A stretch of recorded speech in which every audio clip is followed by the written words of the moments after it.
Another Savior. Holy, holy, holy, holy, Adimebujuku.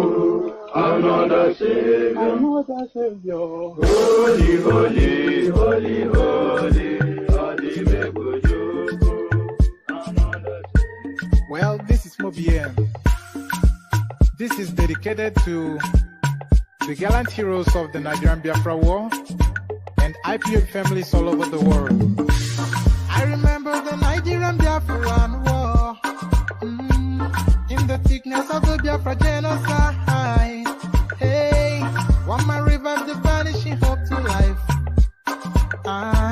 Let the great Biafran army to fight, and they were singing out, holy, holy, holy, holy, all the Biafra is another Savior. They were singing out, holy, holy, holy, holy, all the Biafra is another Savior. Holy, holy, holy, holy, all the Biafra is another Savior. Many years after the genocide, whoa, yet another great leader has risen up now. Oh, and he's leading the Biafrans to victory. Inyomadika, yabika kwa namno. Hey, anamekele maduche mefo. Manemo, it's an honor having you on board. When I'm singing along, holy, holy, holy, holy, Nandekano is another Savior. Just sing along, holy, holy, holy, holy, Nandekano is another Savior. When I sing along, holy, holy, holy, holy, holy, holy, holy, is another Savior. Getting it right and getting it faster now. Holy, holy, holy, holy, is another Savior.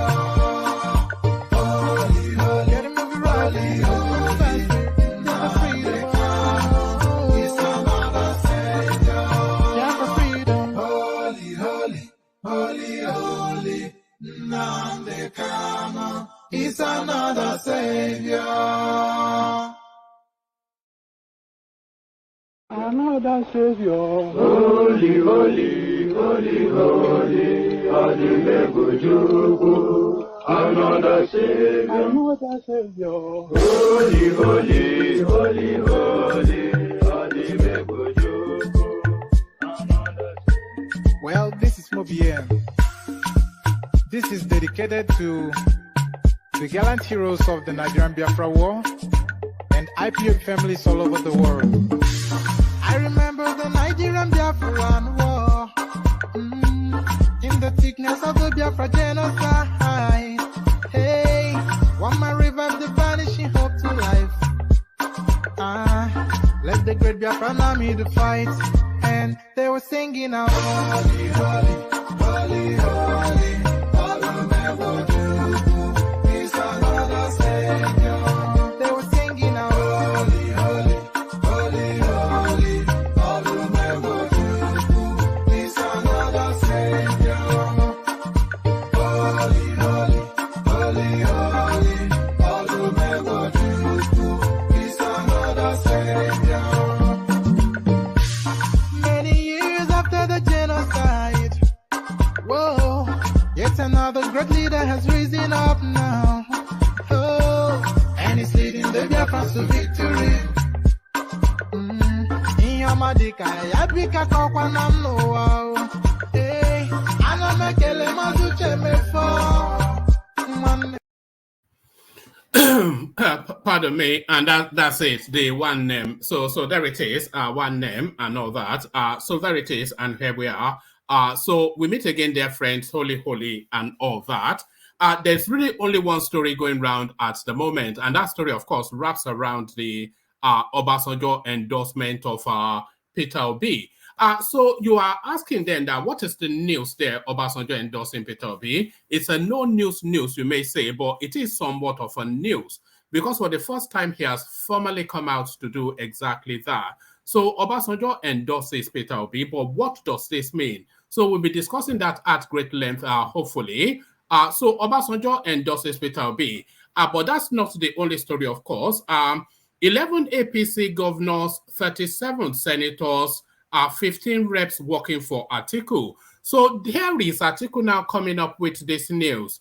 But is it all that it appears to be, just off the surface of the headlines? So the headline suggests one thing, but then, of course, the headline never really fully tells the full story of it all. But what does this mean is the question. But the headline, it does intrigue.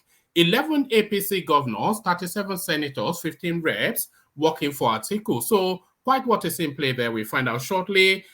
Fresh trouble for Tinubu as PDP reveals list of APC governor senators working for Atiku. So what is that list? Who is on that list? What names are showing? And do we believe it? What is the veracity of it? So a lot of that we will contend with.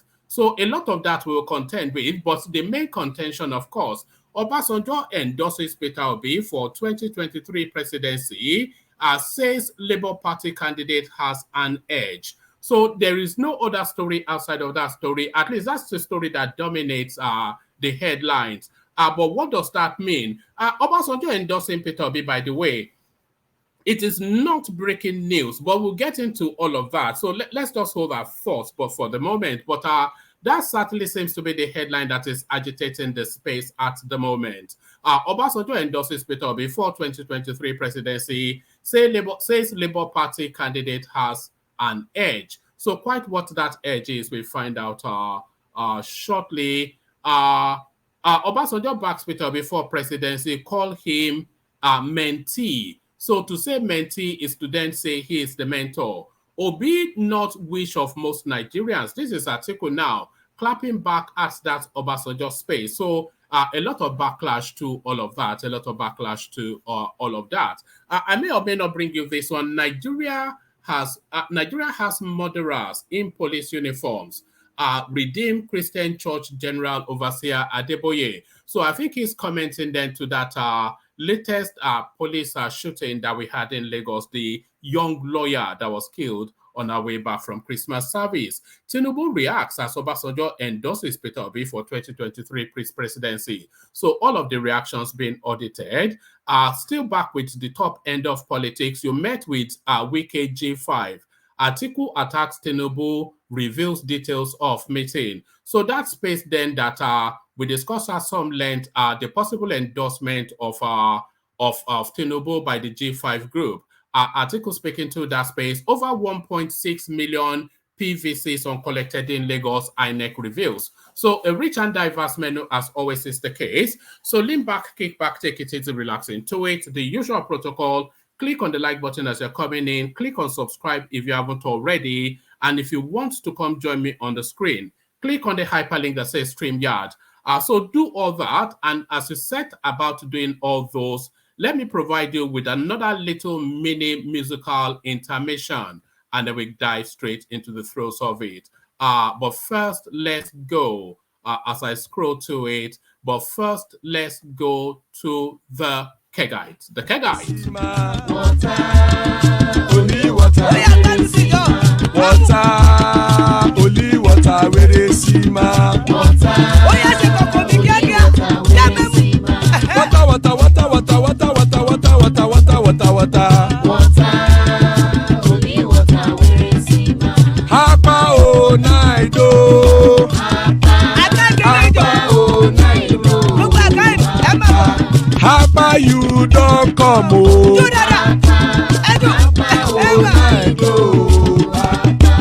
Hapa o naido.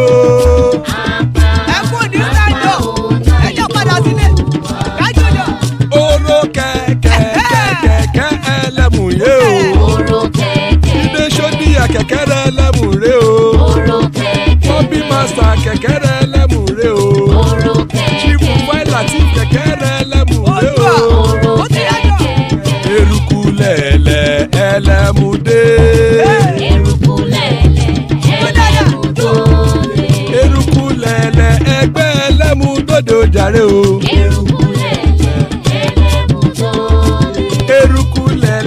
Ghana ti dé ẹgbẹ́ bọ́dì o. Gbé bọ́dì ẹ̀ gbé. Ọmọ ẹlẹ́yẹ ẹyẹ o ó dilé o. Ìrẹsílẹ̀ yàjọ. Olúyẹ̀lá ẹyẹ o ó dilé o. ọmọ ẹlẹ́yẹ. Petro Sọ́nàmẹ́ ẹyẹ o ó dilé Kẹ́lẹ́ o. ìrèké. ọmọ ẹlẹ́yẹ. Petro Sọ́dúnkẹ́ ẹyẹ rẹ̀ ó dilé o. ọmọ ẹlẹ́yẹ. Ẹlẹ́kọ̀ ọ̀run mú ìní o. ìgbàlà tí Ó lè jò. Bẹ́ẹ̀ jò. Jò dáadáa. tí èlé. Àkùkọ ọ̀run méjìkọ. Òdìyà ojú òjì náà wọ́n ta káàdà èmi. Ayé ìlú. Ikú kò ní ríwà gbéṣe o. Àbí o. ìgbàlà tí èlé. ìgbàlà tí èlé. Àrùnkárùn kò ní. And there it is right there. You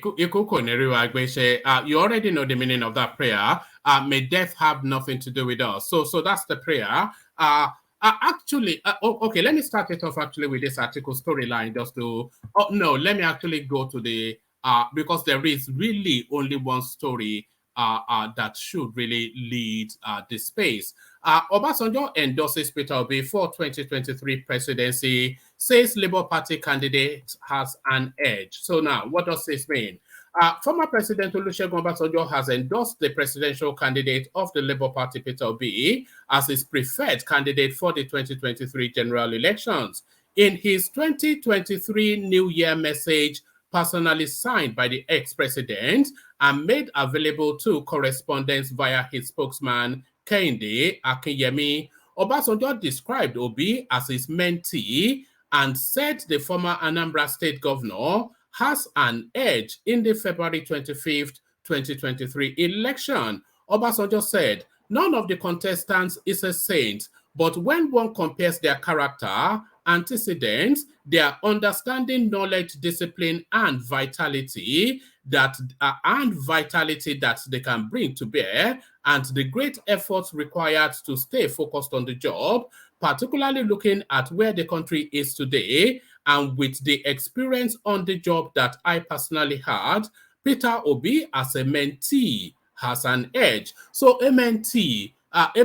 So hold on to that word, a mentee. Others like all of us have what they can collectively contribute to the new dispensation, to liberalization, restoration, and salvaging of Nigeria. One other important point to make about Peter is that he is a needle with threads attached to it from north and south, and it may not get lost. So I don't quite know what that means. Another important point to make about Peter is that he's a needle with threads attached to it from north and south, and it may not get lost. In other words, he has people who can pull his ears, and if and when necessary. So I'm not quite sure, but there it is. They actually have the full length of the essay that Obasanjo read. So let's just read it from that essay. In fact, I'll share the screen with you so we can read it together. Let's have a look here. Let me share the screen so we can read it together. I think it's this one. Oh yes, it is this one. Bear with me.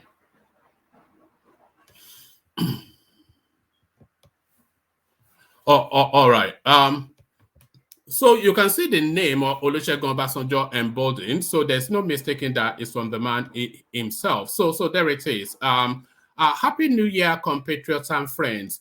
Happy New Year. May all our national calamities disappear this year. I am constrained to write this letter to all Nigerians, especially young Nigerians, friends of Nigeria globally, as well as our development partners, because of the gravity, responsibility, and implications of the collective decision Nigerians, both young and old, will be making within the next I beg your pardon. I may not read you this because it's a long-winded essay, and I'm not going to read a long-winded essay. So let me just read it as it has been condensed, because the salient points would have been captured here. I'm not going to read a 6-page paragraph only to land on what Obasanjo we already know he was going to say. So let me take it from this point. Former President Olusegun Obasanjo has endorsed the presidential candidate of the Labour Party, Peter Obi, as his preferred contestant for the 2023 general elections. In his 2023 New Year message, personally signed by the ex-president and made available to correspondents by his spokesman, Kehinde Akinyemi, Obasanjo described Obi as his mentee and said the former Anambra State governor has an edge in the February 25th, 2023 elections. Obasanjo said, "None of the contestants is a saint, but when one compares their character, antecedent, their understanding, knowledge, discipline, and vitality that they can bring to bear, and the great effort required to stay focused on the job, particularly looking at where the country is today, and with the experience on the job that I personally had, Peter Obi as a mentee has an edge. Others, like all of us, have what they can collectively contribute to the new dispensation, to liberalization, restoration, and salvaging of Nigeria." One other important point to make about Peter is that he's a needle with a thread attached to it from north and south, and he may not get lost. So I'm not quite sure what that means. That's clearly a metaphor for something.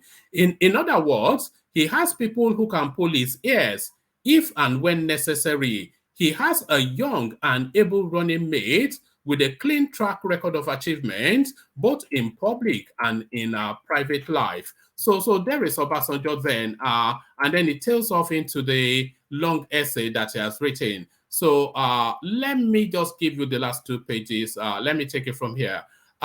Just let us agree to move forward together in mutual forgiveness, one accord, inclusive society, equality and equity, together and without bias and discrimination, fear or favor. We can have a Nigeria of one nation in diversity, in truth and in practice. Let us honor, cherish and respect and even celebrate our diversity, which is the basis of our potential greatness and strength. So let's leave it there. So essentially what we are seeing in this rather long essay is that Obasanjo has endorsed Peter Obi. But what does that mean? What does that mean? So that's the obvious next question. What does Obasanjo endorsement of Peter Obi mean?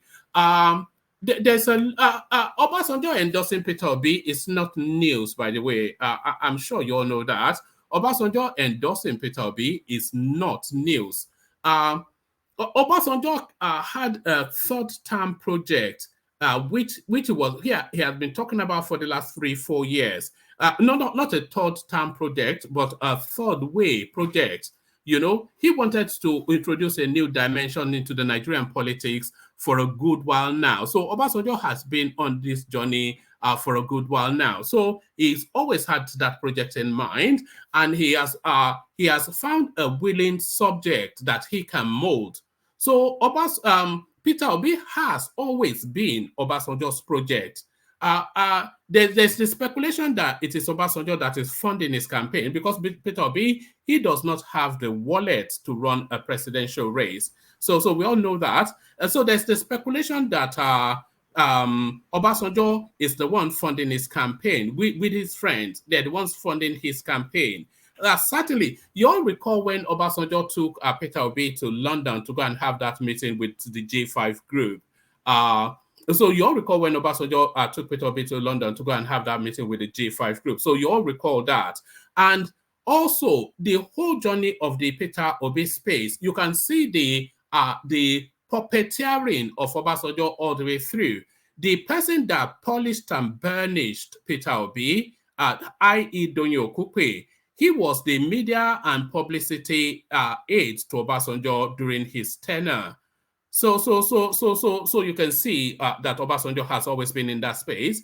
And then the person that's replaced Donyo Okukwe, Akin Oshitokun, he was a political advisor for Obasanjo from 1999 to 2007. So you can see the machinations there. So this endorsement, is it necessarily news? is the question. Is it necessarily news? A lot of people will suggest that this endorsement is not especially news.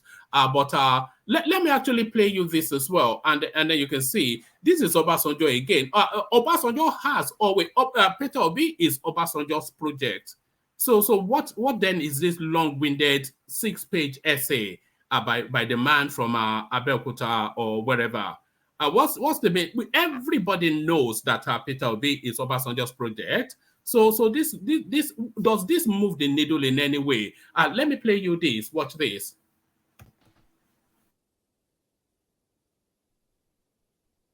What I believe and what I believe that G5 and Atiku believe is not ethnic, it's not sectional, it's not religious, it is Nigerian and Nigeria. When I go out and people say, we thank you, I say, what are you thanking me for? And I tell them, please stop thanking me. Why should you be thanking me? I believe in equity. I believe in justice. I believe in one Nigeria. I have shed my blood for this country. I have gone to prison for this country. So what are you going to frighten me or threaten me with? The problem we have in our country and in our hand is not ethnic. It's national. And for me, the first thing that is important in a leader is character. The problem we have had over the years is that we don't have leaders. So there it is right there. Obasanjo, the same Obasanjo that is now writing this letter to tell us that he's suddenly endorsing Peter Obi. So there is no sudden endorsement taking place. No. What I suspect is happening is that Peter Obi's campaign, as you all know, is faltering, and he's now written this letter to give him a fillip, to give that campaign a fillip. That's all this letter has done. Because this is not breaking news to anybody. It's as much news as Governor Samuel Otom writing an essay to tell us that he's endorsing Peter Obi. Who will claim to have been caught off guard by that? Nobody will be caught off guard by that if Governor Tom wrote a long-winded essay telling us he's endorsing Peter Obi. Who else has he always been endorsing all the way through? So Peter Obi, of course, a Tinubu project. He picked him. He took him out of PDP. He gave him his most talented lieutenants to burnish and polish him up and sparkle him in the public space. Donyo Kupe, Obasanjo's media aide, Akin Oshitokun, Obasanjo's political advisor to 1999 to 2007. These are the people orchestrating the Obi space, and the puppet master has always been Tinubu, not Tinubu Jare. The puppet master has always been Obasanjo. Obasanjo has always said he wanted a third way in the Nigerian politics, and he has picked Obi as a willing subject, and he called him a mentee, by the way. So that is quite revealing. He called him a mentee. So this is Obasanjo seeking his third term via somebody that he knows patently is malleable and maneuverable, and he will just tell him to sit down there and be quiet. But so this letter that everybody is going wild over the internet about, it doesn't add any. What does this add? It will give Peter Obi a momentary bounce within the political landscape for a couple of hours, and then he'll revert to where he was. We've all seen his rallies. We've all seen the response of the people on the streets. So this long-winded essay is a boon, but a temporal short injection of a sugar rush. So that's exactly the term. This whole essay can be summed up as just a sharp infusion of a sugar rush. So a sugar rush essay from the octogenarian from Owu wherever Osun State or wherever it is that it's a nonsense and it's a distraction and somewhat really rather annoying as well. But there it is. Baba Yabo. He wants to be president of Nigeria till he draws his last breath. So that's what we're seeing playing out there. Baba Yabo wanting to be president till he draws his last breath. So on to the next after a sip of water.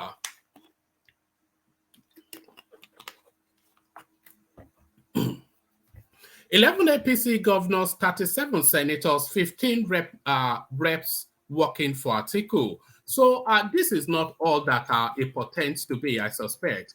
11 governors of the ruling All Progressive Congress APC are currently working on the ground for Atiku Abubakar, presidential candidate of the People's Democratic Party PDP, the Atiku Presidential Campaign Organization revealed on Sunday. Speaking in an exclusive interview with correspondent Daniel Bwala, a spokesperson of the Atiku Campaign Organization, also disclosed that as at first week of December 2022, 37 senators and 15 House of Representatives are elected under the platform of the APC are working for Atiku's victory in the 2023 presidential election.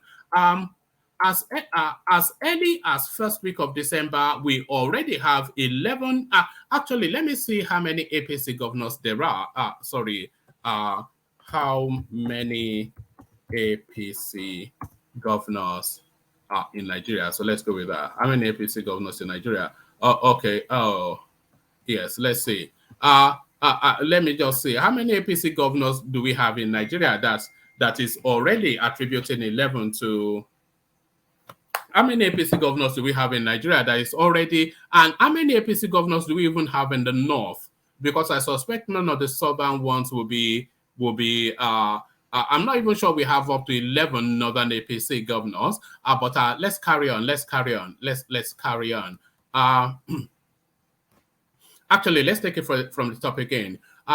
11 governors of the ruling All Progressive Congress APC are currently working on the ground for Atiku Abubakar, presidential candidate of the People's Democratic Party PDP, the Atiku Presidential Campaign Organization revealed on Sunday. Speaking in an exclusive interview with correspondent Daniel Bwala, a spokesperson of the Atiku Campaign Organization, also disclosed that as at first week of December 2022, 37 senators and 15 House of Representatives elected under the platform of the APC are working for Atiku's victory in the 2023 presidential election. As early as first week of December, we already have 11 APC governors that are supporting our cause, and it is still counting. We have 37 APC senators and 15 House of Representative members. This was first week December. You can imagine by now how much more we would have gained,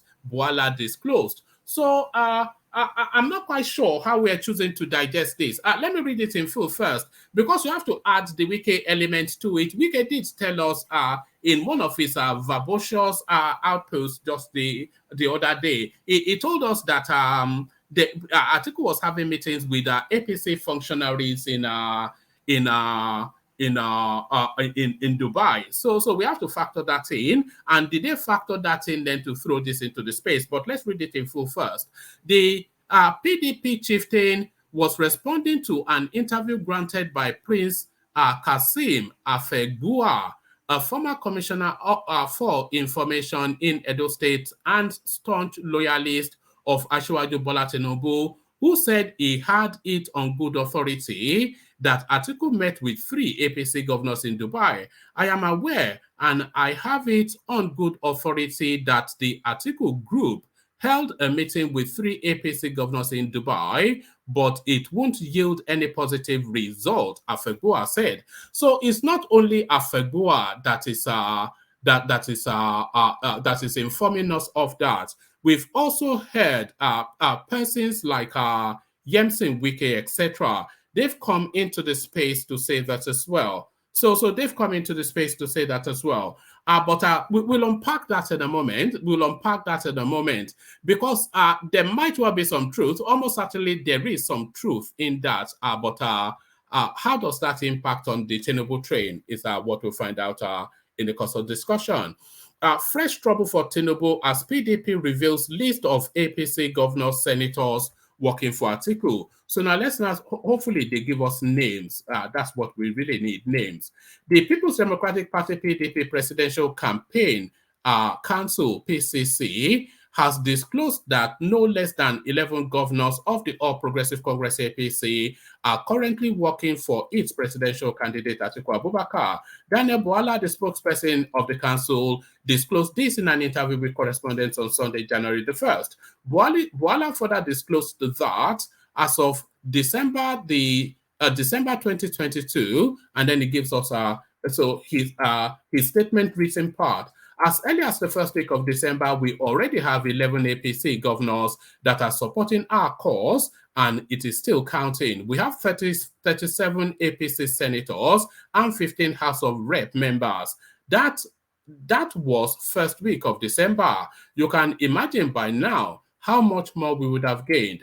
Bwala said this whilst reacting to claims by Kashim Afegbua, a chieftain of the APC, that about 3 governors of the party are working for Atiku Abubakar of the PDP. Afegbua, the former Commissioner of Information in Edo State, alleged that he had strong intelligence information that Atiku held secret meetings with governors in Dubai. So it doesn't actually give us a list of names. I was rather hopeful for a list of names, but so there it is. I was rather hopeful for a list of names. Let me see. Let's go back to the Obi narrative and the responses. The Obasanjo press release, that is, and the responses from the opposition space. Obi, not wish of most Nigerians. Atiku replies Obasanjo. So let's see. Okay. The campaign organization of the presidential candidate of the People's Democratic Party, former Vice President Atiku Abubakar, has described former President Olusegun Obasanjo's endorsement of the Labour Party presidential candidate Peter Obi as his wish. Obasanjo, in a letter on Sunday morning, endorsed Obi for the February 2023 presidential election. Reacting to this, the spokesperson of the Atiku presidential campaign, Kola Ologbodiyan, on Sunday, said Obasanjo's endorsement does not reflect the wishes of most Nigerians. Atiku's campaign said Obi does not have the requisite experience, adding that the PDP candidate is the most experienced amongst all candidates.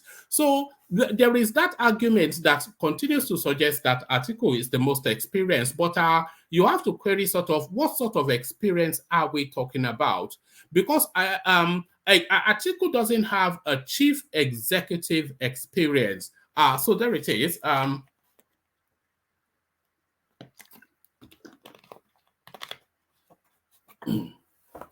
Atiku does not have a chief executive experience. And a chief executive is, as you know, somebody whose table the final buck stops. Somebody who gets the final decision, somebody who says yes or no, and that yes or no is the deciding yes or no. So Atiku does not have a chief executive experience. Yes, he won an election in Adamawa State, but he never took the oath of office to administer any space as a chief executive. The height of Atiku's career is to deputize Obasanjo as a vice. And the report from his principal, of course, is nothing to comment or recommend. So quite how they are saying that he is the most experienced, you have to ask, what criteria are we using here? Atiku's campaign said Obi does not have the requisite experience, adding that the PDP candidate is the most experienced amongst all candidates. It expressed confidence that most Nigerians will support and elect the PDP presidential candidate. According to the former National Publicity Secretary of the PDP, former President Obasanjo is entitled to his personal opinion, which remains individualistic and cannot redirect Nigerians from their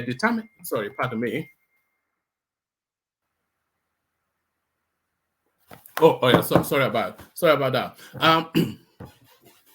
According to the former National Publicity Secretary of the PDP, former President Olusegun Obasanjo is entitled to his personal opinion, which remains individualistic and cannot redirect Nigerians from their determination to vote for Atiku to rescue and rebuild Nigeria from the alleged misrule of the All Progressive Congress APC. So let's pause there for a moment.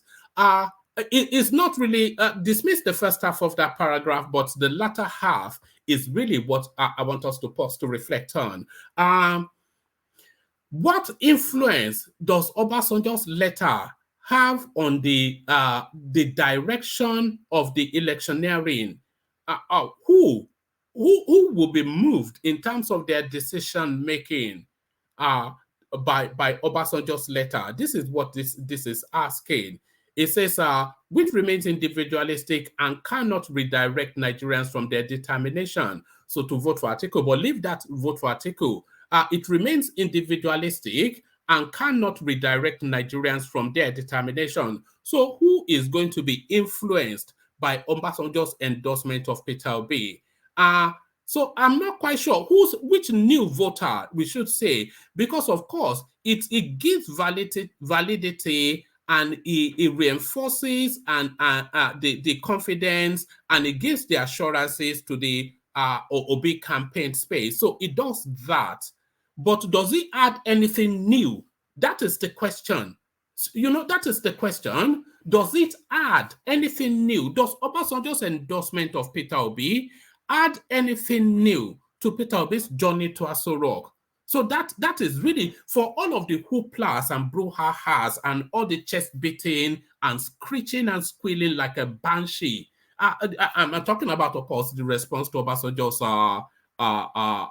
output. Does it add anything new to the Obi trajectory? I'm not sure that it does. It gives it a momentary boon, and that is all I see. But if you see it differently, of course, click on the hyperlink and come join me on the screen. According to the former National Publicity Secretary of the PDP, former President Olusegun Obasanjo is entitled to his personal opinion, which remains individualistic and cannot redirect Nigerians from their determination to vote for Atiku to rescue and rebuild Nigeria from the alleged misrule of the All Progressive Congress APC. He expressed surprise at the former president's endorsement of Obi, who has not had any experience in governance at the national level in the face of the alarming challenges facing the nation, which requires a tried and trusted hand.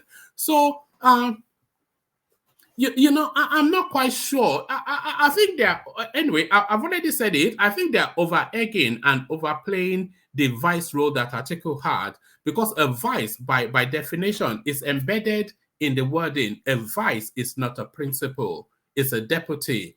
So I'm not quite sure. To all intents and purposes, Peter Obi is more experienced in governance than Atiku Abubakar, because Peter Obi was a two-term 8-year chief executive of Anambra State. He had the final decision over life and the future direction of that state. He had that final decision for 8 solid years. Atiku Abubakar has never had a final decision on the trajectory of anything throughout his career.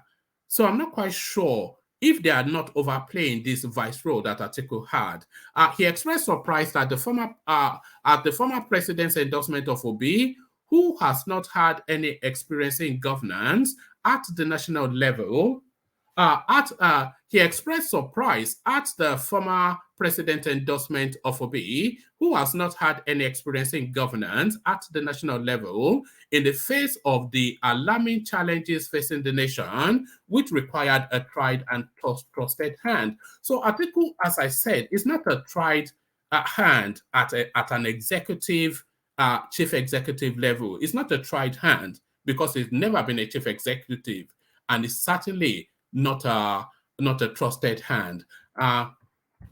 The statement reads in part, in any case, Chief Obasanjo's opinion cannot sway Nigerians who can easily remember how he endorsed President Buhari, whose administration he, Obasanjo, now describes as stressful years for many Nigerians, during which our nation moved from the frying pan to fire and from mountaintop to the valley. It is therefore extremely difficult for Nigerians, particularly the youth demography, to accept Chief Obasanjo's opinion as the solution to the myriad of challenges facing the nation today, because the last candidate he introduced, by his estimation, failed Nigerians. Our campaign holds that none of the presidential candidates has the experience, capacity, tenacity of purpose, presence of mind. How can you say an 80-something-year-old man has presence of mind? Presence of mind and readiness to serve, like Atiku Abubakar. Atiku remains the most widely accepted, and then it goes on to eulogize about Atiku. So the eulogy about Atiku, they can keep that to themselves.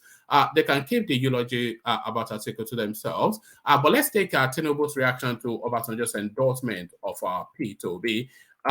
Tinubu reacts as Obasanjo endorses Peter Obi for 2023 presidential election. The All Progressive Congress APC Presidential Campaign Council has reacted to the endorsement of Peter Obi, the Labour Party presidential candidate, by former President Olusegun Obasanjo on Sunday. Pardon me.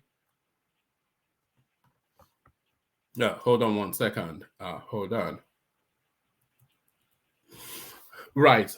So there we are. The All Progressive Congress APC Presidential Campaign Council has reacted to the endorsement of Peter Obi, the Labour Party presidential candidate, by former President Olusegun Obasanjo on Sunday, January the 1st, 2023. In a preliminary statement sent to correspondents by Bayo Ononuga, the Director of Media and Publicity, the Campaign Council, said it did not consider the endorsement to be of any value. It, however, stated that it respects the democratic right of former President Obasanjo to endorse any candidate of his choice. The statement reads in part, following calls by journalists from various media houses who asked for our reactions, we decided to make this preliminary statement, though we didn't consider the so-called endorsement to be of any value.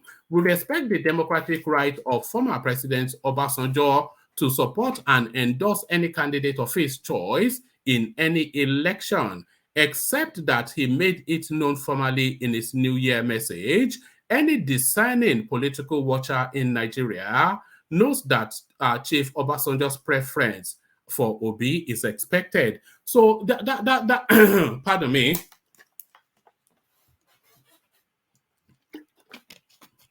So that's it right there. So that is it right there. That's what I have said all the way through. You have to be a digit short of an IQ not to know that Peter Obi has always been Obasanjo's project. So who else will he endorse other than his project is what the APC spaces are inviting you to consider. Except that he made it known formally in his New Year message, any discerning political watcher in Nigeria knows that Chief Obasanjo's preference for Peter Obi is expected. He had earlier stated his position at various public events, the last being at the 70th birthday anniversary of Chief John Nwodo, former president of Ohanese Indigo in Enugu. We made bold to say that our party and candidate Bola Tinubu will not lose any sleep over Obasanjo's move, as Obasanjo is notorious for always opposing progressive political forces, as he did against MKO Abiola in 1993. So there's a Yoruba underbelly to this endorsement of Peter Obi. There's a Yoruba underbelly to this endorsement of Peter Obi. I'm not sure if Obasanjo has always craved, or maybe not, the warmth of the Yoruba race, but he may or may not have craved it, but he certainly has never ever had it. He has never had the warmth of the Yoruba space, and he has always been battling any and everybody for that foremost Yoruba space. He has always been in that battle. He was taking on Obafemi Awolowo. You remember that the election that brought in Shehu Shagari that rigged Obafemi Awolowo out of his rightful mandate. That election was superintended by Obasanjo, who was the military head of state at that time. Was that 12 to thirds? Was that a 12 to thirds scam that they ran on us in that space? So he was virulently against Obafemi Awolowo being president, and he handed it to a grade 2 teacher from Sokoto State. So he had that, and of course, as has been re-echoed again, totally against Abiola's ambition all the way through. I'm not sure if it's an Abeokuta thing. So we know he's always had that it doesn't, there's a belief that Obasanjo doesn't want another Yoruba man to rise above the parapet that he has achieved. It doesn't want another Yoruba man to rise above his achievement. And so that's urban myth, by the way. There's nothing that solidifies that, but the antecedents of Obasanjo, of course, are purporting and pretending to be one Nigerianist. But then, of course, there it is. We make bold to say that our party and candidate Asiwaju Bola Tinubu will not lose sleep over Obasanjo's move, as Obasanjo is notorious for always opposing progressive political forces, as he did against MKO Abiola in 1993. So it is factual that he was opposed Obasanjo Abiola, and it's also urban myth that he was opposed what's it called? Obafemi Awolowo. The endorsement is actually worthless because the former president does not possess any political goodwill or leverage anywhere in Nigeria to make anyone win a councillorship election, let alone win a presidential election. It's a political paperweight. So I wouldn't reach to that extent to describe Obasanjo as a political paperweight. I wouldn't reach, because that's too low to go. That's just too low. So I wouldn't reach to that extent to describe Obasanjo as a political paperweight. It certainly is not. The longest serving president in the history of that country, and his achievements will never ever be surpassed, because he served 2 terms as a civilian president, and then I think he served about 3 years as a military head of state, 3-4 years. So if you add that together, he served well in excess of 11 years presiding over the affairs of Nigeria. So Buhari, I think he served about a year or so, or a year and a half as military head of state, and then he's serving 2 terms. So he's falling short of Obasanjo. The only human being alive that can possibly surpass Obasanjo as the longest serving president of Nigeria is Babangida, and Babangida is never going to be Nigerian president. So to call him a political paperweight, I think that guy, it needs maybe a bit of a history lesson. The endorsement is actually worthless because the former president does not possess any political goodwill or leverage anywhere in Nigeria to make anyone win.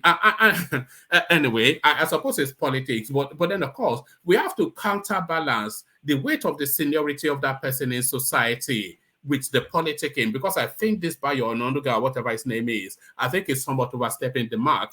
I'm not Obasanjo's first fan, but I am a fan of his governance of Nigeria. But I'm not a total fan of the way he politics, but certainly the language, it cuts close to the bone. The endorsement is actually worthless because the former president does not possess any political goodwill or leverage anywhere in Nigeria to make anyone win a councillorship election, let alone win a presidential election. He's a political paperweight. He is also not a Democrat anyone should be proud to be associated with. We recall that in 2003 and 2007 general elections, when he was sitting president, Obasanjo used all the coercive instruments of state at his disposal to railroad people into elective offices against the will of Nigerians as expressed at the polls. In 2007, he declared the polls a do-or-die affair after he failed in his bid to amend our constitution to have a 3rd term. From our records, President Obasanjo has not successfully made anyone win elections in Nigeria. From our records, Obasanjo has not successfully made anyone win elections in Nigeria since then. So Obasanjo was one of the hands that brought Buhari in, so I'm not quite sure that I totally concur with that. Not even in Ogun State can anyone rely on the support. He's not a local politician, by the way. I'm not sure I'm agreeing totally with I'm agreeing with the thrust of it, but the minutiae of it, I'm not quite sure I'm on board with that. The minutiae of it, I'm not on board with that.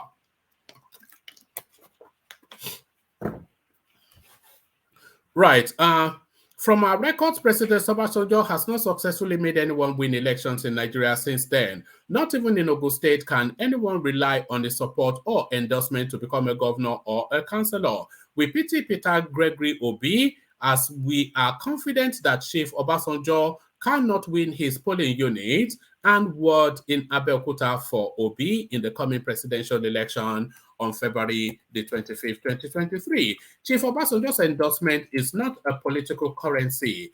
Peter Obi can spend anywhere in Nigeria because he's not a political force. All right. Chief Obasanjo's endorsement is not a political currency. Mr. Obi can spend anywhere in Nigeria because he's not a political force, not even in his own part of the country. Chief Obasanjo similarly endorsed Atiku Abubakar, People's Democratic Party candidates in the 2019 elections against President Buhari. Atiku was walloped by Buhari with a wide margin at the elections. History will repeat itself in February, as our candidate Asiwaju Bola Ahmed Tinubu will equally beat Obi by a large margin. We take a particular notice of the part of the endorsement statement where Chief Obasanjo said none of the presidential candidates is a saint. We want to state here that Chief Obasanjo is not a good judge of character.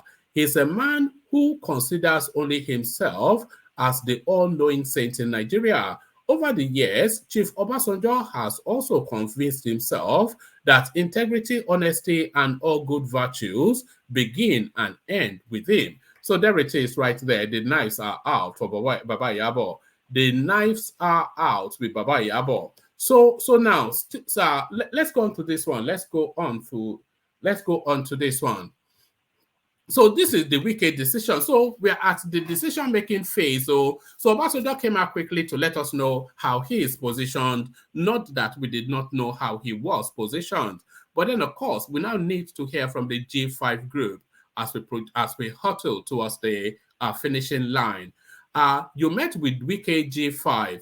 Atiku attacks Tinubu, reveals details of meeting. So here it is. The presidential candidate of the People's Democratic Party, PDP, Atiku Abubakar, has accused the presidential candidate of the All Progressive Congress, APC, Bola Tinubu, of lying by saying he did not meet with James and Wike and the G5 governors. In a statement seen by correspondent signed by his media aide, Frank Shaibu, Atiku stated, apparently miffed by the reactions that have trailed his ignoble meeting with the G5 governors, the presidential candidate of the All Progressive Congress, APC, Asiwaju Bola Ahmed Tinubu, told a barefaced lie by denying ever meeting the governors in London. Incidentally, Governor James Wike, who is known for his bravado, has not failed to deny ever meeting with Tinubu, saying instead that they said we had a meeting with so and so.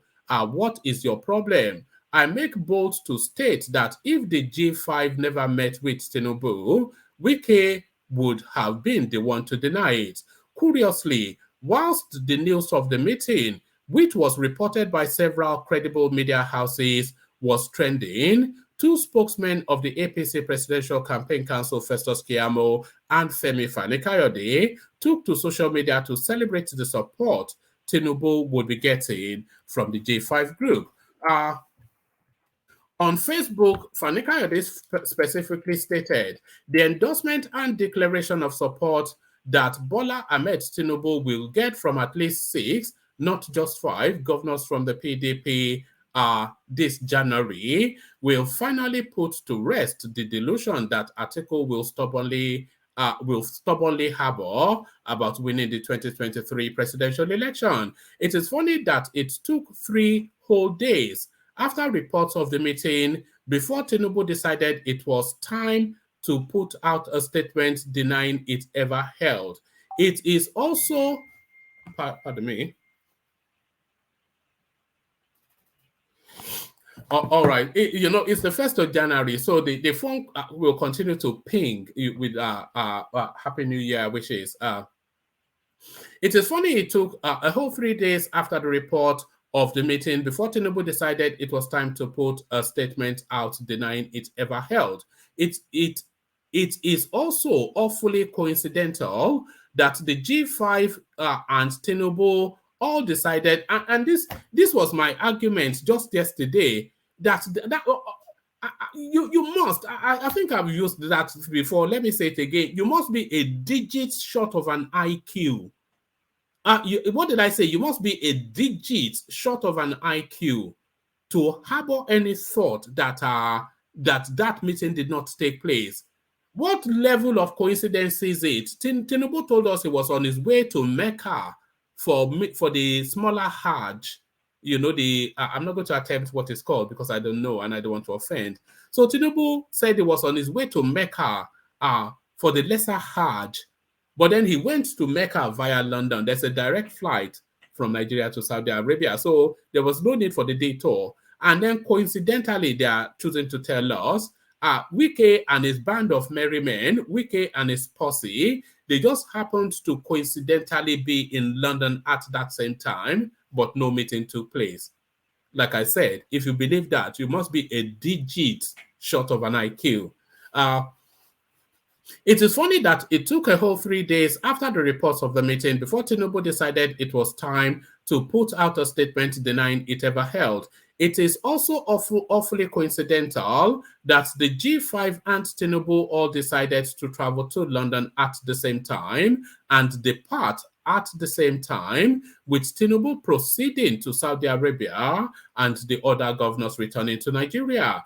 Incidentally, Tinubu had also in August denied plans of meetings with the G5, only for Wike to later issue a statement confirming that they indeed met with Tinubu and other candidates separately. Tinubu's latest denial should therefore be discarded as another lie. So I wouldn't say that essentially it's a lie, because it's a leap from a truth to a lie.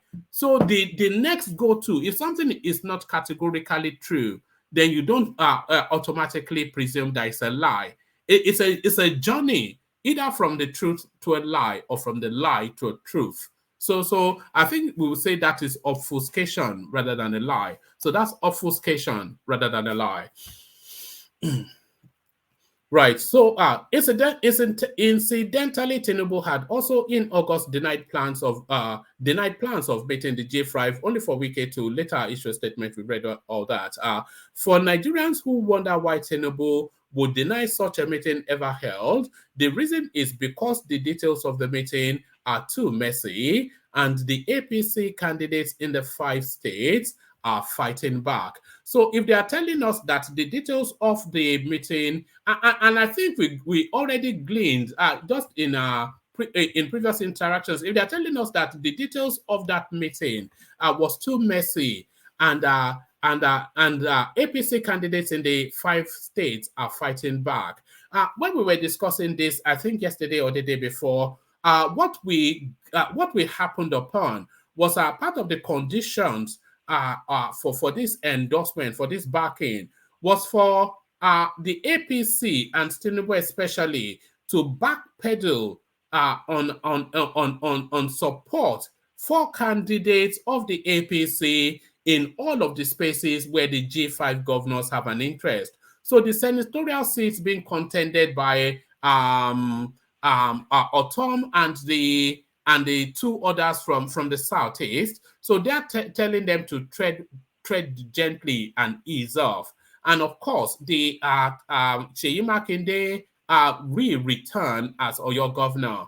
They are telling them to soft pedal in that space as well. And this is what this is seeking to speak to. For Nigerians who wonder why Tinubu would deny such a meeting ever held, the reason is because the details of the meeting are too messy, and the APC candidates in the 5 states are fighting back. All the G5 governors are on the ballot except for Governor Wike, and there is a fight back from the APC governorship and National Assembly candidates from the affected states where the G5 governors hold sway. In Oyo, Senator Teslim Folarin is reportedly angry at a proposed treacherous deal to trade off his candidate as the APC candidate. Let's do that again. In Oyo State, Senator Teslim Folarin is reportedly angry at a proposed treacherous deal to trade off his mandate as the APC governorship candidate. This situation is not different in Abia, Enugu, Benue, and of course, Rivers State. The licentious moves exposes the nature of the man who wants to be the next president of Nigeria. I wonder who they say it's a case of pot meets kettle.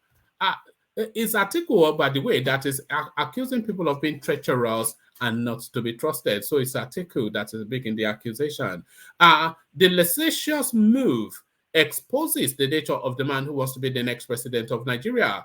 Tinubu, a man who is yet to explain to Nigerians his ignoble role in the infamous heroin trafficking case, which led to his forfeiture of $460,000, is a treacherous man who is more of a dealer than a leader. So a dealer than a leader. That's a rehearsed phrase, by the way. They've been looking for an opportunity to pipe that in. Is more of a dealer than a leader. He will trade off all his loyalists for power. This desperation was brought to the fore in 2011 when Tinubu removed the rug from under Nuhu Ribadu of the Action Congress of Nigeria, SAN, and made a deal with the federal government to ensure that Goodluck Jonathan wins. I think, who was it contending against? That would have been Buhari. All these machinations will end in failure for Tinubu because Nigerians have decided that their future will not be put in the hands of a man who is willing to trade their destinies for a mere porridge or agbado. All right. The truth is that no amount of horse trading can make Nigerians forget the torture they have been subjected to in the last nearly 8 years of the APC. Nigerians are far worse off than they were in 2015. So there is no gainsaying that. The country is a total mess. The country is a total mess. So Nigerians are far worse off than they were in 2015. The faces of frustrated motorists queuing. Okay, then it goes through the list. But so there it is. There it is. Let me just give you maybe one more, and then we come into the room. Okay, let me give you two more because this is a quick read, and this really impacts on the elections as well. Over 1.6 million PVCs uncollected in Lagos, INEC. So that is quite a sizable amount, and that is a margin of victory or not. So that's a margin of victory or not. So that's quite significant. The Independent National Electoral Commission, INEC, has revealed that 1.6 million permanent voters' cards are yet to be collected in Lagos as at December the 29th. The commission, which made this known in a tabular summary to the media on Saturday in Abuja, categorized the uncollected PVC into 915,000 old cards and 777,000 new cards. According to the document, Lagos received 7.5 million cards from INEC headquarters, comprising 6.5 million old cards and 940,000 new cards. It added that out of the cards received by the state, a total of 5.8 million PVCs old and 163,000 new had so far been collected as at December the 29th. Similarly, INEC disclosed that there were 460,000 PVCs made up of 230,000 old from 2011 to 19 and 230,000 new from 2021 to 2022. that were yet to be collected in the Federal Capital Territory, Abuja. So that's quite a significant amount as well. The breakdown of the uncollected PVC per council in the territory show that Abuja Municipal Area Council still has 280,000 uncollected PVCs as at December the 24th. Also, Abaji had 6,500, Buari 98,000, Gwagwala, and then it goes on to give us a breakdown. So those are the uncollected PVCs that are available to be collected. So there it is. Let's stop there for a moment. I wanted to bring you the Adeboye one as well, but it's been a long and winding read. So let's just have a conversation for a bit. So Ajale Koko, I see you. Thomas, I see you. Obina, I see you. So I see you, gentlemen. Let's just so let's just wrap up the super chats that have been coming in. So the super chats that have been coming in. Desmond, happy New Year to you all. Happy New Year to you, Desmond. Stay safe in Nigeria. Alexander Gomez, calling Mr. Obi a mentee is quite revealing. So calling Peter Obi a mentee is quite revealing. And then Alexander Gomez still, Babati, Owulakoda o Obi Ede Owu Ebere o. So yeah. So apologies for that. I being an Oyo man, you would expect that my Yoruba should be flowing, and so let me hold on. Bear with me. Let me just let me resend. Bear with me. Let me resend the link for the benefit of So is that the right one? Yeah. Oh yes, that is the right one. So there it is. So let's kick it off with Thomas. Let's actually let's kick it off with Obina because he's been here all the way through. So if he's ready to go, Obina, are you ready? Obina, oh, Abi, I used to have a friend called Kobina. I'm here. I used to have. Yes, how are you, man? Yeah, no, I can hear you with Madame and the children. So let's greet Madame first. Happy New Year to you. Oh, she can hear me. Yeah. He's saying happy New Year to you since you. Happy New Year, Madame, and thank you for tolerating Obina. You know, we've tried to train him up, but you know how stubborn he can be sometimes. We'll be trying very hard, but don't worry. You are doing lots of work. Good to meet you. Happy New Year. All right, brilliant. Thank you, Obina. So thank you for joining us. So straight to it, then the level of uncollected PVCs in Nigeria, in Lagos, 1.6 million are uncollected, both old PVCs and new. Does that alarm you? Yes. Good day. That's alarming because to me it looks like it's what they are going to use to manipulate the election. I don't understand why they've not. It hasn't reached the individuals that are meant to collect those PVCs. Normally, once the PVCs are ready, I think they normally would inform them. So if the people who is their PVCs that are lying around like that have not been informed, then I'm concerned that those PVCs will make it into the wrong hands. So it's an issue. Yeah, but should those people not know that their PVC is around there, hanging around somewhere in the ethers? Should they not be aware? They should, but I don't know if they have let them know that it's ready, or if there's a system that is frustrating them from picking up their PVCs.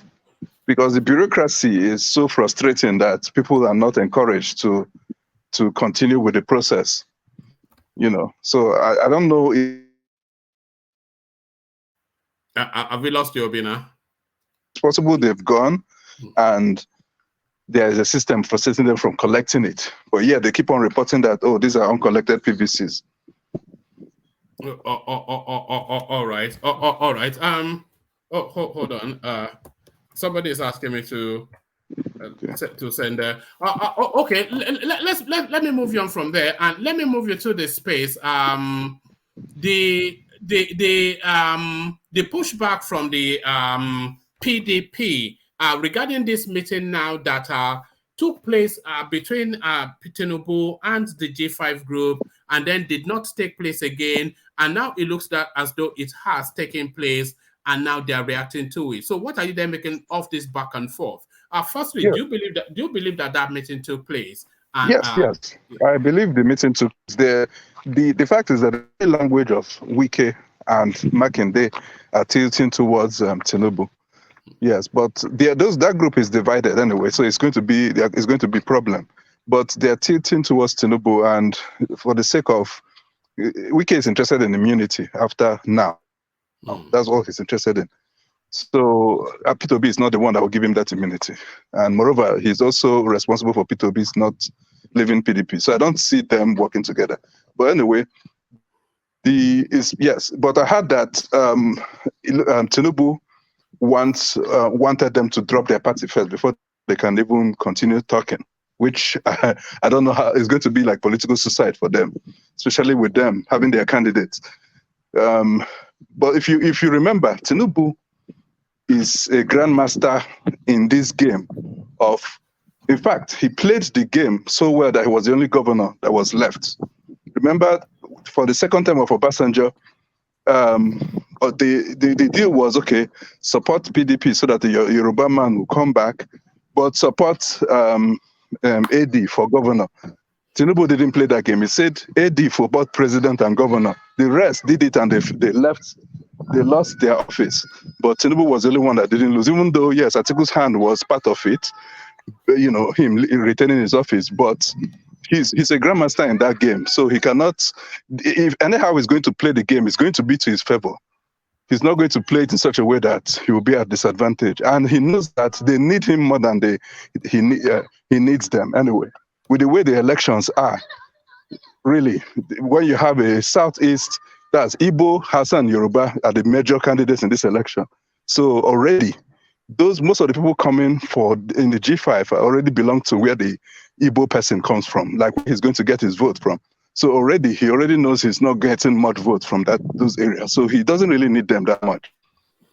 All right. So to the base story then that is dominating the political landscape, Obasanjo's endorsement of Peter Obi.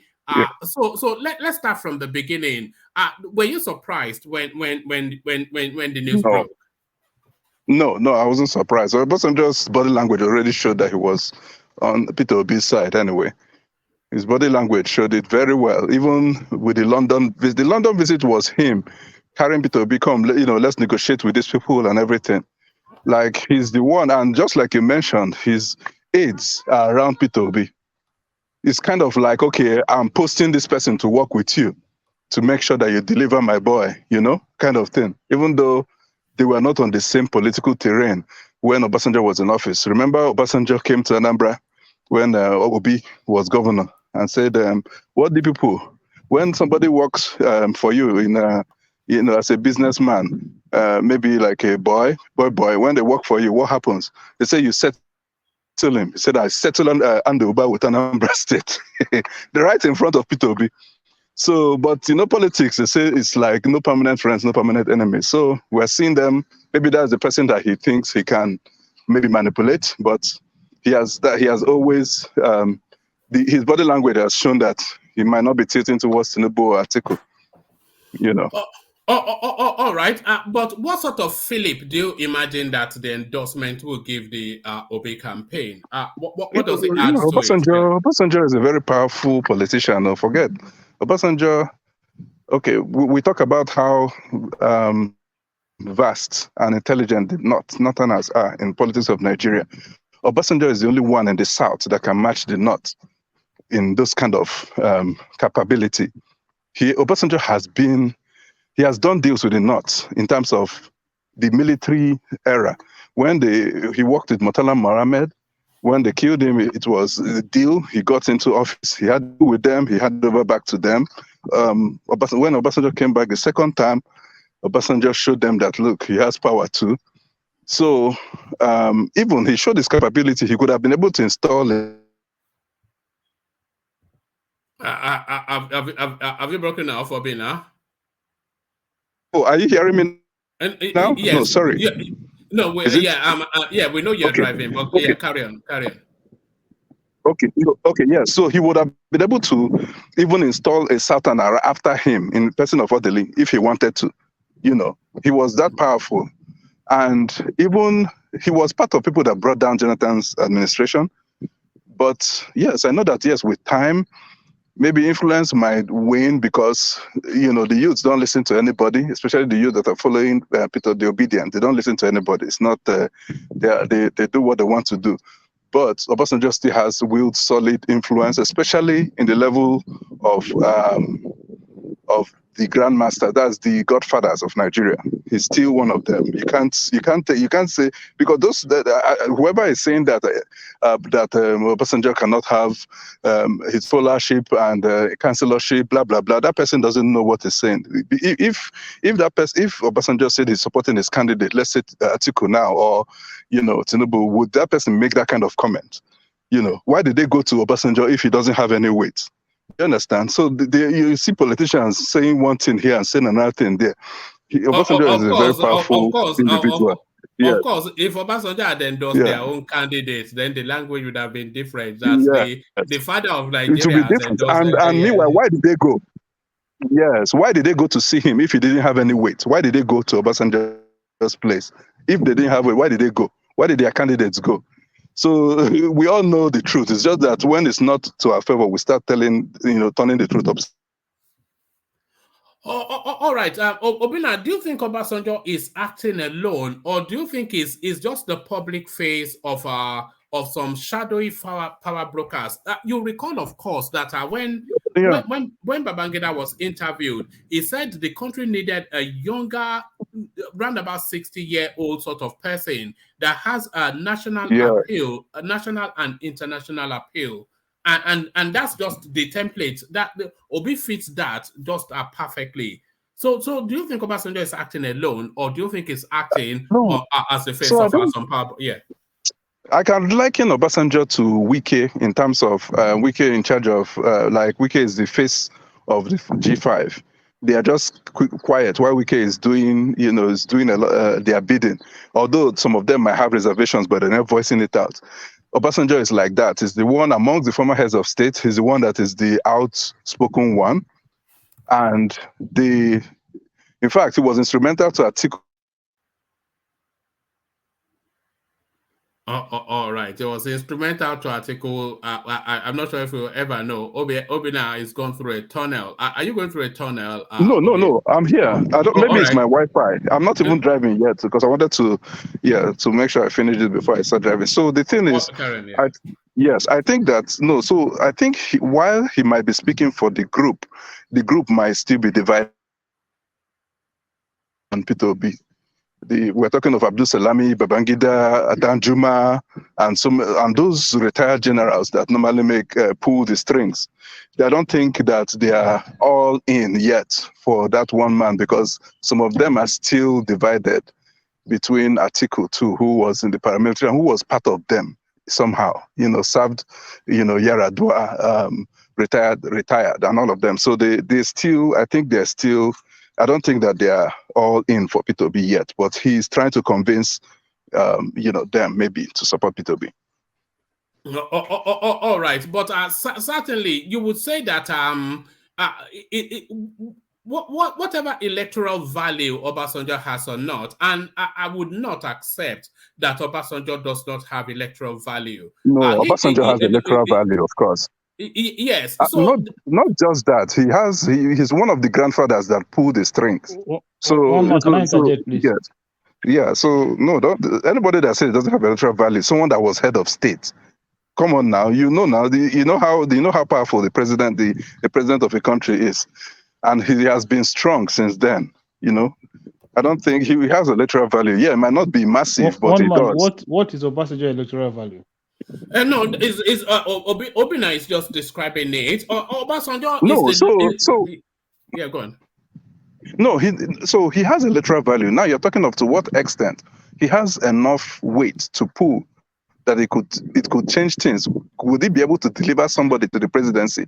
I am not sure. If he works alone, he can't do it. But he has values. He has people. He has master. He has electoral value means people that listens to you and would make their decision based on what you tell them. Exactly. That's, to so me, what electoral value. Which state would you say Obasanjo endorsement can help Obi win? Across the country, including the North, including the North. Obasanjo is not a local champion; it's a national figure. So you can't pinpoint it to this particular state. Have you been following Nigerian politics? That question maybe is not for me. Yeah. Those guys have it. You cannot wish it away. No matter how you want to tell yourself, well, if you want to lie to yourself, it doesn't have electoral value. Sorry. Till tomorrow, Buhari will also have electoral value. Till next tomorrow, Jonathan will still have electoral value. How can you compare Buhari with Obasanjo? Sorry, Akim. Don't worry. Let's just continue. Then, but they have electoral value. Just to establish that electoral value, because that is what that's what they are trying to use to water down Obasanjo's endorsement of Peter Obi. It doesn't have electoral value. Obasanjo has electoral value. Obasanjo has international respect and national respect. He has national respect. I'm not sure that there are many Nigerians that don't respect Obasanjo, and people will pause to listen to what he has to say. And, and some people might even be persuaded by it. Look at the caliber of people that goes for his occasion. Look at the caliber of people. You know that the man, he's still respected. Forget it. Let's not be sentimental about it. Obasanjo, right, is let's be honest with ourselves, right? The man has a huge international support. He's an elder statesman within the country. But when it comes to the political sphere, Obasanjo, go and check the results of last election. The man Obasanjo endorsed Atiku Abubakar. Even in his own polling unit where Obasanjo cast his own vote, Atiku lost woefully in that polling unit. Obasanjo, when he was running for president, Obasanjo lost. When he was running for president, when he was on the ballot, hold on. Let Obina push back at you. Yes, the Obasanjo also lost his own polling unit. I'm telling you that Obasanjo is even when Obasanjo ran for election himself, he lost his own. That was why he had that deal for his second term. Talking about? The electoral value is not a local value; it is international. Didn't he still win the election? You don't have to win your polling unit to win election. If you win election in another place, you've won election. So you can't be localizing politics. This guy has national value. So a man that cannot win his own local government is going to go win another man's state. No. I think Obina has just explained it. So Obasanjo, he reaches beyond justice. Somebody that even has national value, they might not necessarily win their local space, and it doesn't even really matter. I would suggest that. One man, you see, this is what we're talking about, right? If somebody like Tinubu now, if he was to endorse any politics, say maybe if Tinubu was not running in this election, and then Tinubu was to endorse Obi, this is what we're trying to say. You're looking at Ondo State, you're looking at Ekiti State, you're looking at Osun State, you're looking at Kwara, Kogi, all of those states are going straight to Obi. That is what you say when you see somebody have electoral value. Not somebody endorsing you and then you can't even sway a local government and you say he has electoral value. Yeah, it has international influence. It has international influence. He has national influence as well. He has national. See, my point is that Obasanjo can demarket you internationally. We know that he has international influence. The global world, they respect him a lot. What do you define as electoral value? People should go and cast vote in the polling unit. Hold on. Carry on a bit. To say people should go and cast vote in the polling unit. Sorry, hold on, Akim. It's just the two voices, but let Obina push back at that, and then carry on with it. Exactly. So what you call electoral value is what? Is it not ability to sway voters? Whether you get it through international support or you get it through national support, it doesn't have to be in his polling unit. Okay, Obasanjo did not win Yoruba votes in his first term, but he won national election. Is that not electoral value? Do you have to win in your polling unit to say you have electoral value? No, it's you're talking of national election. There's a lot of dynamics to it that causes even your people not to support you. Look at Obi doesn't have support really from the Southeast, like from the Southeast elders. Let's put it that way. But he has from the Yoruba elders. So will you now say, oh, he doesn't have electoral value? No, you don't do it that like that. I think as far as he's able to get votes to the level that he could win national election, or he could even influence the bringing down of a government. Come on now, he has some value. One man, somebody that used a structure. Obasanjo used the structure of PDP. That was the largest party, the most dominant party at the time. He used the structure to come into power. And you are saying he won election in other states. Listen, one man, don't worry. You go ahead with continue with the conversation. All right, no, it's a difference of opinion. But like you can see, a controversial endorsement by Tinubu, by Obasanjo rather, both from the political parties and even the political pundits, they don't really feel that it's going to move anything significantly. But the only space that makes me agree with the pushback is that it is not news. So where Obi is now in his campaign, this formal letter by Obasanjo is not going to add or remove anything from Obi. No. For the simple reason that it is not news. No, it's not news. We already knew that it was supporting Obi, so it's really not news. Yeah, he has made it formal, but it's not news. All right, brilliant. Let me take you to Atiku Obi now, and this games in the shadows. 11 APC governors, 37 senators, 15 reps working for Atiku. So it was Yemsin Wike that opened up that space a while ago, and then Prince Kasim Afegbua. He expanded on that he had intelligence that at least 2 APC governors were surreptitiously working with Atiku, but then the campaign spokesperson of that group is now giving us a list of 11 APC governors, 37 senators, 15 reps working for Atiku. So how much credence are you giving to that? How believable is that? Or do you suspect that, yes, there will be some, but not to that level? What are you making of that news, Obina? Yeah, so the fact is, Atiku is a very experienced politician.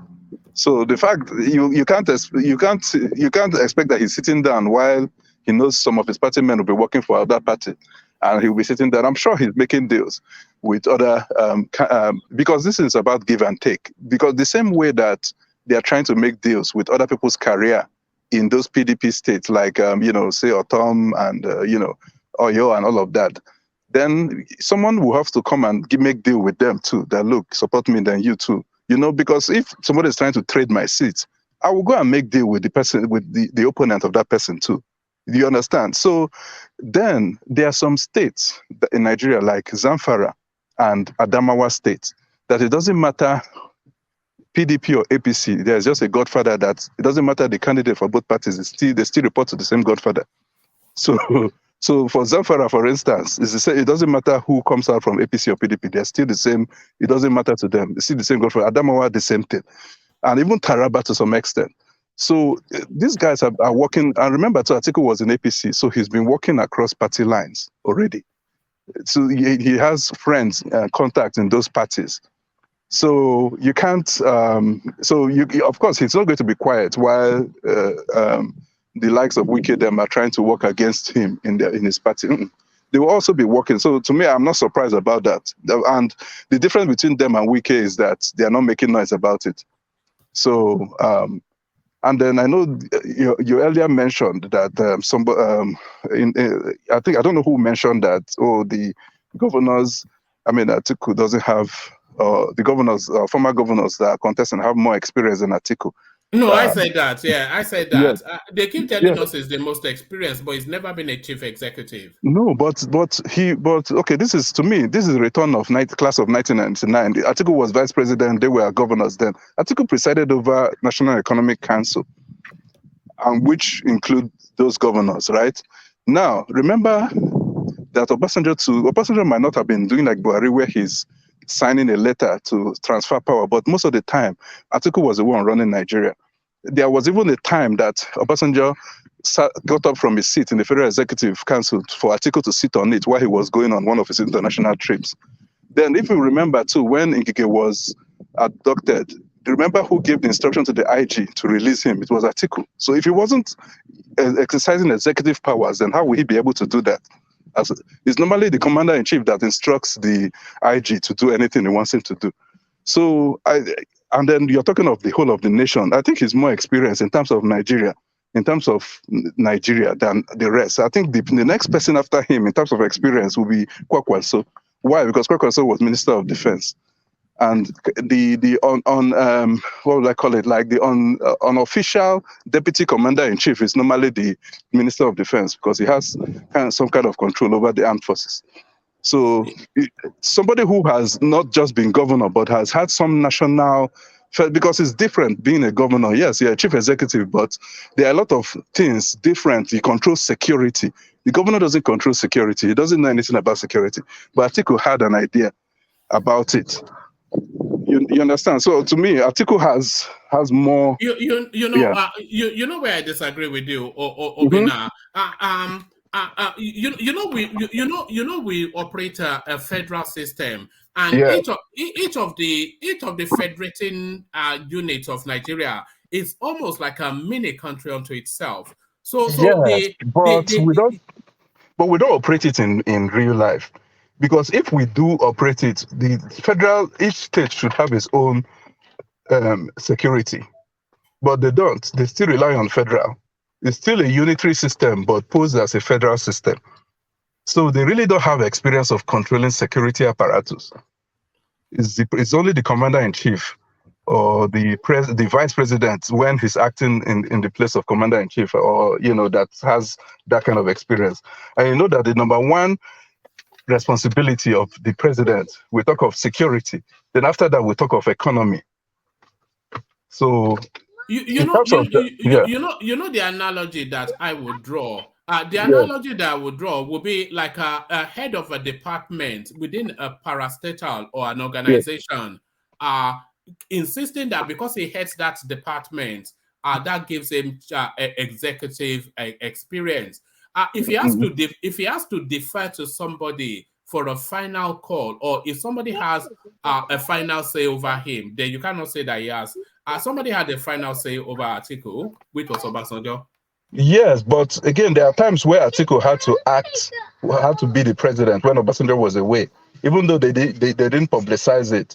So in those instances, he was the final say. And also, too, these guys, what I've noticed even in administration is that when you have a position that has, say, the chief executive, then the vice or deputy or anything, associate, they normally share responsibilities.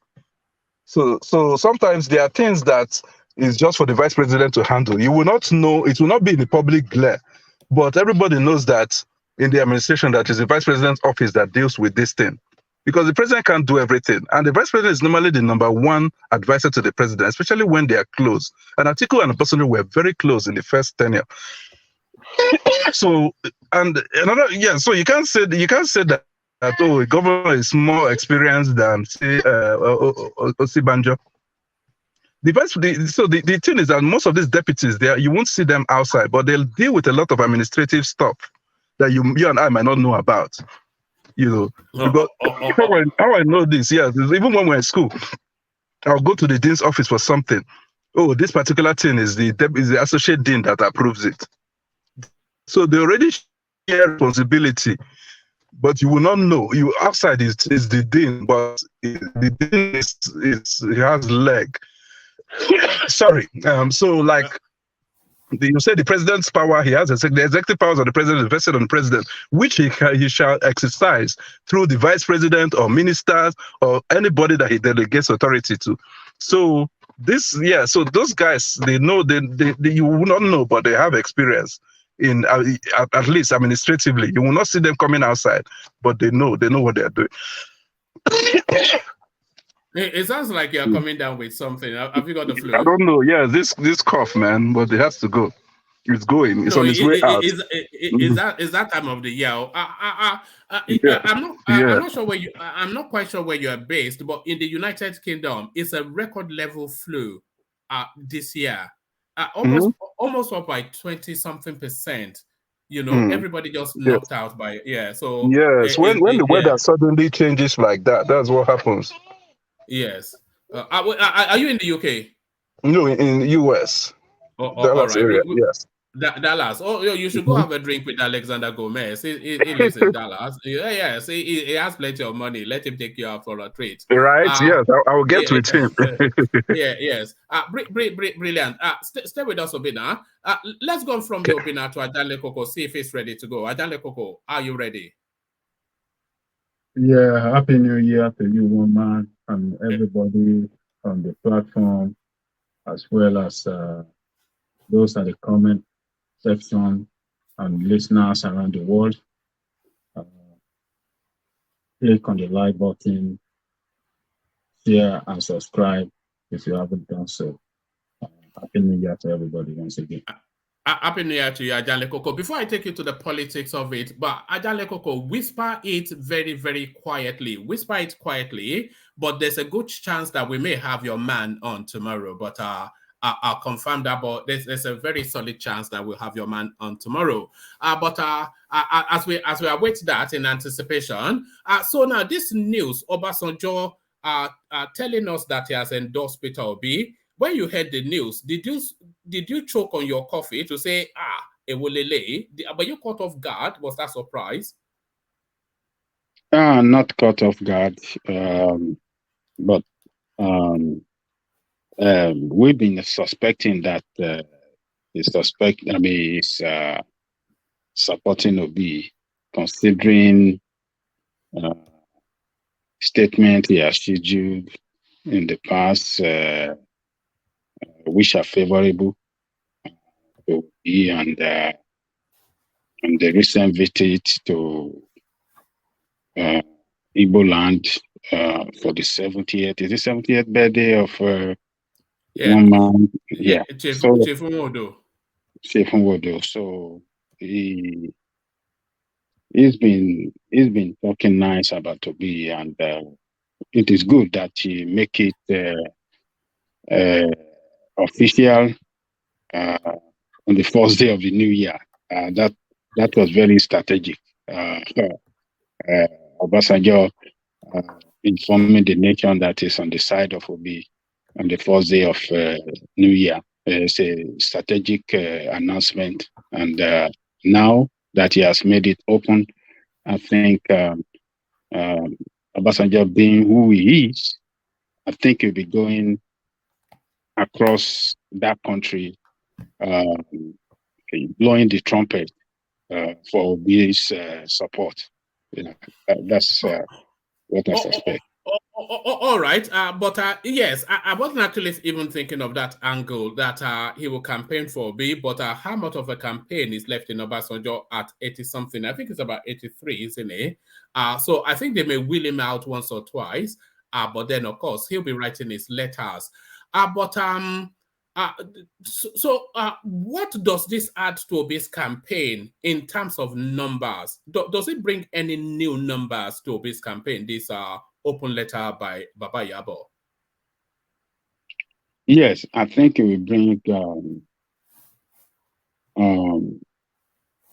considerable amount of number of supporters and vote for Obi, because Oba doesn't know all the powers that be in that country. The military powers that be, both retired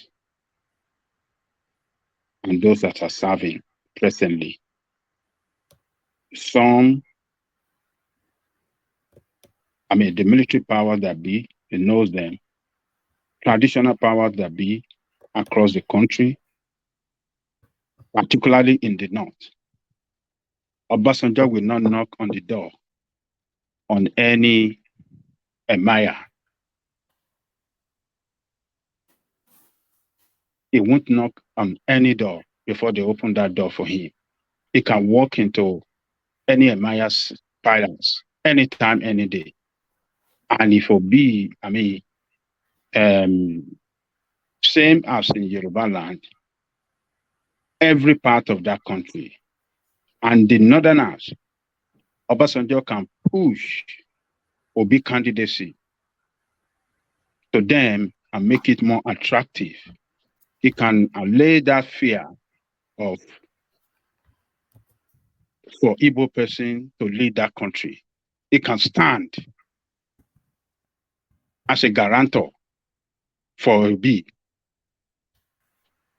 to the northerners.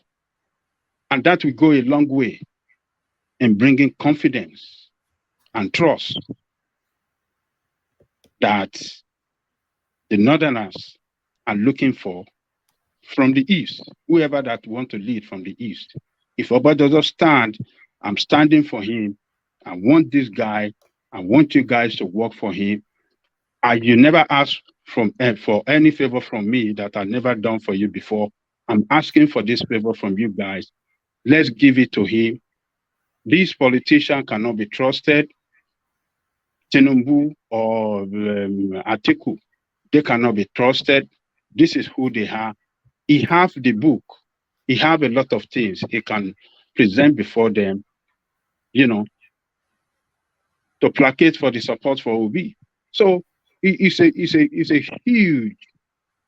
huge plus for Obi in this contest. Obasanjo support is a huge plus for Obi in this contest. So, and I don't think it will stop.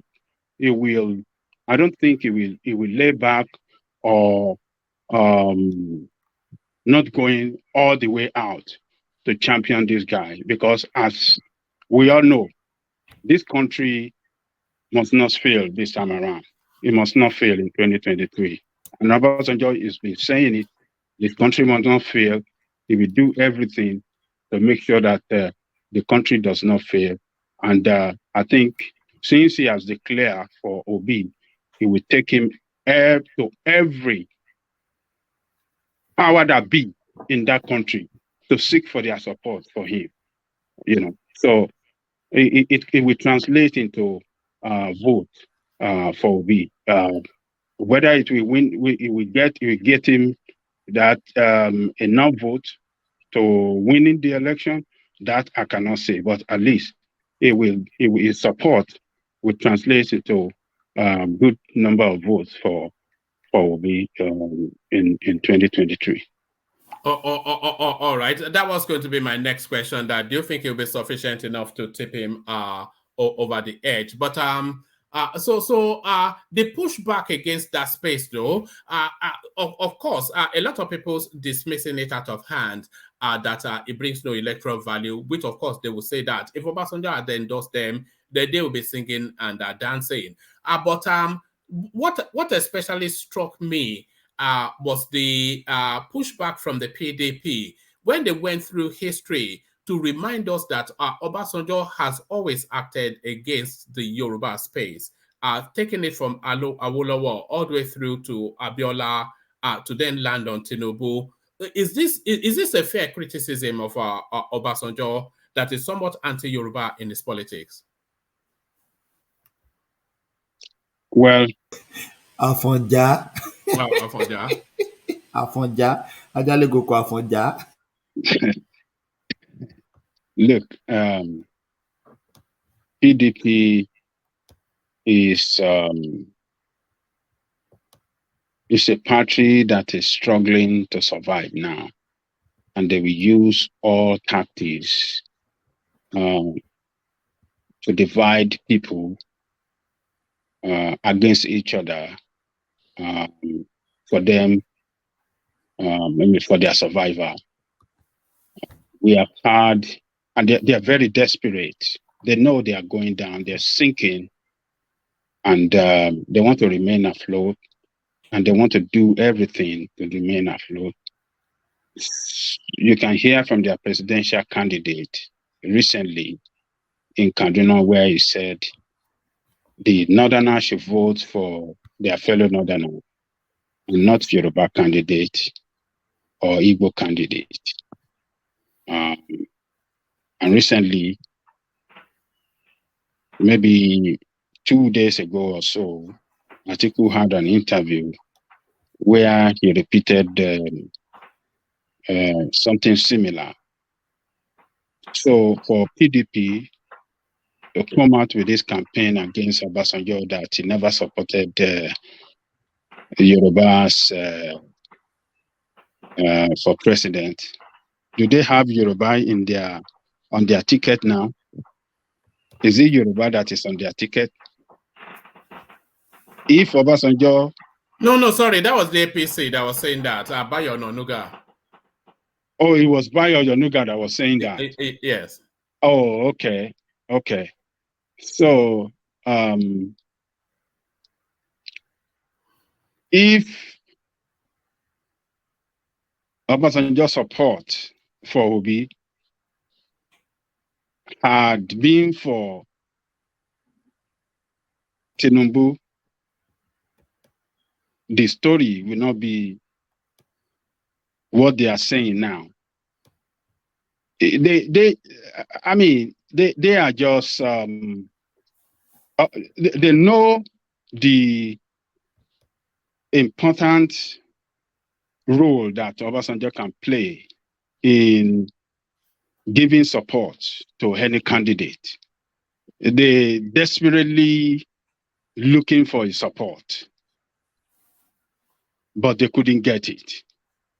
And that's why they resort to this, this divisive campaign against Obasanjo. Tinubu visited Obasanjo. Sorry, is there not some veracity to that Obasanjo's politics has always been anti-Yoruba? I will not totally subscribe to that. It has been the campaign of calumny that some Yoruba have been carrying out against Obasanjo since the time of Awolowo, because of 12th to 3rd, and the one that they said about Abiola, it was actually not true. He did not come out against Abiola for president, so I don't know where they got that for. And if he did, I'm not aware of that. So, and if for the reason that Obasanjo is saying that on the for the basis of equity, fairness, and justice, that is why he's putting his weight behind the bill, because power must shift to the South, and as such, an able man should be the person to have it.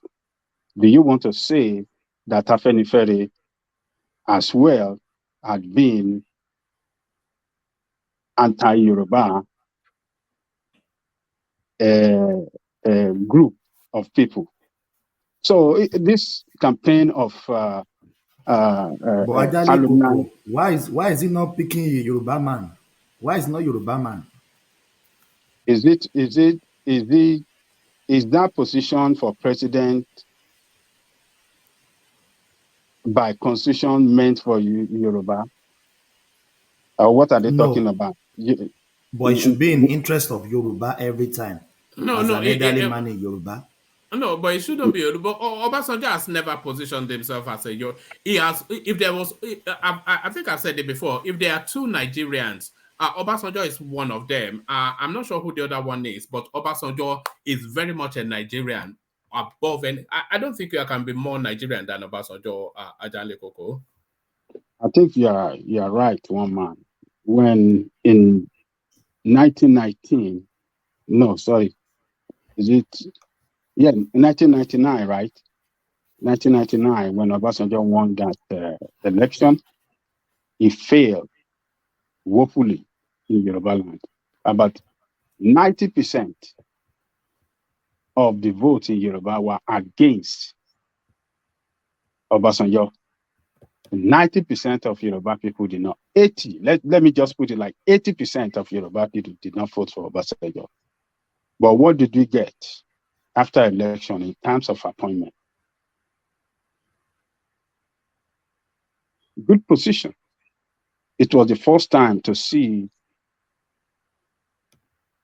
grade A ministerial appointment given to one state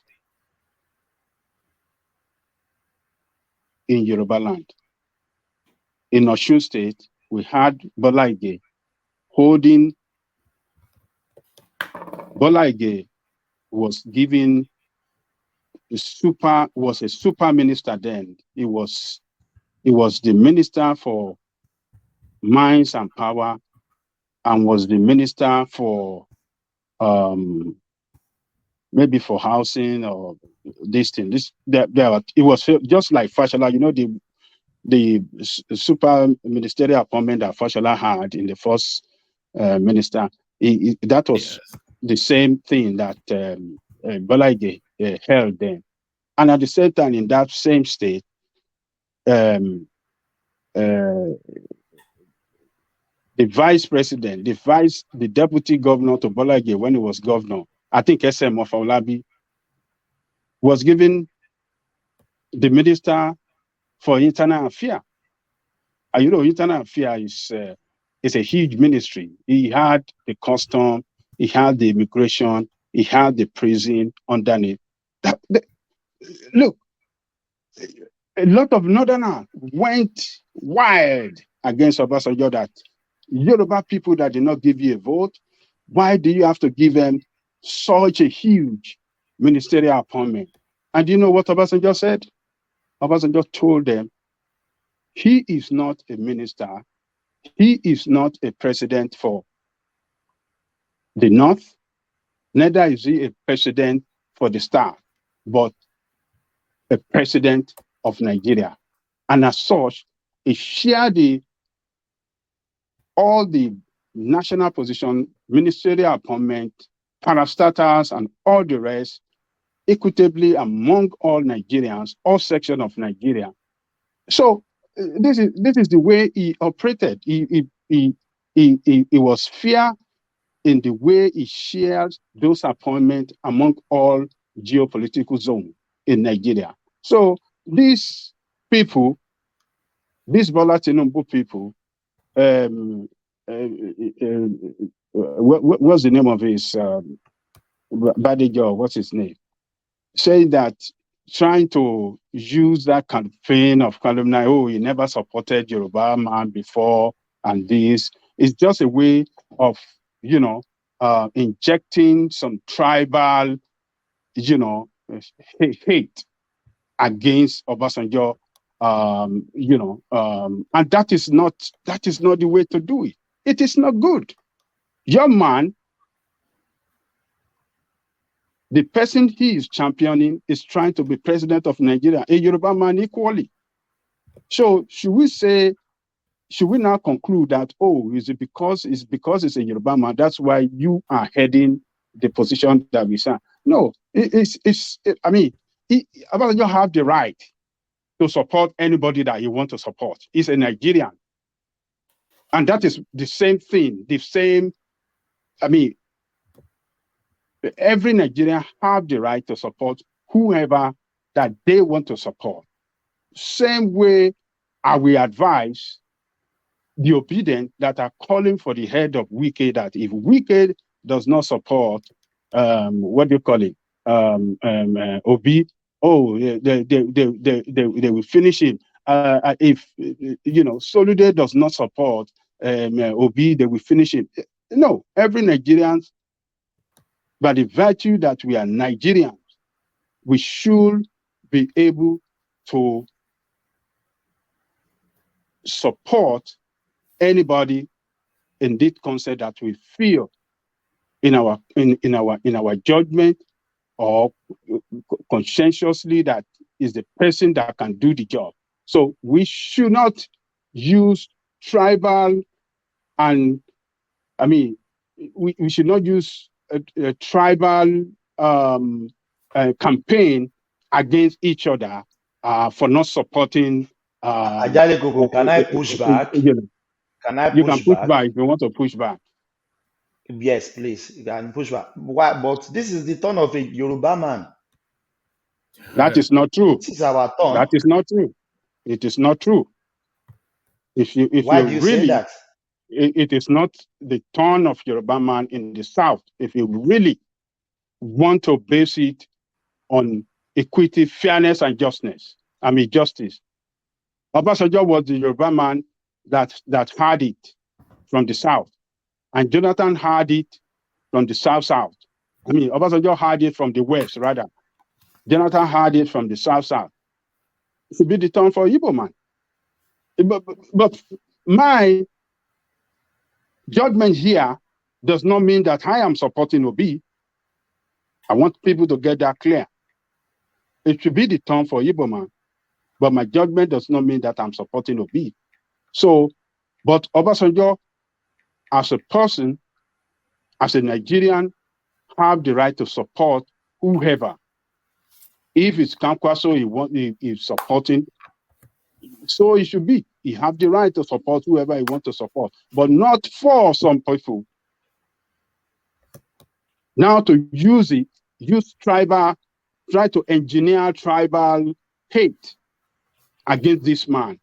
That he does not support you. Can I've I never push back supported again? you. Is Tinubu?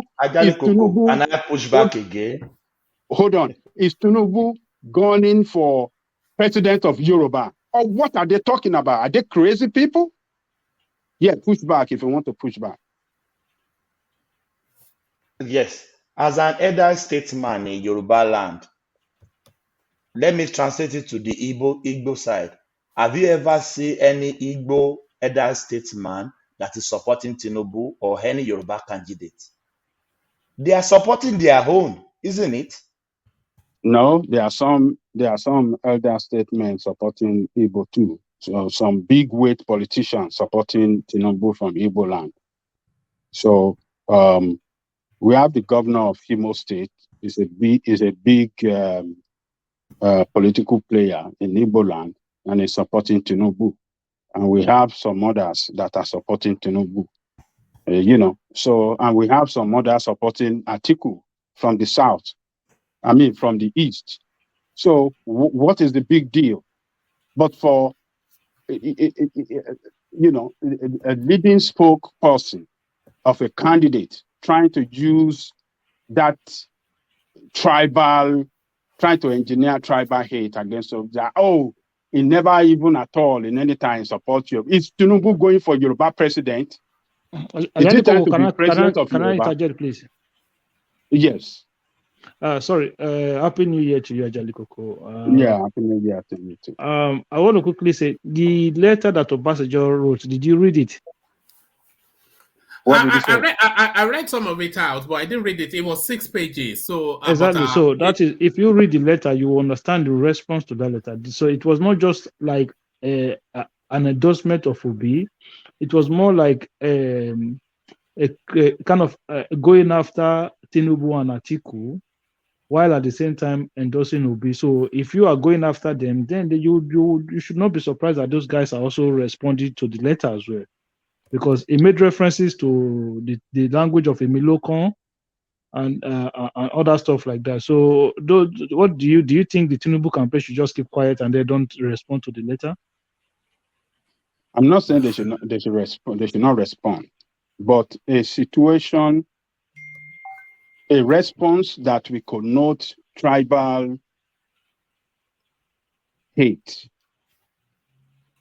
against any Nigerian is not a good response as far as I'm concerned. If we are trying to if we are trying to, if we are looking for a leader that can unite the country, because that is one of the campaign of the Tinubu's Tinubu thing, that Tinubu will unite the country and bring everything. So if you believe that yes, your candidate is a uniter or unifier, then don't use tribal distinction against somebody that is campaign. They can use any other thing. There's many other things they can say, but not to say, oh, he never supported Yoruba candidate. Is Tinubu a Yoruba candidate? Is Tinubu that candidacy of Tinubu as the flag bearer of PDP, is he a Yoruba candidate? It's not. So that is what I am saying. I think the wording, Ajali Koko, I think is the word. Let's remove tribe from it because It's the wording, the way you are wording it. It makes it sound like that was what they said. Actually, that was not how they put it. That was the way they put it, according to the way one man read it. No. That was not the word they were trying to say was. No. Don't change it to your own way. No. That's what I asked earlier. Did you read the letter? That's what I asked if you read it. I didn't read it, but according to the way one man read it, that is what they said. I'm basing my comment on the way. He never supported a candidate of the Yoruba extraction. Like it's almost like anybody that comes from the Yoruba that is running for president. Obasanjo never supported them. We don't want that. This is not the time of candidate of Yoruba extraction or this or that. They should not use that. It is wrong. Tinubu is not campaigning on the basis of a Yoruba candidacy, but as a Nigerian leader that want to be president of Nigeria, they should champion him as a leader that can foster unity among Nigeria. But the way they respond it's just disgusting, and it's just disappointing that they have to go after Obasanjo trying to inject hate. They're trying to engineer Yoruba to hate him. He never for once supported Yoruba before. That is what he's doing now. He hates Yoruba people. He doesn't like the interests of Yoruba people. That is wrong. But Ajale Koko, you can't see somebody that spoiling your chances, not to respond. So do you expect Tinubu's camp to keep quiet, to be mumu? I'm not saying they should keep quiet. I'm not saying they should keep quiet. But we need that country. We need every Nigerian to come together and work together right now, and we don't want a campaign team or campaign that is based on divisive measure against a fellow Nigerian. We don't want it, and that is what they are trying to do, and that is not good for Tinubu team. Tinubu team can do better because they are leading in this campaign. In this presidential race, they have everything to their advantage. They have the best of the best campaign team. They are doing their campaign in such a very good, fantastic way. But for them now to try to opt for tribal, hate inject tribal hate against a fellow Nigerian, particularly Obasanjo, that is not fair. I will not welcome that, and that is very bad. They should stop it. Sorry, right. Can I interject too? All right, come in if yeah. You see, Ajale Koko, I'm with you 100% on this. Obviously, you understand, like you said, APC have everything working for them. You know that it was due to this Obasanjo's hate that some people started propagandizing in Southwest that he is not a Yoruba, that is an Igbo man. We did that here. We made it by yes, we did that here. Ajale Koko was the leader in that space. Can you imagine? Just because he No, believes no, in I was against it. I was opposing it that day. I wasn't the leader in that day. Hold You on. are the leader, one man. You are was the only one. I was only pulling your legs. But Ajale Koko, look in the private chat. But carry on. If look at the yeah, private chat. Ajale yeah. Koko. So, like Adale Koko has said, if we want to look at it from the internal politics of Nigeria, ideally, the next president for Nigeria from the south should come from the southwest. Yeah, fine. I think the only problem is okay. They are now saying what's it called? Presidency is not giving on the platter of good, blah blah blah. You know.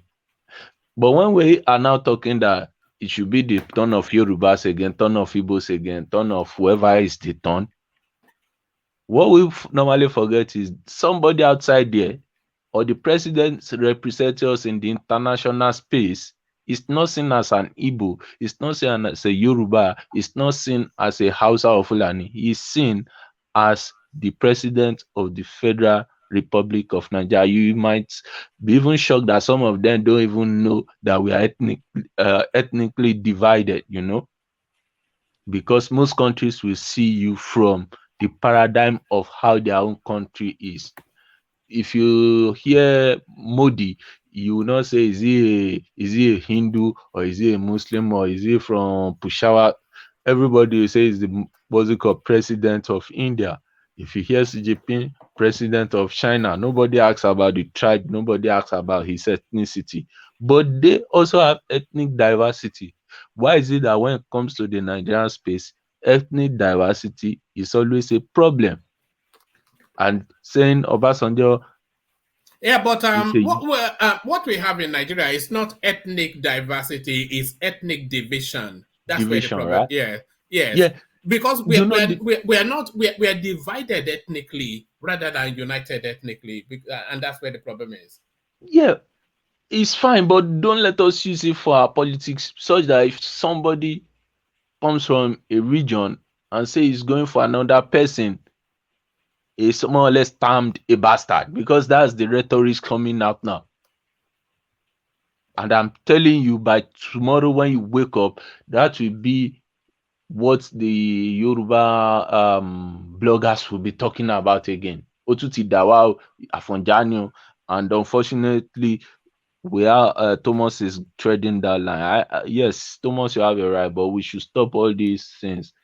APC has everything going for them in this political space. It is for them, it is their own game to lose. But Tami Obasanjo as a bastard, as a traitor in the Yoruba space is something that we should not accept at all. Adane Koko has told us the top ministerial positions the Yoruba space had during Obasanjo's time. What else do we want again? You know. So Yeah, that's but just that confirmation now. sometimes. Sorry, one man. Sorry that I came in. I just came in like that. No. Of course, it's a conversation. Yeah, Now. you see, when Ajari Koko was telling that story, yeah, there were a lot of half truth in that story that was not that didn't really tell the full story. Okay, Obasanjo ran an election, yeah, and this man lost in his own local government. So what did he do? He brought the Bola Iges of this world into the government.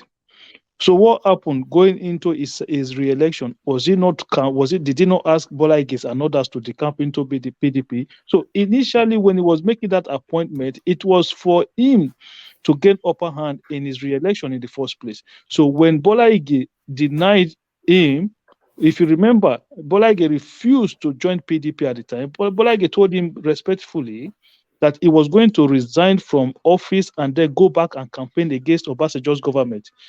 That was one of the reasons why that man was killed. Oh no, you can't say that now. You don't know. One man, somebody that was accused of a murderer, was inside prison. He contested for election inside prison and won an election inside prison under Obasanjo government in Obasanjo's party. Come on, man, what are you talking about here? Sorry, can I interject, please? Yeah, come in, Solomon. Yeah, good morning, everybody, and happy New Year. Yeah, concerning this Obasanjo issue and talk, Obasanjo him now coming to claim to be a righteous person, and as he endorsed to be, and the obedience people are now happy and all that. This guy is somebody like, it was the status quo that brought him as the president of Nigeria. Oh, I just don't rate him anyway. It was the status quo of the northern agenda that brought him into the presidency. So I don't see reason why people would come here and be saying like because he endorsed to be that they've gained momentum and all that. These things are it's just bullshit, because the guy, it was the system. The Yoruba people never wanted him. When you know people, somebody that his people want him, apart from maybe like this one now, what they call this, the heads, like the most old people in the southeast are not really supporting Obi, but at least you see the kind of support he has there. I don't think Obasanjo got with the facts I have about this Obasanjo's presidency. I don't think they supported him like that. So he was imposed on them, and because of the not know that he's somebody that will always they can use. That was how they brought him in. So No. Hold on. That wasn't why they brought him in. Let me tell you what happened in that space. No, they will tell you it's MKO Abiola that they want to. Hold on. Okay. Because this may well be. I'm not being ageist or anything, but this may well be outside of your loop. When MKO Abiola he was killed, by the way, he did die of natural causes. When MKO Abiola was killed, it was impossible. Atiku Abacha rather, he came in then. Shonekong took over from. So it was actually let's go to where. So Abacha was the head of state then. MKO Abiola was killed because he was insisting that he wanted to hold on to his mandate. But the atmosphere in the country was charged up. And then Abacha, when Abacha died and Abdul Salami came in, they needed to do something to bring the country together. And they knew that the presidency was going to go they knew the presidency had to go to Yoruba land. But the presidency had to go to Yoruba land, but they couldn't let the Yorubas pick their man to be president, because the Yorubas did pick a man, but they couldn't let the Yoruba, they needed somebody that they could trust, but still satisfy the Yorubas. So they picked, it was actually Babangida that picked Obasanjo, that gave it to Obasanjo, because Abdul Salami, who was then head of state, was actually Babangida's pick to be head of state, and he was Babangida's boy. So Babangida essentially picked Obasanjo to be president of Nigeria. And then, of course, they just had a sham election and announced him a victor. So he had nothing. He was never beholden to the Yorubas at any phase. And when he was president, of course, he just rigged himself back for a second term. So Obasanjo's relationship with the Yoruba space, and Ajale Koko correct me if I'm misleading anyone. What you just said now is like what I want to still say too. Is almost the same thing. I'm trying to say that the Yorubas, like, this guy was not who they wanted, and in their space there, the person they wanted, is it the Falai or what? They had more votes than him. Meaning, he's not. These people brought in somebody that they know that even if you just saw the factors they considered and brought him in, and because he will still represent their own interest too in a way. That is why they brought him. So people now saying that he is coming to do this, he's coming to do that, and that he has political influence. He doesn't have Tinubu as it stands. Tinubu has. I'm not a Tinubu supporter, but Tinubu have more political influence than he does. So he can't even stop this Tinubu's movement. If I'm not supporting Tinubu, I don't want Tinubu to win, but it's good to always say the truth. But I know that what Obasanjo did can never and cannot stop Tinubu's movement at all in any way. Yeah. One man. Yeah. Who's that? Fatai. Oh yeah, Fatai. Yeah, good to have you, Fatai. Happy New Year. Same to you. Yeah. I wanted to come into almost second what progressive. I don't remember that name. Progressive something said. Baba Ajale Koko's narrative. Baba Ajale is our elder, but unity in Nigeria is a very flowery word. Nigeria, we need stability. Actually, that's the more is more necessary. Unity, I mean, what do you mean unity? There's too much. There's so many tribes. What makes it like it has to be Yoruba, Igbo, and Hausa or Fulani that will be that will be the who should be president? Why not? I don't know Urobo. Why not? All these things is all these things are dictatorship of the majority. Why not Urobo?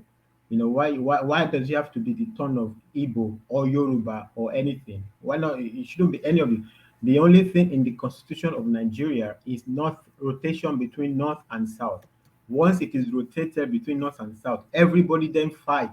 If it's rotated to the south, everybody in the south fights for it. It is the manipulation of the big boys that is creating all this problem. And Obasanjo is part of these big boys that are creating all this problem.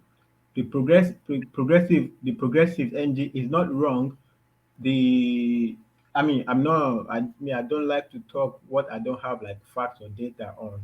But Wale Soyinka once said, I think maybe last year or this or 2021 or something, he said what is one of the biggest disappointment was that person that was like had a hand in the guy's death winning election. It was one of like his biggest disappointment. There is a truth around Bola Ige's death. I don't know, nobody knows, but there is a truth about the fact that some people who have a hand in Ige's death are the same people who are doing this, who are doing that. There is kind of a truth to that, but I don't know who has a No, hand. my brother, sorry, one man. It's not like I'm not saying the man was guilty at the time, but what I was trying to say, one man. I don't know if you the story was out there. Everybody when Yola Mishore, this current Yola Mishore as well. He was the one.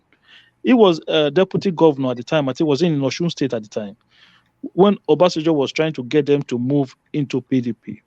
He was a deputy governor and he left AD into PDP.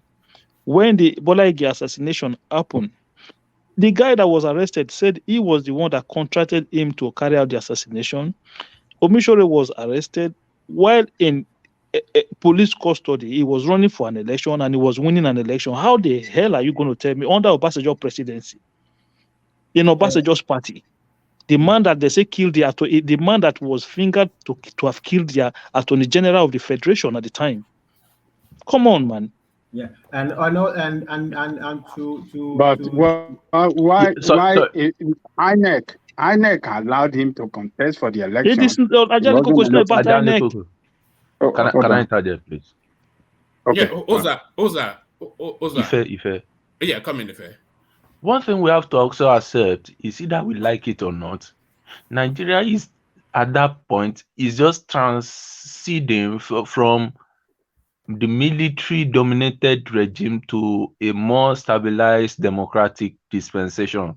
So we should not expect everything to be more or less like free and fair as it is now, So for me, in those spaces at times, I always want to give his regime the benefits of doubt. In this same letter, you know that he equally wrote that if he wanted the third term, he would have done it also. But Come on, man. looking at the unity of the country, I he must read said, that letter. Sorry, what were the? Yeah, go on. I should have yeah, read that letter in full, but I carry on. yeah, he said that irrespective of what Atiku did, if he wanted to have done the third term, he would have done it. But looking at the space of Nigeria, he said no, that it's good to be democratic. So we need to accept that our democratic system is still evolving and it will still evolve. Can I just But close out? I don't want us to downplay whatever stride he has achieved in the Southwest space just because he has endorsed Peter Obi, then writing against Tinubu and Atiku. Can I just close out? He even said, Can I just sorry, close out? Fata. He even said the reason he is not endorsing Tinubu is because of his health, that the country needs an energetic person. That was what he wrote about. That was what he wrote about. What's it called? Yeah, but Tinubu in that's that what he letter. said. So That the he country said, needs an energetic person. okay, he said that, but okay, anybody could have said that.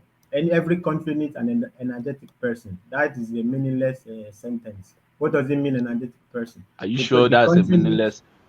it's meaningless. Now the Are country you needs sure that's meaninless? That capacity. a country The does not need country an needs energetic capacity. person as a The president? country, wait, the country needs somebody with capacity.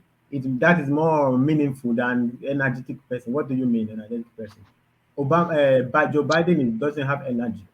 But it's That's Obasanjo. What do you expect? It's Obasanjo that wrote the letter, man. What do you think is going to put there? well, what is he going to put there? You need an idea. Of course, that is And also, if you have to remember that Obasanjo is writing that letter to endorse Peter Obi, so of course yeah. it will castigate others, and they will try and wrap it up in a rational, reasoned way. But it will look to diminish all the other candidates in order to promote his own man. So Which is normal in the political space. yes, The only thing I'm against saying is that our Yoruba people should not say that he's a being bastard. no, No, No. I They don't are not. agree with that. But This is where I was going. sorry, Fatai. Let me just add. Obasanjo is in no position to know what Tinubu's state of health is, unless he has gleaned his medical records. So if he's looking at the optics as we all are, then that's in the realms of speculation. But Fatai, have that in that interjection, and then Ajale Koko Yeah, replace the floor. exactly. You know, we have in America there somebody who had a stroke this year. He became a senator. The governor of Texas is on wheelchair. He's governor back to back. Joe Biden is not the youngest American in town. Mitch McConnell, the head of the Republican head of the Senate, is an old. The lady, the Democrat head of the House of the House there, who just stepped down, I guess. I mean, these are very old people. This is not the point. The point is capacity. The point is capacity. But with regard to saying that Yoruba are say the statement that Obasanjo is against the Yoruba interest. Well, maybe it's a very sharp way to put it that it's against Yoruba interest, so it makes it look like it's a Yoruba bastard. That's not really the point. The issue is that when it comes to a situation, right, where it is a no-brainer to to do something that looks like you don't lose nothing, like it's not your fight, you will still go against Yoruba. This is what they mean. A very clear example. There's many. All the examples are very touching, but very clear example is Lagos. The the fight of Obasanjo against Tinubu in Lagos as governor, holding up Lagos money. If Obasanjo was so determined to run Lagos to the ground, he would not give them any. He was determined against anything. You're selling okay. If Lagos crashed, what is your benefit? So that PDP could win Lagos. Is that enough reason to run down Lagos? You cannot run down Lagos just because you want PDP to win Lagos. This is the where the that argument is coming from. That when Obasanjo has a chance, even you can even be neutral. That even it's even beneficial for you to be neutral. It will go all the way. What was that thing? Even the OPC, okay, the agitation is not good, but Obasanjo wouldn't do the same treatment. Okay, if Lagos, if it was Kano, it was Kano governor. I mean, even the north, they create the local government and like they are drinking water. Could he have tried to hold up Kano's allocation? Would he ever have tried it? It's only Yoruba he would ever do such a thing to. He would never ever try it to do that kind of thing to Sokoto. Let him. Why didn't he try and hold up Sokoto's money? But he will hold up Yoruba's money.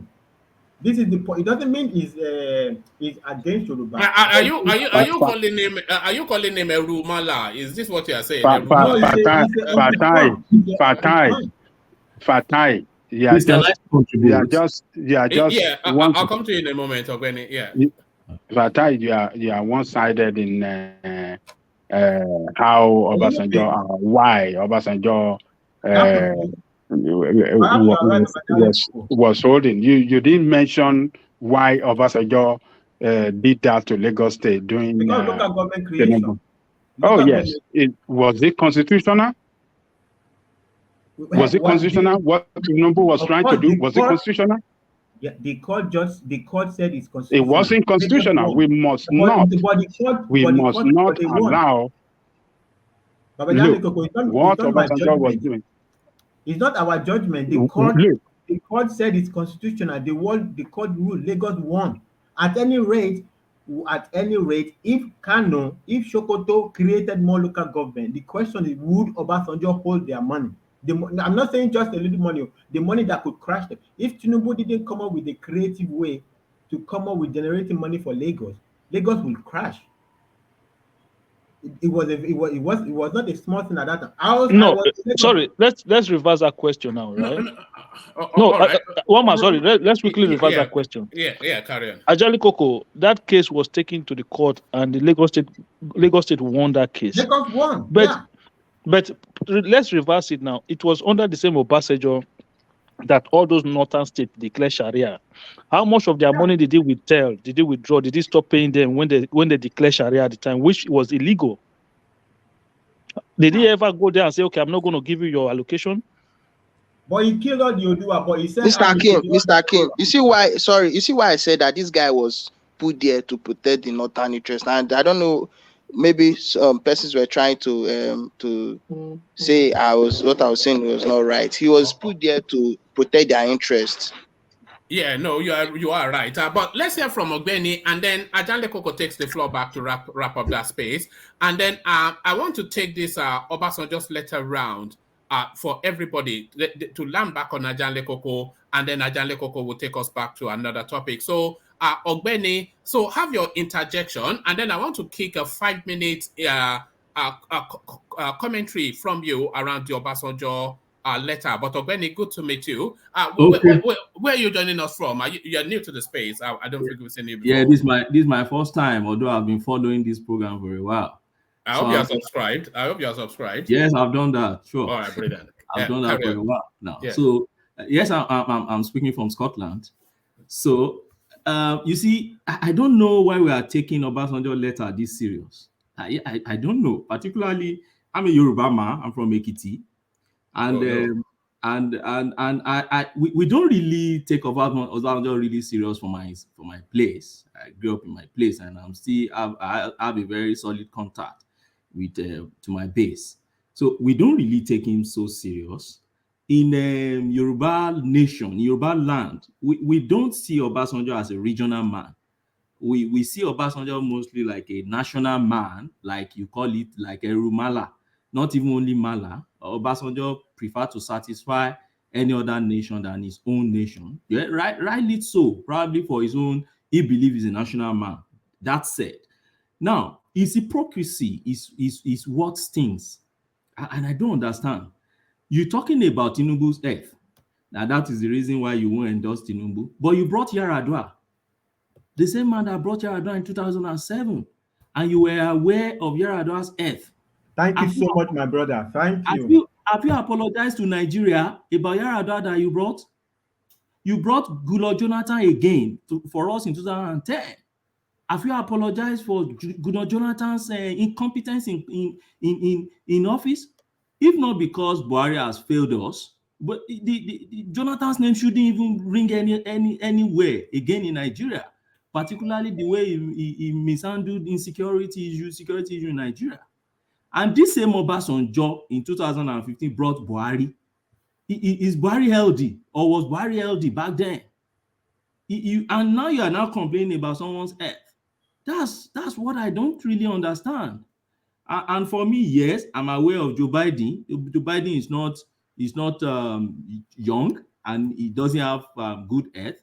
But capacity, like one of us said here, capacity, that's what matters. Capacity, antecedent, and people, what are the kind of people you have around you?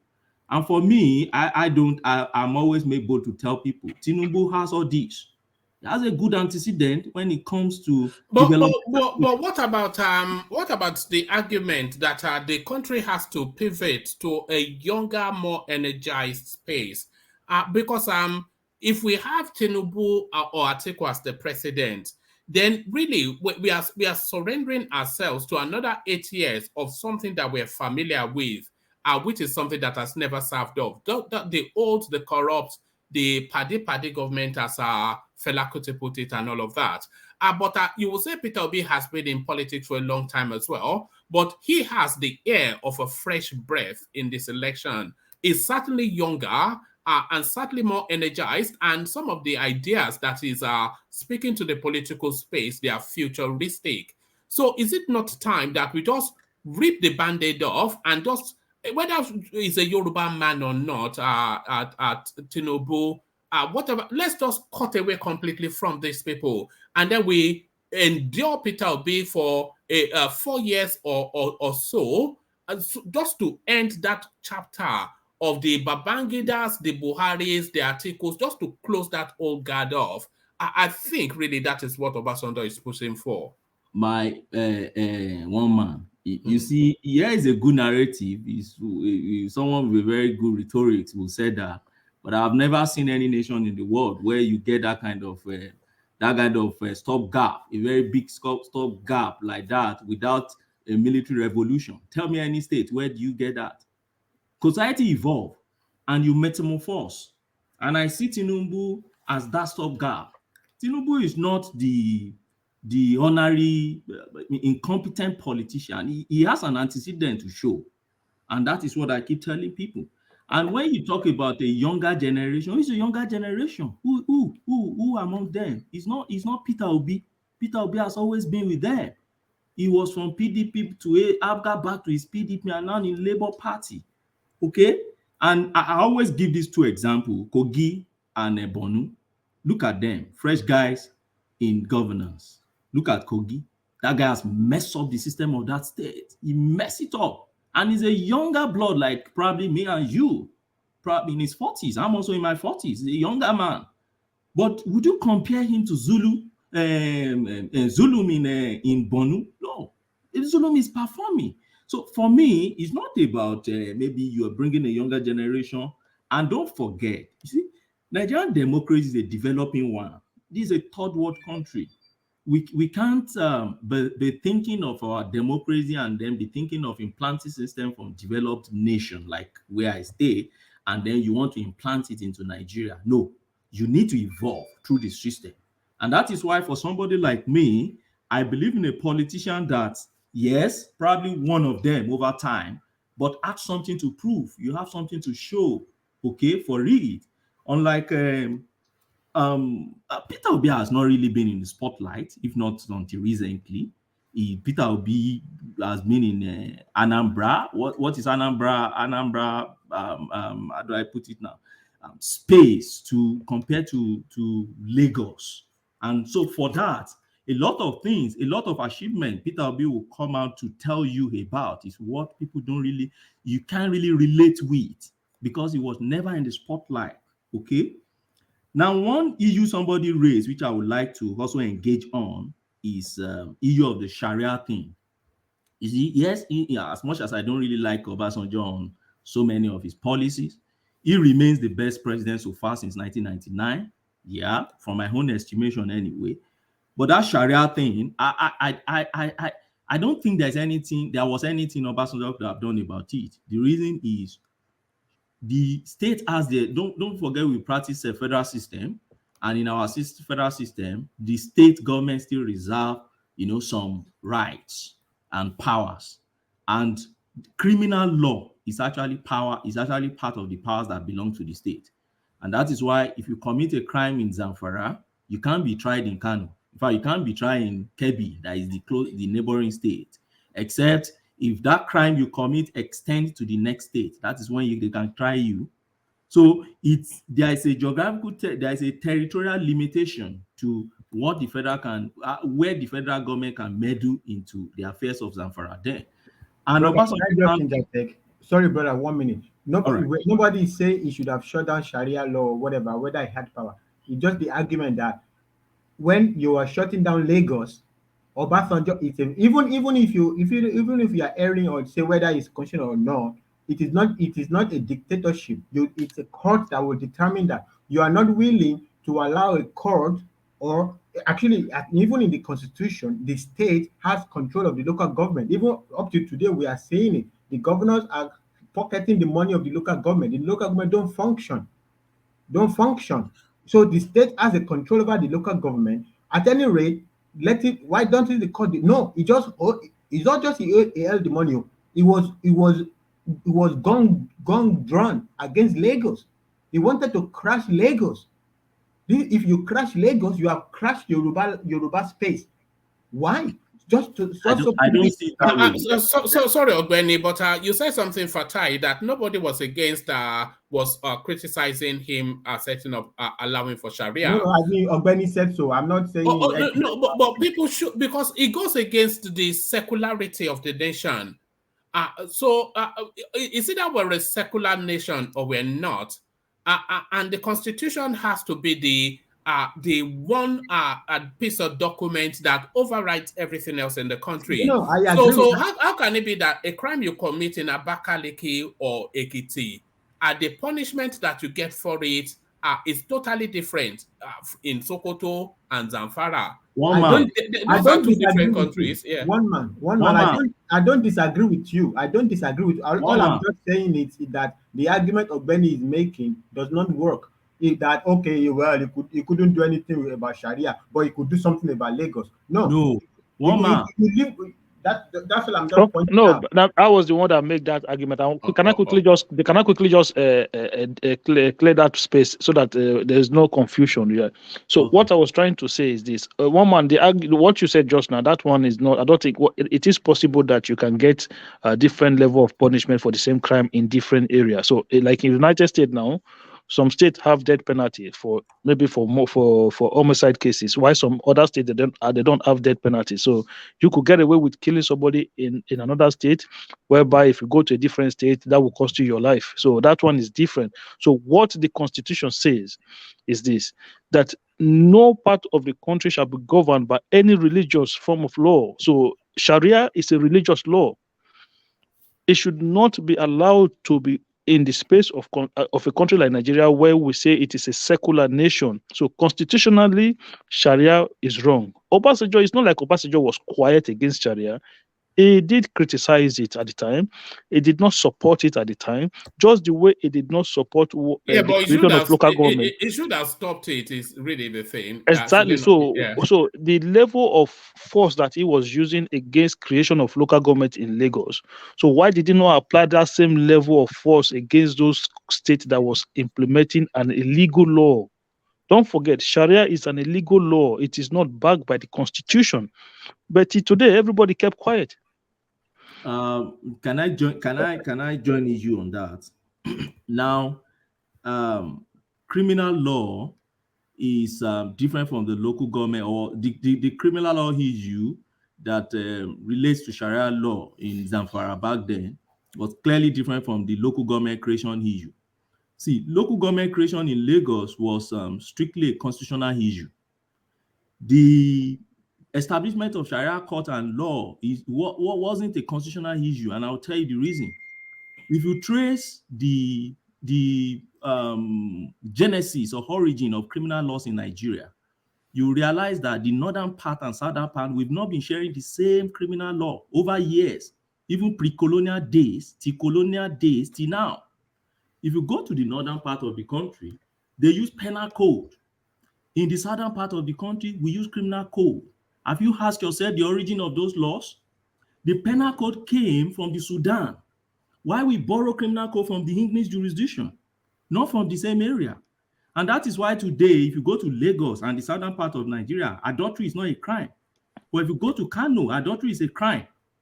Why? Because the one they brought, before they amalgamated us at all in 1914, the one they brought from Sudan had that, because there's an element of Islamic law moving into that criminal law.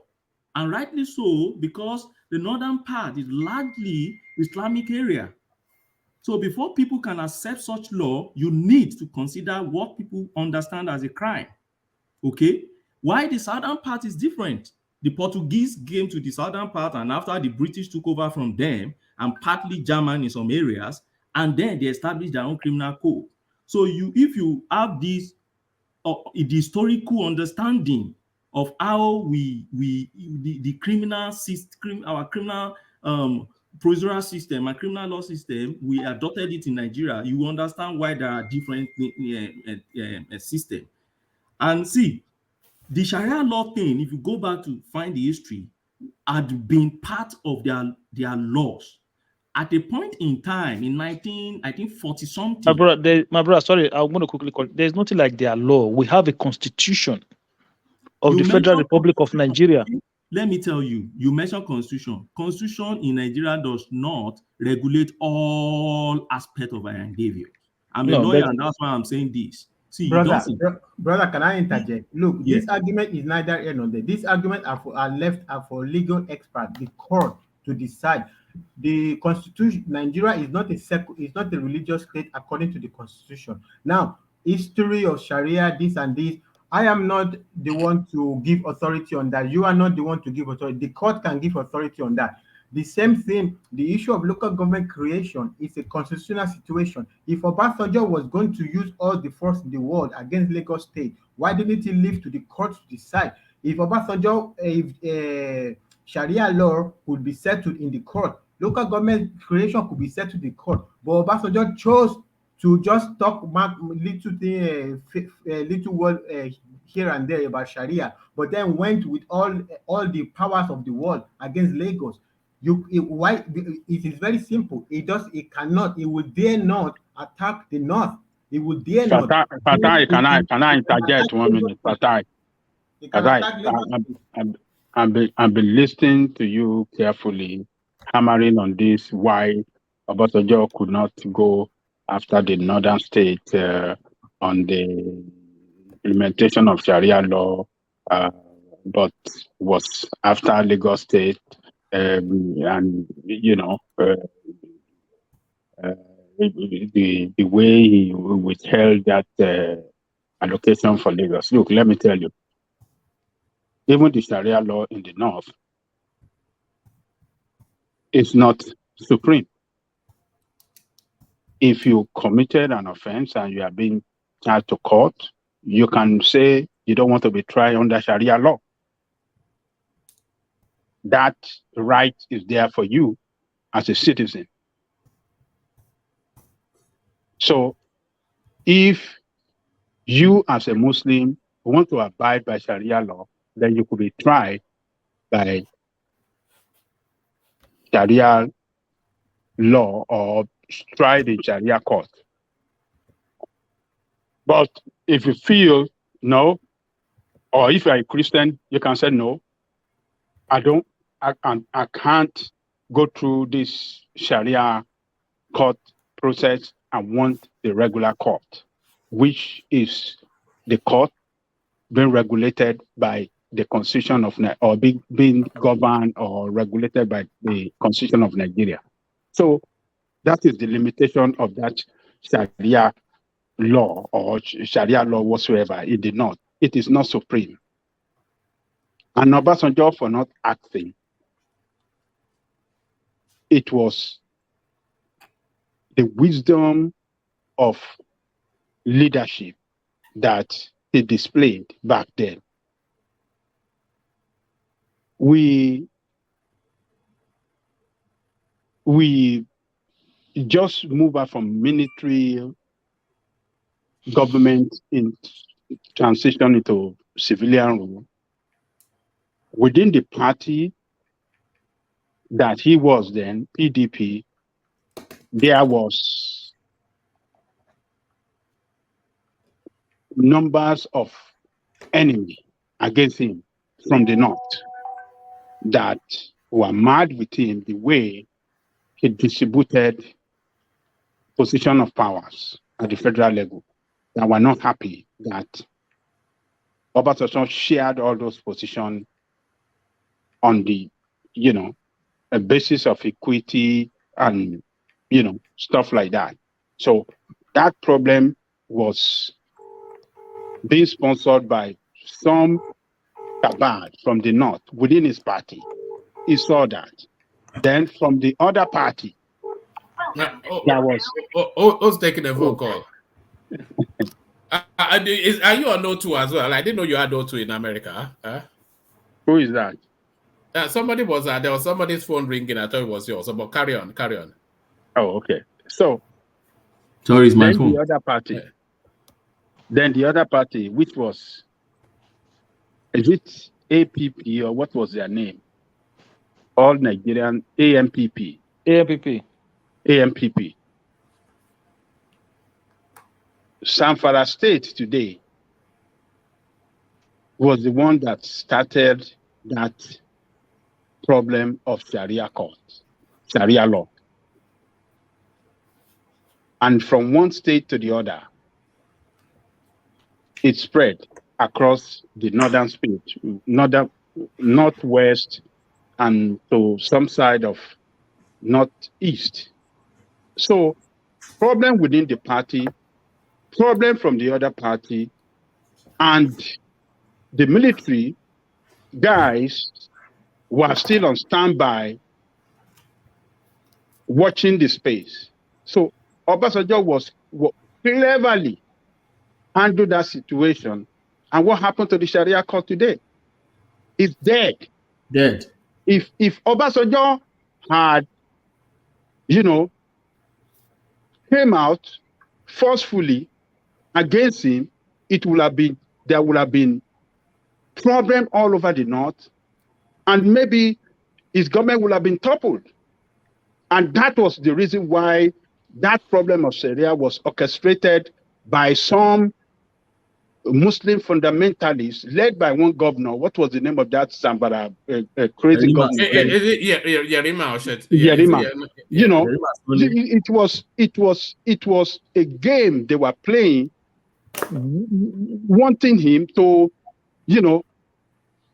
come out forcefully against them, and then they can say, "Oh, look at it's an enemy of the north," and then another problem will start from there. So Obasanjo understood the game better. So he handled it carefully. Even according to him, he said he went to the Sultan. I mean, he called was the Sultan of Sokoto. I think that was the supreme Islamic leader. That what is this that is happening from your people? He said that one said he should take it easy. That he will find solutions. That he should leave him alone with them. He will handle them, and he will do. And when you have a leader of a particular people give you an assurance that I will handle them, you should be able to respect that leader and live with that leader to handle his people. So Obasanjo left it alone with that leader to handle it. And I think at the end of the day, what happened to him? He died.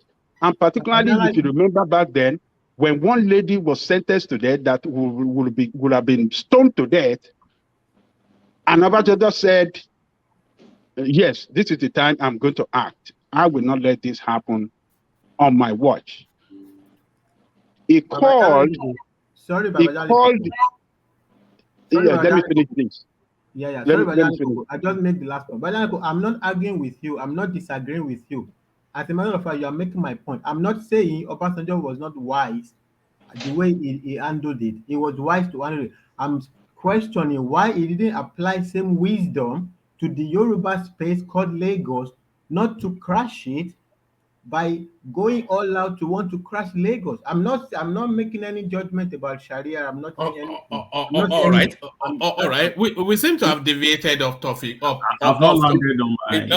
you see where Obasanjo made mistake on Lagos was when the court ruled that nothing wrong. That was when he should have, step back and release the money to Lagos State and then move on.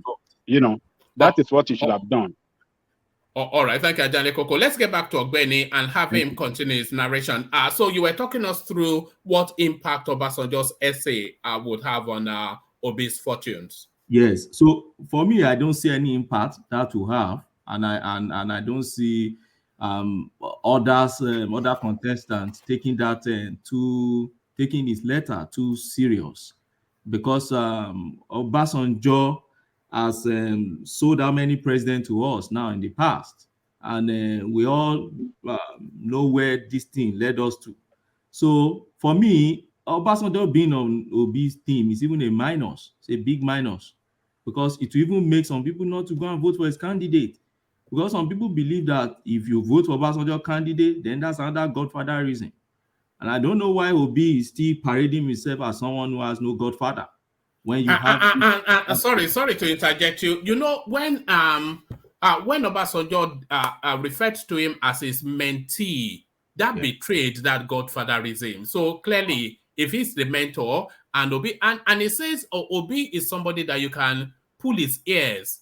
I mean, you wouldn't want a president that anybody can pull. Hold on, Akim. You don't want a president that somebody can pull his ears. You want a president that people are somewhat afraid of.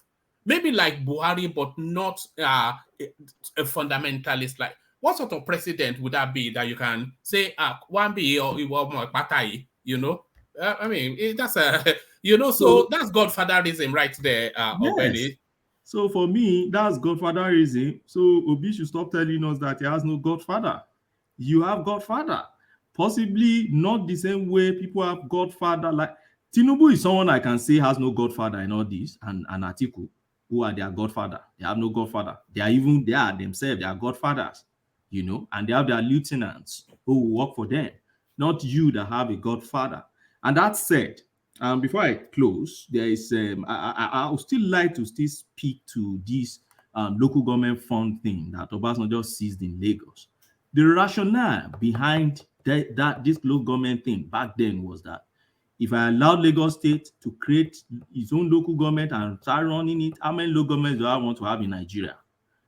Now, the constitutional issue that followed this, the constitutional issue or complexity that would have followed that will be that then if I have to send allocations to local government, if you create yours and you say you have 120 local governments in your state, then I have to send allocation down to 120 local governments in your state. Where will it end? It won't end anywhere, and it won't go away for Nigeria. And that was the reason why Obasanjo took that, why I call it extra legal means, not necessarily illegal. If you go and read that judgment, the judgment first said Lagos State has no power to create local governments. The judgment went further to say that, but Obasanjo also, the federal government has no right or power to hold their money. Okay, not necessarily illegal, but it's just an extra legal step to curb the ripple effect of what Tinubu was trying to do. Okay, so you won't compare with the Sharia law, which is a law of a state. Each state in Nigeria has its own law. Ekiti State criminal law, Ondo State criminal law. They all have their laws. If such law contradicts what is contained in the Constitution, the Attorney General of the Federation will go to court and trash it out. And if they feel that there is no need to go to court, we just allow this thing is going to die, then it dies off naturally. You won't compare it with something that could have ripple effect on all states in Nigeria and become a serious issue for the federal government in sending, you know, allocation to every hundreds of local government that other states will be creating by then.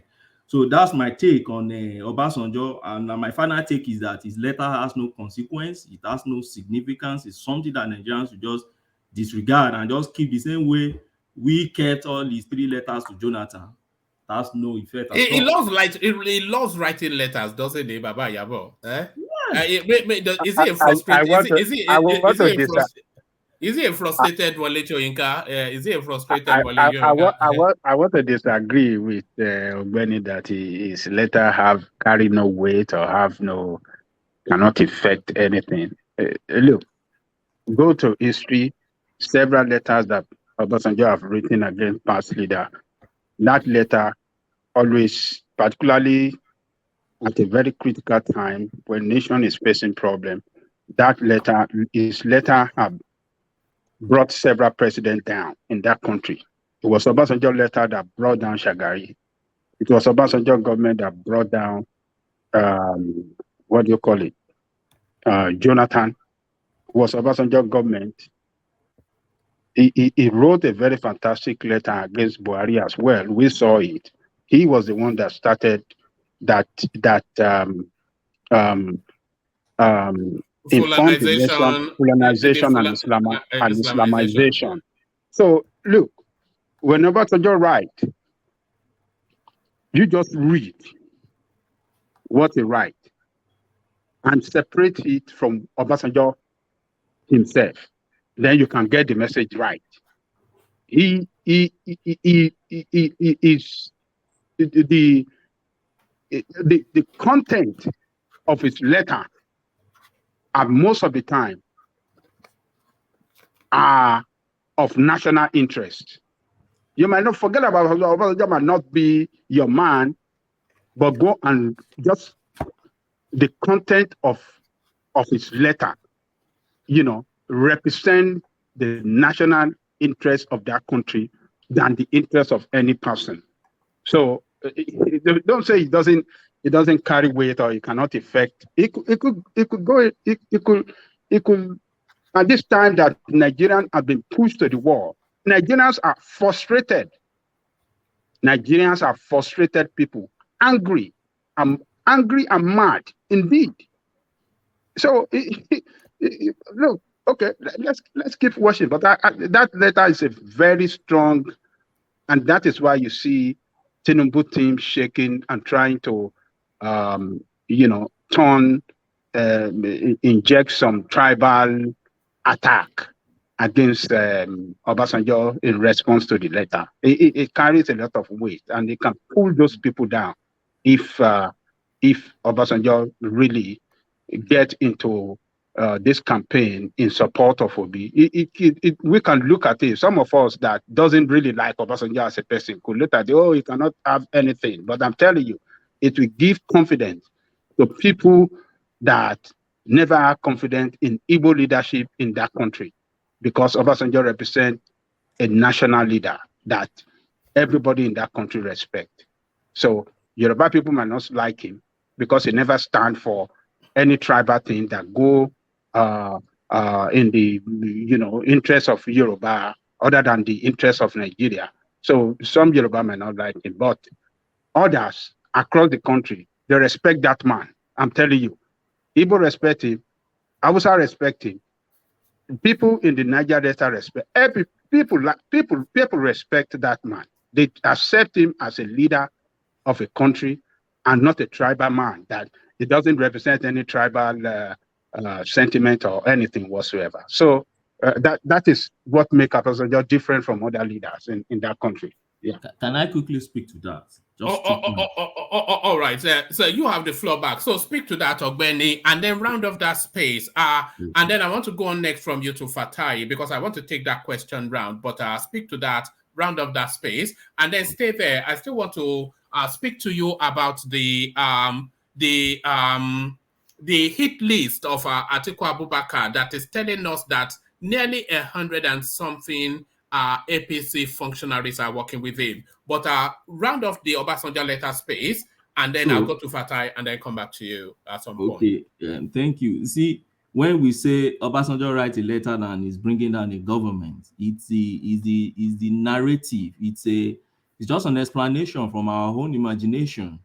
I don't see it as the weight of his letter bringing down any government. There are letters he has written in the past that never achieved anything. If you go back to Izeogu, during the time after that coup, Obasanjo wrote a letter to Irozi. What did that letter achieve? It achieved nothing. Go and read that book. Obasanjo himself wrote the book titled Izeogu, but the author, Obasanjo. He wrote several letters which achieved nothing.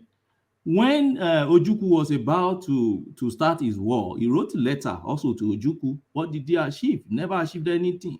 Yes, some of his letter, as content of his letter has probably come to reality, while some have not. So when you look at that pattern, you can't conclusively tell that his letter will achieve anything. After all, January 2019, before the 2019 election, he wrote a letter to Buhari, and after they conducted the election, and he supported Atiku.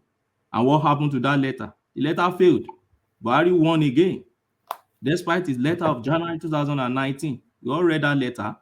So for Obasanjo to write a letter, yes, some people will listen to him just like some people still listen to Charles Taylor to date in his country, from where he's speaking from.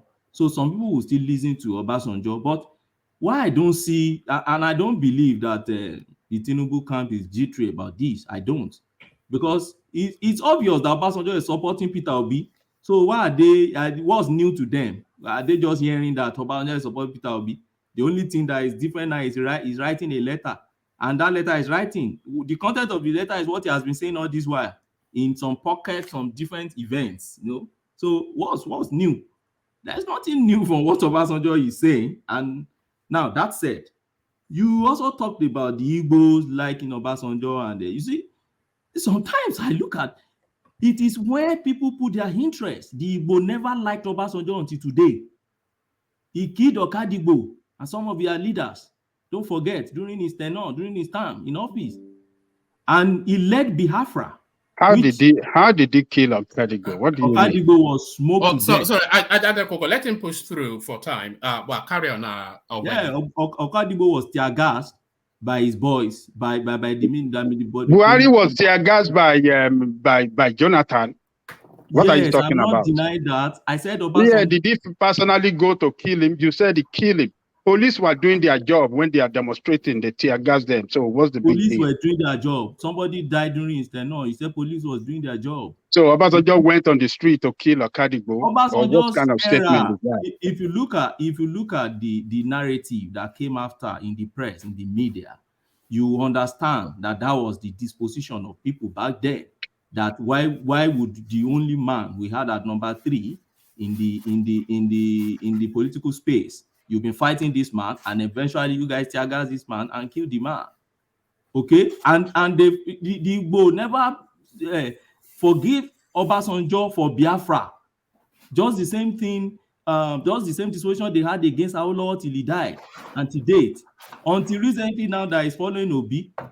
And if deep inside them, the Igbos, deep inside them, they still believe that Obasanjo betrayed them during Biafra. Why will he kill their people? Except for the fact that, okay, now he's supporting their people. So the narrative that the Igbo life and everybody liked Obasanjo throughout Nigeria, that is not the true narrative. They like Obasanjo for what he stands for now. But if tomorrow Obasanjo speak against Peter Obi, they will curse Obasanjo. So it's a matter of interest. It's not as if they love Obasanjo. So to round off my thoughts on that is that there's nothing new about Obasanjo letter. Everybody has known Obasanjo stand for Peter Obi. The only thing is he has reduced it into a letter now, and life continues. All right, brilliant. Thank you, Ogbeni. Stay with us. So I want to go next from Ogbeni to Fatai. But on the way to Fatai, let me do a bit of administrative stuff. Just to acknowledge the super task that has been coming in. And it is my expectation this year that the super task should be coming in fairly frequently, not just from Alexander Gomez. So that was my expectation. But outside of the cycle of the festive season, hopefully that will be the case. Pardon me. So Alexander Gomez super task to say, I really don't like this Falaye narration, folks. Does anyone actually think in a free and fair presidential election, Falaye can defeat Obasanjo? Come on now. So yes, there's an argument there. Falaye was I'm not sure that Falaye can defeat Obasanjo even in a free and fair election. It's a simple answer to that. Because Falaye is maybe it's not, but because he was a federal minister at some point, but is very much in the political lexicon and feel of Nigeria. Is very much a sectional and a regional figure. People see him very much as a Yoruba man. So he will command a lot of votes in Yoruba land, but I'm not quite sure that he will command a sufficient enough votes nationally to defeat Obasanjo. We've always said that Obasanjo is a Nigerian over and above everything else. So Falaye's popularity in Yoruba land, free and fair election or not, it cannot defeat Obasanjo. So I concur with you somewhat, Alexander Gomez. I really don't like this Falaye narration. does anyone actually think in a free and fair election, Falaye can defeat Obasanjo? I certainly do not think that. But thank you for the super chat, Alexander. Engineer comes in with the super chat. If Atiku will win 2023 presidential election, please don't thumbs up. So it's going a roundabout way to invite people to hit the like button. We invite you always, but you don't really seem to pay any heed. But engineer now paying you to click on the like button. It says, if Atiku will win the 2023 presidential election, don't thumb up. If Tinubu will win the 2023 presidential elections, thumb up. So that's all somewhat of an opinion poll then. Somewhat, it's a curiosity. Actually, I'll do a poll on that just to sample the feel of the platform. So I'm going to say who will win the elections, and then I'll put 3 names. We all know where it will go, but of course, we'll do a mini poll just off the back of your super chat, engineer. Engineer still with the super chats. Professor Ajan Lekoko, Obasanjo will U-turn to Atiku. Just watch from second to third week now. The table will change. Hell, engineer, hell will freeze over before Obasanjo turns to Atiku.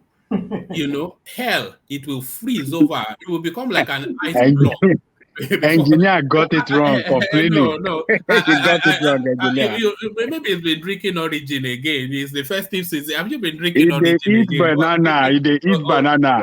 Banana is sweet for his mouth. Ogogoro talking. That's Ogogoro talking, right? What are you talking about? Are you on some special brew? Special brew. Thank you for the special brew super chat. So thank you for the special brew super chat.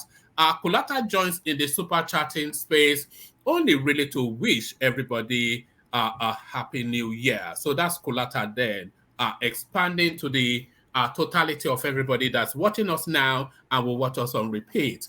Kulata wishes you the best that the year has to offer. So thank you for that, Kulata, and a happy new year to you too. So thank you for that, Kulata. Engineer comes back. There one man, 11 APC governors, while 52 reps and senators working for us. Wow, what a 2023 best election. So thank you for that super chat, engineer. But that's one of the talking points. You probably came in laterally, but that's one of the readouts that we'll be contending with. So thank you for all of the super chats. And of course, the Buy the Coffee space still open. Only really to have one sole occupant. You all know who occupies that space, of course. You can all say it together. The Buy the Coffee space, as ever, Ayo. He immediately does it just as soon as the session starts. So that's Ayo doing as he always does ever since that place was innovated into the space. So thank you, Ayo. So now let me now take the conversation in the direction of Fatai. And Fatai, to you, is this the third term by proxy that we're seeing with Obasanjo? You know, there are certain telling signs in this essay that Obasanjo wrote. First, he referred to Peter Obi, who is trying to persuade the landscape that he wants to be the next Nigerian president. He refers to him as a mentee. So, and a mentee, of course, must have a mentor. So that's one. And then, of course, it says Peter Obi will be the sort of the president that if he's erring, they can go and pull his ears. So it's essentially a puppet on a string being orchestrated by a puppet master. But the Obasanjo essay, Fatai, does he add or remove anything to the hustle towards that Aso Rock state? Does it add anything to Obi's trajectory, Fatai? One man, thank you for coming. Your super chat, they are just raising new channels of talk, but let's not go into all of them. But you are right. Not only hell, even heaven will freeze over before Obasanjo endorses Atiku. As a matter of fact, Obasanjo's endorsement of Peter Obi is to hurt Atiku. It's less about Tinubu, more about to take as much a vote away from Atiku as possible. Obasanjo, the last thing, Obasanjo will give his life for Atiku not to be president. That's like very clear. But so that's about that. Then I'll just make a 10 seconds comment about Alexander's super chat about Olufalaye's narration. Well, it's the same thing we are saying now. If Olufalaye did not have a chance to win because the Yoruba supported Olufalaye 90%, if the presidency was micro-zoned to Yoruba, then why are we talking about Olufalaye could not win? The same thing now, if the election is microzone to the southeast, can Peter Obi win it by himself in a free and fair election? Can Peter Obi win Tinubu? No, he can't. So the same logic, if Olufale could not win, if they allow the microzoning to Yoruba to take hold with Yoruba choosing their own candidate, if that is the point, then why are you telling us now that Peter we should all microzone it to Peter Obi? Peter Obi by himself cannot win. So if you are saying Olufale could not win, Peter Obi also cannot win by himself. So that kind of balances out that narration. If Olufale could not win, Peter Obi could not win. So nobody should support anybody. Let all just have a free and fair election and let the winner win.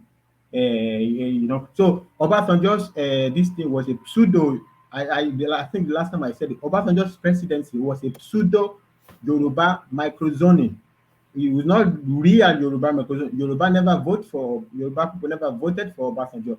It was a micro where Yoruba has only ever produced a Shonekon as president, and that is not the president. Yoruba has never produced any president. If Tinubu says it is Yoruba's turn, it's not totally wrong. It's not totally Yoruba has never produced. The Igbos have produced Azikwe, Agoin Rose. Everybody is produced. Yoruba has never produced. But at any rate, it's not about the big tribes. Why can't an Urobo man produce president? Why can't a Shekiri man? Why can't, I don't know, whoever? It should not be about that. The only zoning in the Nigerian constitution is north and south. It rotates to north, it rotates to south. In that, after that, it's everybody's game. Go and play your game. If you win, you win. There's no micro zoning to it. If we keep on promoting micro zoning, we're going to keep having problem in Nigeria. The only thing that it makes sense in this situation to micro zoning, even I will support it, to the southeast, to the Yoruba, just so we get behind us all the civil war situation, because it seems like whether you like it or not, it's in the air that people are afraid of the civil war situation. That if you give it to the Igbos, like we don't know, but let's just do it and get away with it. I don't think if you beat Peter Obi will bring a second civil war to Nigeria. You understand? Yeah. Can I touch that? Sorry. I just finished this sentence and then you can interject. If Peter Obi wins, he will not crash Nigeria. Certainly, we are only talking capacity. We are talking these people who have capacity, who have more capacity. Tinubu or Peter Obi. That's the only thing that is clear now is that for the stability of Nigeria, Atiku being president 2023 will bring tremendous pain to the stability of strain. Let me not pain, strain to the stability of Nigeria. That is the only argument. Every other, let Tinubu and Peter Obi go and contest. Whoever wins, wins. For me personally, the only thing I have against Peter Obi is just that it is so short a time. It is practically impossible for Peter Obi to win. Practically impossible to win in this short amount of time without a sound record to rely on. All his record in Anambra and nothing to write home about. Actually, in reality, except you are just trying to beat around the bush, they are nothing to write home about. With no record to run, you want to be president in like two it's very difficult against a man who actually has great records. That's all. It's not even about Yoruba or anything. These things will continue. Sorry, Fatai. Are we too quick to be somewhat derisory about Peter Obi's achievements in Anambra State? No. Because Anambra State is not quite the weight and size of Lagos. So if you want to, on the optics of it, talk about its achievement, then it will always be. Sorry, who's that? It will always be dwarfed by somebody like Tinubu, who had Lagos, which was a country on its own in terms of the size of the economic space. So he's able to have more of an impact because he has a vast fortune to play with. No. That's not that. There are many states who don't have capacity as Anambra. There are states that don't have as much capacity as Anambra. in Nigeria. So that argument really doesn't really hold. It's not about the size of Lagos or the wealth of Lagos or anything. Lagos was not. If we leave aside the wealth of Lagos, Lagos was under tremendous it was under tremendous pressure. Tinubu was fighting against federal government.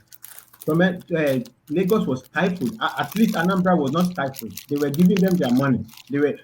Peter Obi had what it takes to make some impact in Anambra. It's not the wealth of Lagos that made Tinubu to be able to devise a lasting solution to Bar Beach. It's not the wealth of Lagos. Federal government was pumping into Bar Beach every year billions and billions, pouring sand into Bar Beach.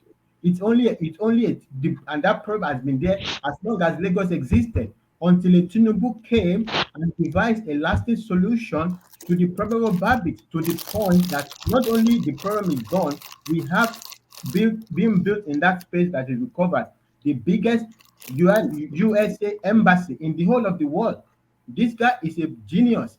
If this guy, his health is the only problem, if his health is out of the way, there will not be contention. This guy, one has to give credit to where credit is due. Has nothing to do with Yoruba. This problem of garbage is bigger than the problem of erosion in Anambra. So Anambra had a big problem of erosion. The totality of money that Peter Obi invested, or Anambra money that Peter Obi invested, it's hundreds of millions of dollars. In all together, maybe over all of them together, over 300 or maybe $400 million. That thing will solve all of the erosion problems. It will solve everything. It would even solve the next. It would even help Abia State if you wanted. It took all of them. This is a conscious decision. It's not like it's incapacity. It's incapacity. Can't do it. He made a conscious decision. He chose path when he came to Anambra to go certain path. These were his choice. He made a conscious decision to invest necessary money of Anambra. And he did it. Not only he just did like he did the investment properly, he invested it in companies, which he had tremendous influence or whatever it is, in which he essentially almost at least some of them were his company. So these were choices that Peter Obi made. On the back of these choices that he made, do we want Nigeria to become another investment program of Peter Obi? This is the question. If Peter Obi comes out today and said, "Oh, what I did, this is what I was trying to achieve," and then this thing happened, or this was the mistake, we will understand that he was trying to do something, he made a mistake. But he's still standing on that thing today that, I made investment in Anambra. I made investment in Anambra. This is the problem. He's not a man who has recognized that those things he did to Anambra, they are not small stuff. He doesn't recognize it. He's bouncing on it. He came into this campaigning on it. When a Soludo points out about one of the investment, heaven froze over. Everybody went for it. Why? We don't want a country that we cannot speak. We have to be able to speak. Some people cannot just be coming after. Yeah. Fatah, can I interject now? Sure. All right. Yeah, go on. I picked some points in your analysis. The first point I picked, you said microzone and zoning. When it was zoned to the south under OBJ's time, the southeast and south left it for the southwest to decide. However that played, brought OBJ in. Yes, zoned. It was zoned to the south, but microzoned to the southwest. So the question now is, if you are talking about zoning now, why can't the southwest, microzone it to the southeast? Now you are talking about situating. Please, can you repeat that again? Sorry. You talked about microzoning and zoning. No, I understand. I understand what your point. I just wanted you to land, so I don't want to cut you. All right. Let him land. Go on now, Ife. Now, the second point is you are talking about the U.S. Embassy in Lagos, more or less along the coastal waterway of a sovereign nation. Have we even thought about the security implication for the nation itself? Because now you are putting a sophisticated embassy on more or less that's the perimeter of international waterways. Yeah. What are the This is security another implications? argument. This is not about, we are talking about the Wait now, capacity. waiting now. This for me is even a security threat to the Nigerian space itself, irrespective of what they want to do, because that place is more or less an island on its own. So if any security operation is going on in Nigeria, Nigeria has more or less no capacity to even stop whatever is coming into our own, international space. Because even their warship is guarding the Nigerian oil reserve that we have. And we are still having oil theft in Nigeria. In this administration, no revenue was remitted to the federal allocation account from oil sales. First time in Nigerian history. The third point that you talked about is ecological disaster in Anambra State, erosion. What conscious effort has Lagos State government done in stopping people buying the swamp forest areas, filling swamp forest areas, such that it is now affecting the Lagos waterways? Okay, I Because get your point. wait, Before you are yes, if raising you too want many to look points, at before I all lose. those places you are talking about now, part of the problem. All right. If let him address the 2 points that you have made, and let this conversation take place between Ife and Fatai. Let him address those 2 spaces, just so that he's not overwhelmed by. Fatai, address Okay, that, and then Ife can come back. okay. The first point you raised, I don't even know that. I mean, you are. I don't know. I think you are misconstruing my point. I don't. The first one, microzoning to southwest, the southeast microzone. Peter Odile, Obasanjo was already You president. said zoning and microzoning. I know. You I, said I want to believe microzoning was to the southwest, but zoning to the south. So my question is, wait. why can't we now microzone it to the I southeast? get it. I get your point.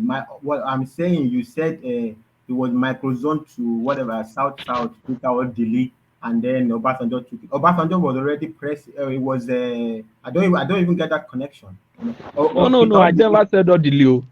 I You said said Odili. you from your own statement said it is zoned, that the presidency is zoned in Nigeria. That was now microzoned to the southwest. When it was microzoned to the southwest, I'm now saying that even when it came to the south, the Igbos or the southeast and south side left it for the Yoruba space to decide, for us to decide amongst ourselves. Okay. However, that politics played out, You are Obasanjo totally came off out. point. No. You are totally nobody So are you microzoned it. They did wait now. Nobody left it for Yoruba, the southwest, the southeast. Nobody left anything to the Yoruba. We came into the dispensation, and the northerners just chose Obasanjo or the military or whatever it is. They just chose Obasanjo. They didn't say, okay, we give it to the south though, and use south to go and decide though, and then the south left it to Obasanjo. That's not the point. I don't. That's totally off point. What about zoning and micro zoning? I am saying in the constitution of Nigeria, in the constitution of Nigeria, there is only region, you north and south region. That is what the constitution recognizes. This rotation is rotated between the north and the south, and when it goes to the north, then it comes to the south. When this Yeah, happens, then I've achieved then my question. My question is for you to rephrase the way you've put your submission earlier. no, your submission is Because totally. you were putting it in the form of, okay, it came to the south. Where it came to the south, the No, microzone you into didn't the listen. southwest. No, you Now, didn't hear me very yeah. well. You didn't hear me very well. you only these two rotations. So now address the issue of the embassy I raised. Well, Oh, you are not a security expert to determine that it's a security threat. Number one, that's no. Number two, I am not speaking to those implications. I am speaking to the problem that was on ground. The problem was solved to the point, to the extent that there is so much confidence a United States is building its embassy on that. When the federal government was pouring sound there, the United States is not going to build their embassy on the sound that the federal government was pouring into Babish every year with billions and billions and billions. But somebody, a Tinubu came with his team, whatever, they devised a lasting solution to the point that it brought so much confidence a United States could decide to build its own embassy, the biggest in the world, yes, on that thing. I'm telling you that part of the problem that caused that Babish was because people were feeling Who is water waste. feeling? Yes, You are now not getting all those wait, Lekki you are not area were they No, not area. hold on, gentlemen. I think you are deviating of the point that Fatah is making. Irrespective of who was feeling it, there was a problem that had been subsisting in that Bad Beach area, that the floods were subsuming people's properties. And Tinubu found such an elegant solution to it that not only did it solve that problem, it actually transformed that place into one of the choice real estate spaces, exactly. not only in Nigeria, but Africa. And so prestige was the area that, and the point that you were making about the security undertones of the world's foremost superpower building a large edifice on a coastal line that goes into the international space. That point you are making is not lost. Is not lost. But the point that Fatai was making was that the space, that the creation of that space to make it attractive to as high up as the Americans was entirely down to the ingenuity of Tinubu, a That's my problem that point. has been subsisting in Nigeria for decades. And he solved it with such elegance to attract the foremost country in on the planet. So I think Not that, yeah. Thank you, one man. Not only he solved it with so much elegance, he solved it so much. Like it was not like it was like so painless. Nobody even sit back to think about what a great way, what a device he came up with. That's the point. The security thing you are talking about, we are not security experts. But even if you want to talk about the security, you have to come at it at the point of view of an understanding of geopolitics of the world. The Atlantic Ocean is a great asset of the world. In fact, nobody is allowed to touch it. So you have to bring in situations of geopolitics, security implications, not only of Nigeria but also of the world. There is a lot of geopolitical calculations that will go into that space for you to have a legitimate debate regarding that. You understand? So that point you have to be So except are if you you say telling me that place is not along the Nigerian territorial waters? Because if you are talking about the geopolitics of the world and the Atlantic Ocean, there is what you call a country's territorial waters, which is defined by its landmass relative to the Atlantic Ocean. excuse me, that there Because is if we that are talking about the Atlantic Ocean now, what's it called? Part of the problem we are seeing in the Ukraine-Russian war is part of all these disputes about territories. We have the South China Sea dispute. We have what's it called? Even the U.S. territorial waters. So brother, you are taking this argument so no, to I'm not arguing. I'm not arguing. I'm only telling you that don't embellish a situation. Yes, I'm not that embellishing any situation. that push the other candidate more or less useless.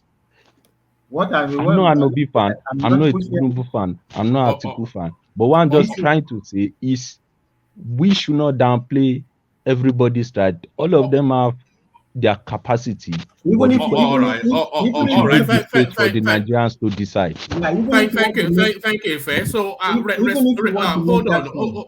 hold on, Fatai. Thank you, Ife. So, Fatai, respond to what Ike said. Ife rather said, then round off the Tinubu, round off rather the Obasanjo essay. I'm keen to get to Thomas, who is about to go off to work. But yes, so back to you, Fatai. Yeah, even if you want to make the point you're making, it's not to create an argument out of space about that has to do with what's geopolitical calculations. That has nothing to do with the Obi Tinubu this thing. The argument I'm making regarding Tinubu stands on its own. That Tinubu created and his ingenuity was so amazing. That's all I'm saying. Whether with Peter Obi, I'm not putting anybody down. All I'm saying is that in short a matter of time, if you're going to take control of a country, in the minimum, you at least have to be somebody with a great track record. You can't take control of a country in such short amount of time without any record, without nothing. If you want to talk about your record, and that's why I laid down, I went into the record. Like for me, my own personal opinion, I don't think it's a great record. And I'm saying that without even if it's okay, even if it's normal, it's not extraordinary. Peter Obi was not a transformative leader in Anambra. A transformative leader is till today we are still seeing we are still benefiting from transformation of Awolowo. We are benefiting from transformation of Jakonde. We are benefiting from we are still seeing the transformation of Tinubu. We need somebody who can create sustainable and transformative, bring sustainable and transformative situation to Nigeria. Not somebody that you bring something and after 2 days we can't find it. You say, oh, go and verify. We don't need to verify. We need something that is long lasting. We don't need the solution for just the 2 days there. We need a solution that is long lasting. That's the point I am making about with regard to that. About the Obasanjo letter. Look, Obasanjo is only for Obasanjo. About everybody, there is this myth that Obasanjo is a unified, is a true Nigerian. No, Obasanjo has been against every tribe of Nigeria, maybe least against the northern part. But it was in the it was he led the final clearing of the civil war. Although the civil war basically had ended, he just led the military to do the clear up. So Obasanjo uses I am a Nigerian and I'm not a true Nigerian when it suits him. When it suits him, it's not Obasanjo is only for Obasanjo. Obasanjo supporting Peter Obi has nothing to do with whether Obasanjo is a true Nigerian. Obasanjo hates Atiku. He hates Atiku. Maybe I don't know who he hates more, Atiku or the devil. And Peter Obi's candidacy hurts Atiku. That's all. Obasanjo is supporting Obasanjo to lesser extent against Tinubu. He doesn't like Tinubu also, but he can let go of that space. He can let go. But Obasanjo can never let go of Atiku. If you support Tinubu, okay, it's more or less the same fight between APC and PDP. It doesn't the same thing. But if you want to hurt Atiku, you have to support AOB, you have to support a Kwankwaso. Let these people take away votes from Atiku. Then you are against Atiku. It doesn't have to do. Obasanjo doesn't have particular love for Peter Obi. If he doesn't need him, we will dump him in 2 minutes. So it's not really about being Nigerian, or he doesn't want to. He doesn't want to look like a Yoruba person. That's why he doesn't support Tinubu. Obasanjo is Obasanjo. Obasanjo goes after Obasanjo's interest, and that Afenifere is a little bit different. Pa Adebanjo is a sincere person because Pa Adebanjo has been following this space of this thing between Yoruba Igbo since the time of Awolowo and this thing. It was even a part of Awolowo's team. They were going to negotiate or whatever. Anyway, I don't remember I think Azikwe, whoever it was, that they could, if they had the merger, they thought they felt they had a chance to defeat. I think was it Shagari, or I think Shagari at that time. So Afenifere with Pade Banjo, that you can see that as genuine. You can see that as genuine. But even Afenifere is not totally united on that front, supporting Peter Obi. It's a divided house with regard to that. But Obasanjo is only for Obasanjo. Always has been, always will be. Has nothing to do with the love for anybody or anything. The only service is doing for the stability of Nigeria is to be against Atiku. I'm not against Atiku as a person. I believe Atiku is a Nigerian. He has the right to aspire for anything he wants. This is the our this thing. But there is a recognition of rotation. It's not good for the stability of Nigeria. Power to stay from Buhari to Atiku will be a lot of problem. And Atiku, from his own record, has not shown to be a man who can bring everybody together. This one, a unifier, is only talking about it. Atiku is a very vindictive person. He will go after everybody. He will go after Wiki. He will go after everybody. His friends. If Atiku wins, if Atiku wins, Wike has to go into exile. No question He about will, that. he will go. Atiku is very loyal to his friends. Only to his friends. He's very loyal. On one condition though, if Atiku wins and Wike goes to prostrate like Obasanjo before Atiku, maybe on that condition, maybe because Atiku loves people that are loyal to him. He loves his inner circle. He loves people that are loyal to him. He loves it will make you rich if you can lick his feet. So and then the last point I would like to make is the local government thing. I will just make it briefly and leave. Lagos State recognized the complication of creating new local governments, right? So they didn't outrightly create new local government. That's why they call it local council area. The Obasanjo had a choice to maintain status quo. If I don't remember how many local governments there were, but let's assume there were 10, and now Tinubu comes and creates 15 local councils. Obasanjo had the option to send only money for 10 local governments to Tinubu. Tinubu will have a very weak argument in the court to make, but he stopped all of them. It doesn't affect it doesn't mean every other state will start creating. If they create, it's their own problem, it's their own stupidity. Lagos State did not create new local governments. He called it local council area. He called it to be able to bring to whatever in his own calculation, in his own whatever he said, to be able to bring more dividend, to bring the dividend closer to each local government. Also recognizing the population size of a Lagos State. They want things to go more local. So he created more local council. Obasanjo had no reason to fight Lagos State so hard, except he wanted to crush Lagos State, except PDP wins Lagos State.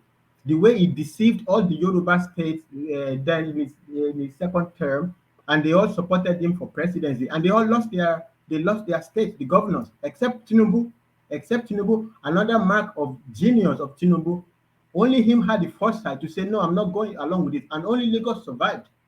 And only otherwise, the whole of Nigeria will be PDP today. There will not be opposition, except for Tinubu. He was the only person who stood up to PDP machine, who stood up to Obasanjo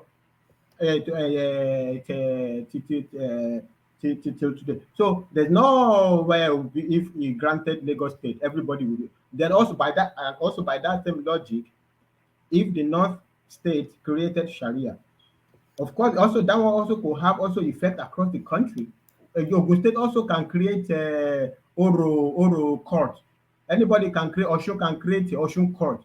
Everybody can create their own court now. If the North can create Sharia court, we can create the Obatala court. So that one also has potential to, just because we don't really we don't really have this thing, does not mean we should not be not punished. Does not mean we should not be taken for granted, because the other side, they are very passionate about the religion. Therefore you will stay away from them. But because we are not passionate, the only thing that we are passionate about is economic survival for Lagos. So Lagos created most local council area, not local government, local council area. The federal government had a choice not to send to them money for the new creation. Send to them status quo as it was. I will send you for 10 local government. If it was 1 million for each local government, I send you only 10 million. And if Tinubu doesn't like it, let him go to court. That would be fine. But it was, that thing was not a joke. It was a very serious problem for Lagos. Lagos State will have crashed. And Obasanjo's letter doesn't mean anything. Obasanjo's letter means something when Obasanjo had weight. With all this letter now, the question is, who who is Obasanjo going to drive to Peter Obi? When Obasanjo had so much power, when PDP had so much power, when Obasanjo was military power, his letter meant something. Now the letter don't mean anything, and does not even have content.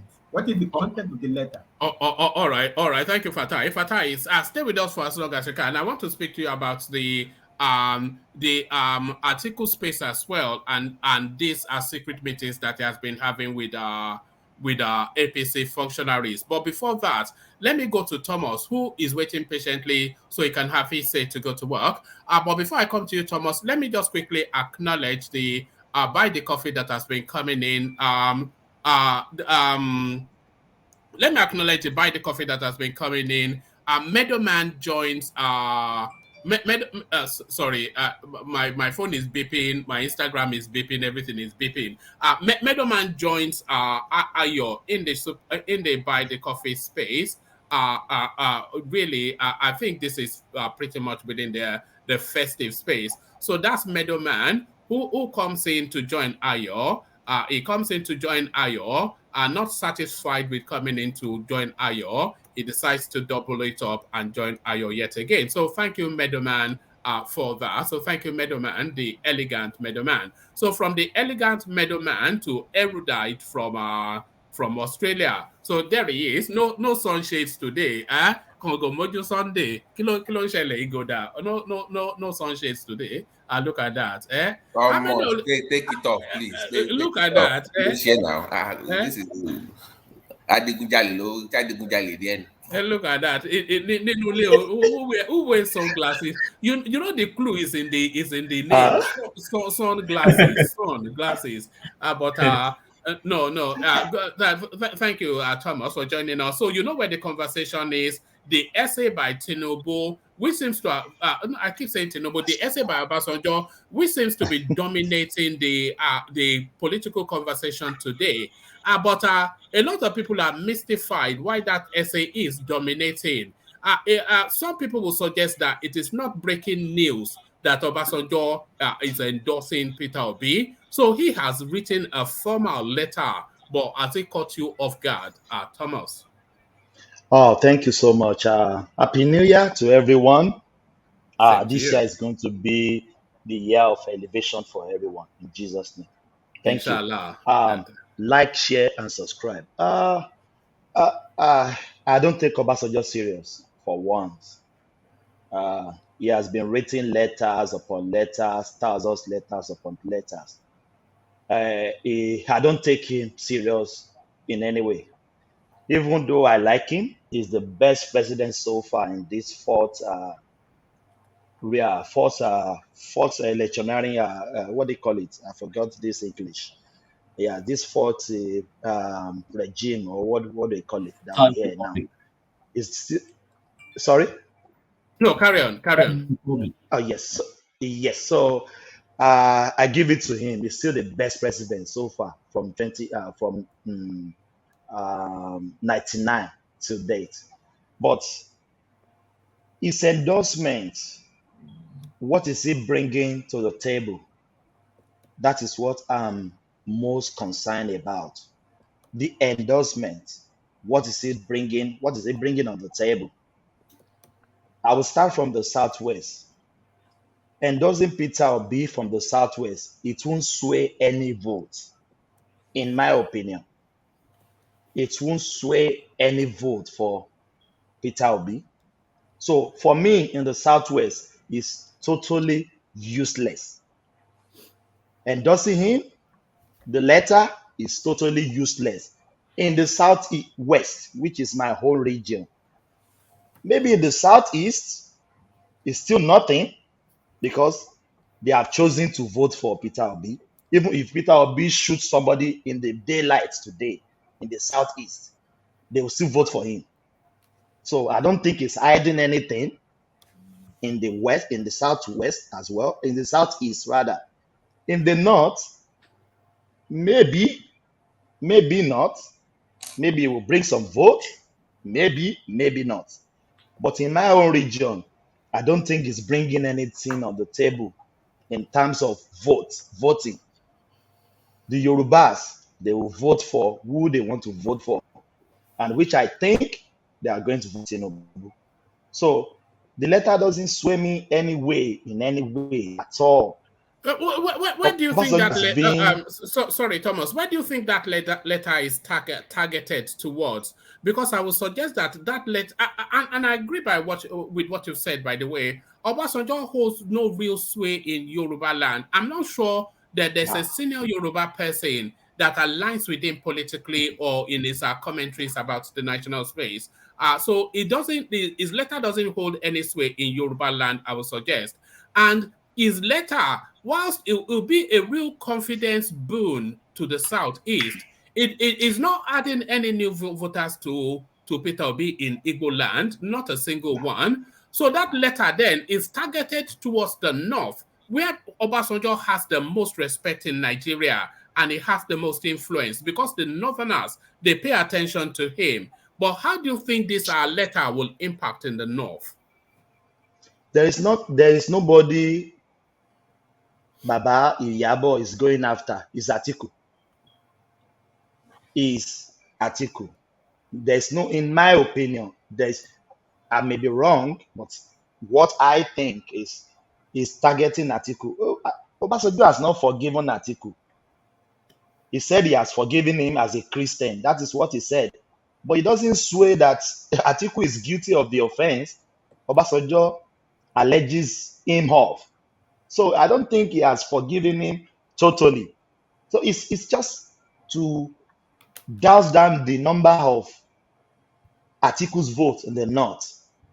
And Kwankwaso is there, Tinubu is there as well. It's just to not let Atiku be the president of Nigeria. In my opinion, that is what I think Obasanjo is doing. But there is no vote. No. Some people say Obasanjo have political relevance. If you say Obasanjo doesn't have political relevance, that person may be in another planet. Obasanjo has political relevance. But in talk less of votes, you can't be a president in Nigeria unless you had votes in the Southwest. There is no how you can be a president in Nigeria if you don't win the Southwest. And Obasanjo cannot control the Southwest to vote for anybody. No. N-O, capital N-O. So Obasanjo is just, well, he has the rights to support anybody he wants to support, which I don't take it for him, and I respect him for that. But in time, what I'm focusing on votes, what is he bringing on the table for Peter Obi in the Southwest? Southeast is locked down for Peter Obi already, but in the Southwest, you can't win election unless you win in the Southwest. Obasanjo's letter doesn't sway Yorubas. Obasanjo's letter doesn't sway me.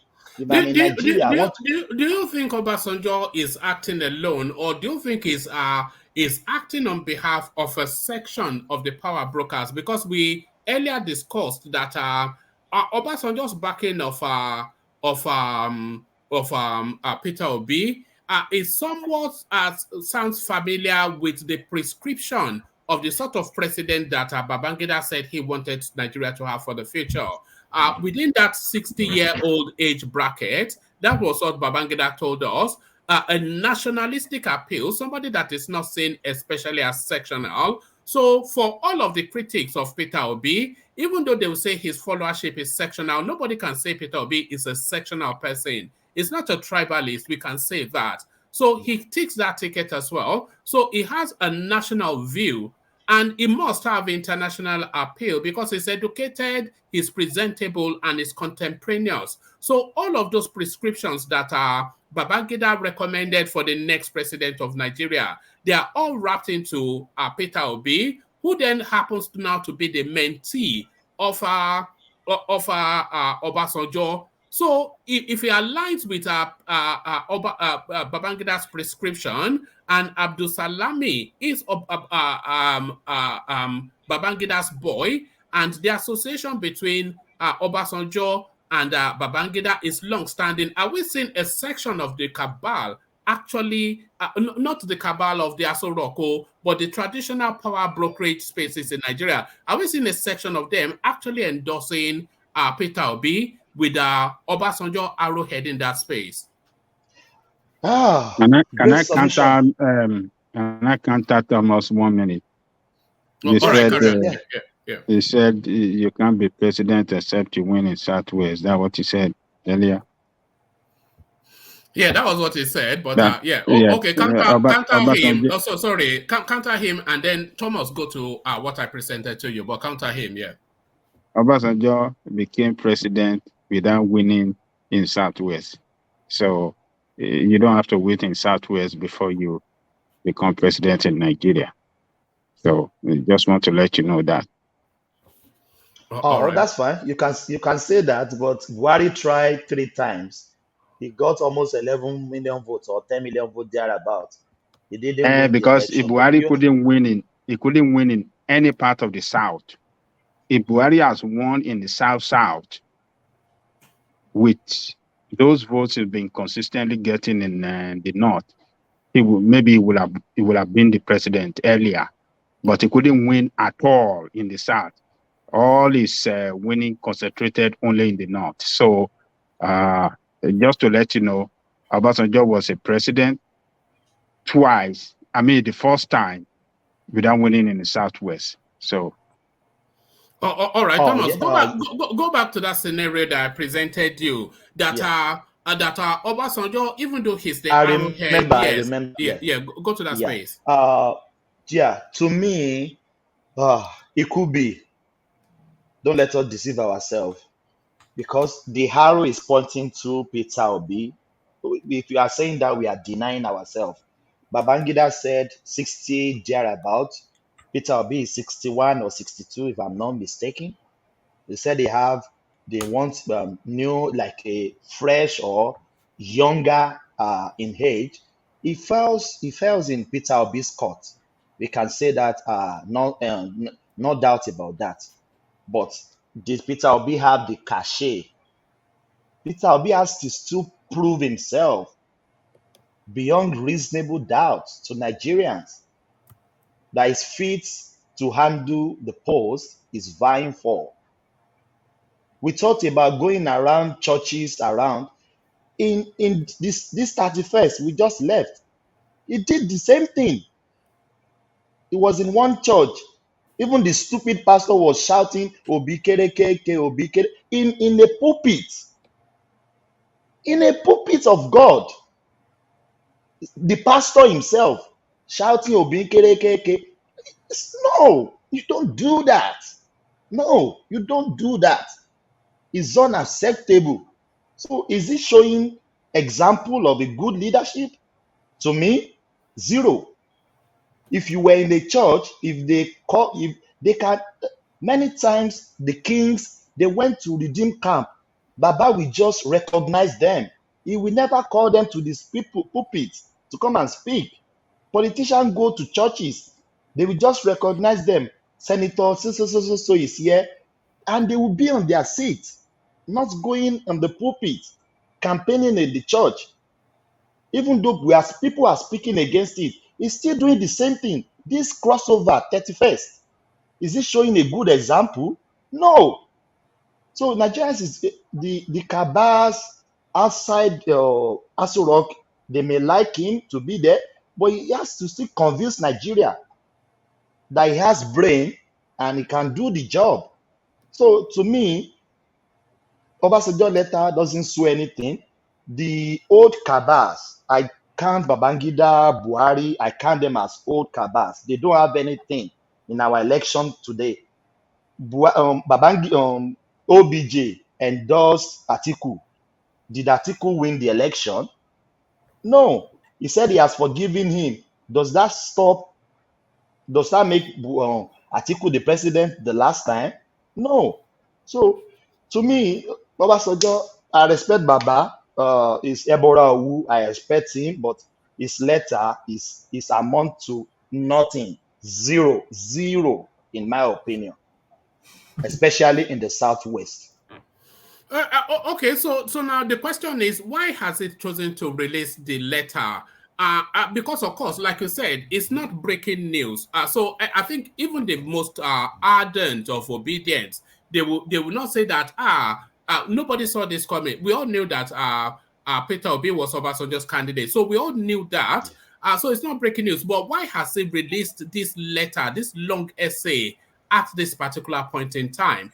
There is an argument that Peter Obi's campaign is visibly faltering to the view of everybody. It is starting to falter. In fact, it's faltering heavily, and the momentum is dissipating completely. So there's an argument to say that this letter essentially, because you've seen all of the Obi rallies, empty stadiums, empty arenas all over the place, in like about 4 rallies in succession. So there's an argument that this essay was released by Obasanjo to give an injection of energy to the Obi faltering campaign. Is that argument, does it have any validity? Is it something that you can relate to? Excellent. He has something to do with that. Everything is his campaign is there's no equivocation. The campaign is going down. Enigmatic said something some months ago. He said, when the big boys comes out, you will know the big boys. You know the big boys. When the big boys comes out, the small boys, they will lie low. So that is what happened. There's Peter Obi is not have any problem. It's because the big boys are out. The big boys, the elephant in the house, they are out now.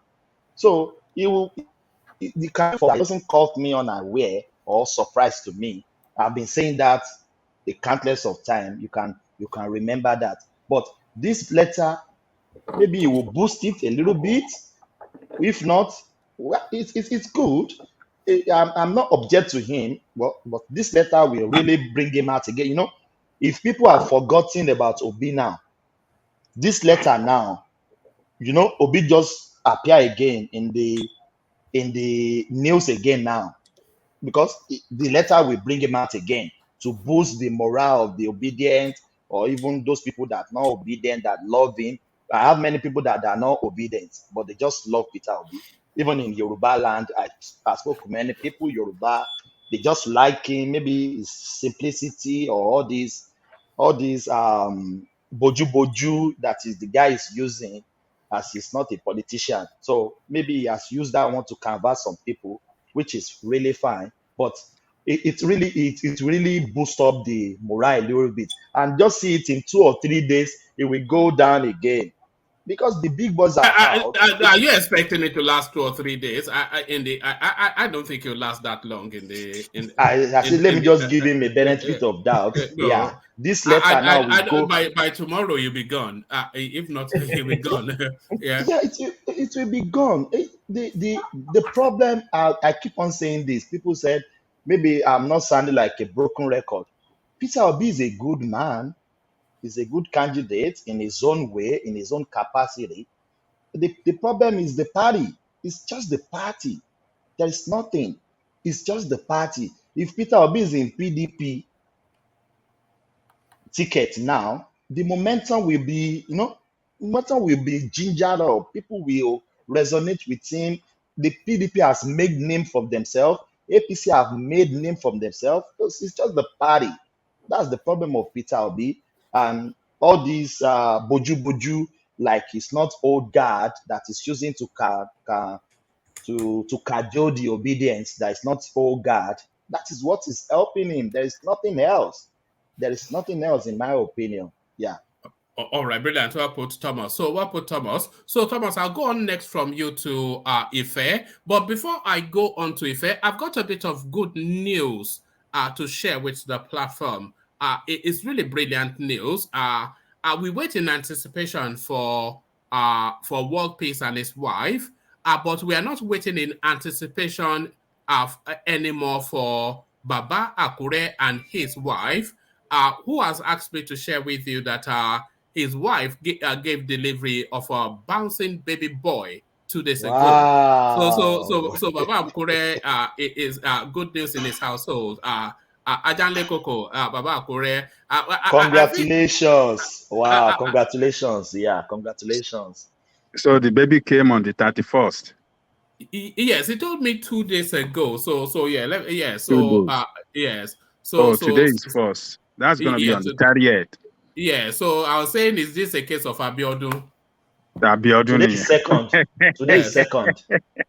Yeah. Today is I wonder. second. I wonder if we should start No, advertising. today is first in you are in Today is the Australia. first Today is first in Canada. today is second here though, but you know, so I wonder, Ajale Koko, I wonder if we should start advertising the platform as an IVF space, because people everybody is just giving birth on the platform. Remember, DOG, he gave birth to his daughter here. So Yeah. one man, you have become a little mobile, a little Look at that. I think it's my bald head, though. It's my, it's your blood, though. We must put up on that one, oh no, well done, Baba Akure. So a few words from you, Ajan Lekoko, and then we go to Ife. So Baba Akure, he'll be coming to join us. But it's on. You can imagine. How many? How many now for Bakure now? How many? That's his fourth. 2 boys, 2 girls. Oh, that's good. Wonderful. That's wonderful. That's Babati, one come follow more. Look at that.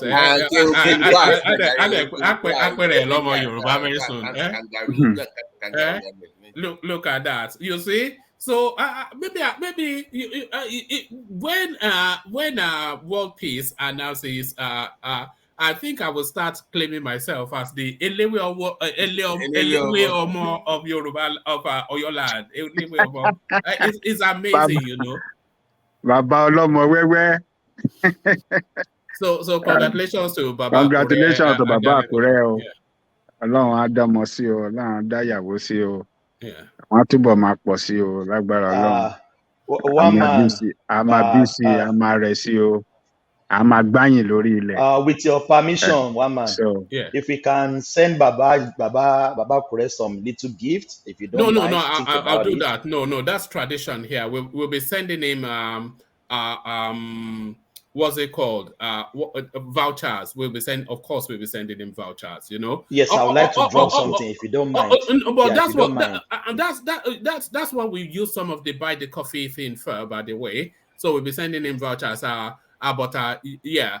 So we've had the only thing we are missing now is a marriage. Ajanle Koko. Unfortunately, we've had a death, and gladly we've had several births. You know, just on this noise making, not anything to do with us, but the people that we gathered together to form this family. We had Professor Dada Ho with his mother, and then we had DOG who announced his daughter, and then we've had World Peace who announced his son, and then now we have Baba Akure who announced his son. You know, so now we need a marriage now to complete everything. Thomas. One man, let me surprise you. He caught me unaware. The Baba Akure is still doing that thing. I'm doing what thing? Look, kilo shema. What thing is it?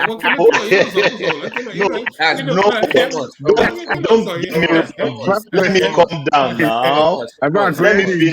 No. What I thought is maybe somebody that has finished getting. No. Oh, you don't listen to me. Listen first. We know where you're going. Yes. What I mean is that maybe somebody that has finished giving birth. That's all I mean. That's why I asked, that's why I asked earlier that I was surprised. Obviously, fired at this. Okay. No, Baba Akure is a young man. No, I think it's the rotundness of his body that. Yes, but yeah, it's a young man. Yeah, so maybe we'll be looking forward to Rational Mind when maybe we tell us when he's getting married to a real African. Yes, no. Rational Mind is on a special diet, isn't it? It's on a special diet. When it happens, we will show up on behalf of the one-man crew to the wedding. We will show up there. No, yes. If anybody gets married, I think I can promise Ajanle Koko, but I can certainly promise myself that we will turn up in Agbadas. Wherever in the world, we'll turn up in Agbada. That's think, right. What's that guy, that young man in Italy or Spain or something from Edo? Do you remember him? Oh, Danjuma. Danjuma, he promised us he was Danjuma. getting married. So Yeah. if he gets married, then we turn up in Spain or wherever and make a holiday That's of right. it. All right, Yeah, relax. Please, so yeah. somebody should get married in Danjuma should be. We have not America. seen him. We have not seen him for a In while. So America, I I want think to he's the visit one we'll be America. looking up to for marriage. Thomas, we Yeah. don't want you here, Thomas. We don't want you here. Stay in Australia, please. We don't want you in America, though. I want to come to America. I want to come to America. I don't know why you are in a better country than America. One So man, I'm not no. One man, let's not do that. Yeah, in a civilized country. Why would you want to go to America? You know, the man was here last year. It was here last year. He's telling you. One man jealous. Yeah. Oh, jealous America now. One man Look jealous at that. America now. Eh? I've got one visit left. I've got one visit left in America, and that visit is going to last for 6 months. So I want to drive from. I will hire a van and pack all of my. And I want to drive from coast to coast, and then never come to that country again. Just California, because to Florida, or how? Are you no, the furthest end to the furthest end. I have to figure it out, and then hire. New York to California would be like the best. I mean. But the most enjoyable. But is that coast to coast? So from the extreme north, from the furthest north to the furthest south. So yeah, but and then, I would say, to be biased, if you want to have a good time at coast to coast, I would say try California to Florida. Either way, you have the best time in the south. Yeah, but I won't say the deep American. I won't say deep America. You will see like Southern America. Those are plastic people now. Botox and enhanced behinds and whatnot. One man being low-key racist, but it's okay. All right. So congratulations to Babakure. So let's get the conversation back on track, and let's take it then in the direction of Ife to give us his submission then on the Obasanjo space. So Baba Yabo, is he still living on past glory? Does he not know that time has moved on and is no longer as it was? But Baba Yabo, he shakes the space, but is the space shaking? Ife?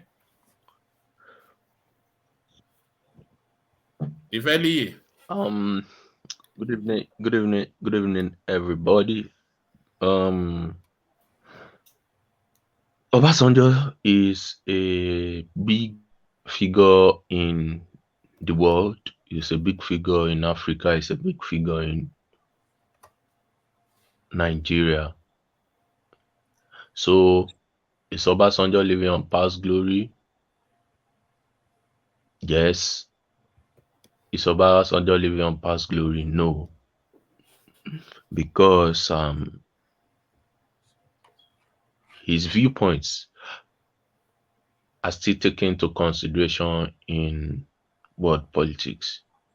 The last time he was talking about the time he went to meet Macron to discuss about the insurgency in Sahel, that instead of going for military offensive, they should do more of skill and empowerment for people. Because if you go into military offensive, more people will still be used for terrorism purposes. But if you empower people and they are gainfully employed, it will reduce them. So that aside, the only issue I have with Obasanjo's letter is giving it an anti-Yoruba coloration. Obasanjo was trained as a military officer, and the military space, and if it is true that profession tends to affect people, and for the military space in general, they think as a whole, they don't think more of a regionalized way we do our things. The only exception to this is Buhari, So in the Nigerian space at large, Obasanjo is a big figure. Because if he's not a big figure, why is it that the politicians or our past presidents have always gone to him? At the end of the day, they will say they went there for, what's it called, consultation.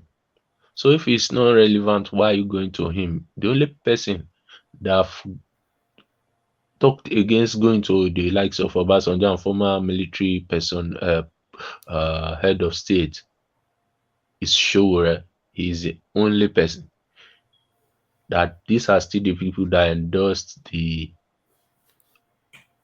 or that gave the consent to the problems caused by our present crop of politicians. So it means that he still holds sway in our political system, either we like it or not.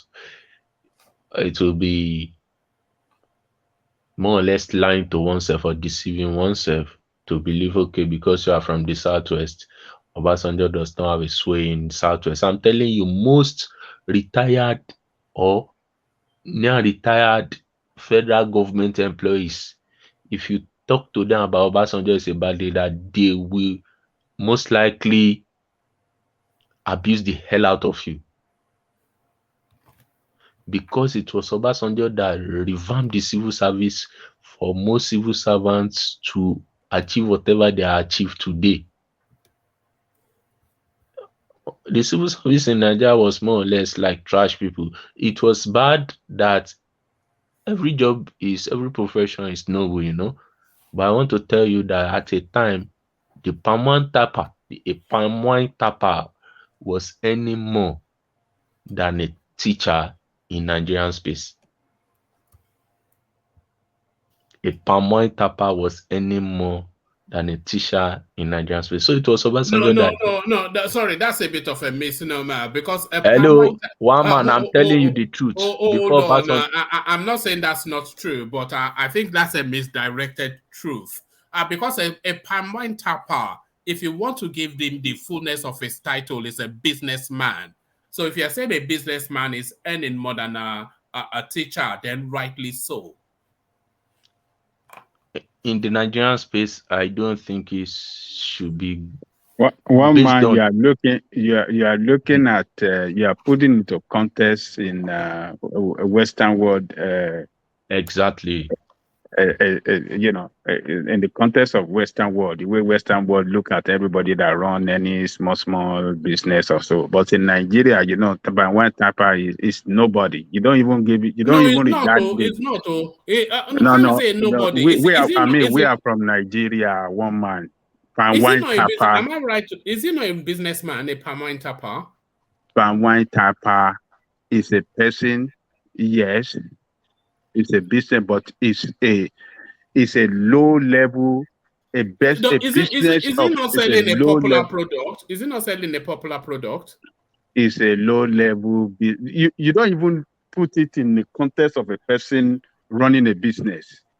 It's a person that is just looking for survivor, making, a daily, and just to make it daily living. It have no place in the society when it comes to business. How do you describe it? When it comes to running of business, it doesn't have no place. It's like just one man calling a tapper a businessman. One man, come on. Businessman, it's a businessman. Western world, Western definition. Why are you valuing your culture? Palm wine is a business now. Yes, now.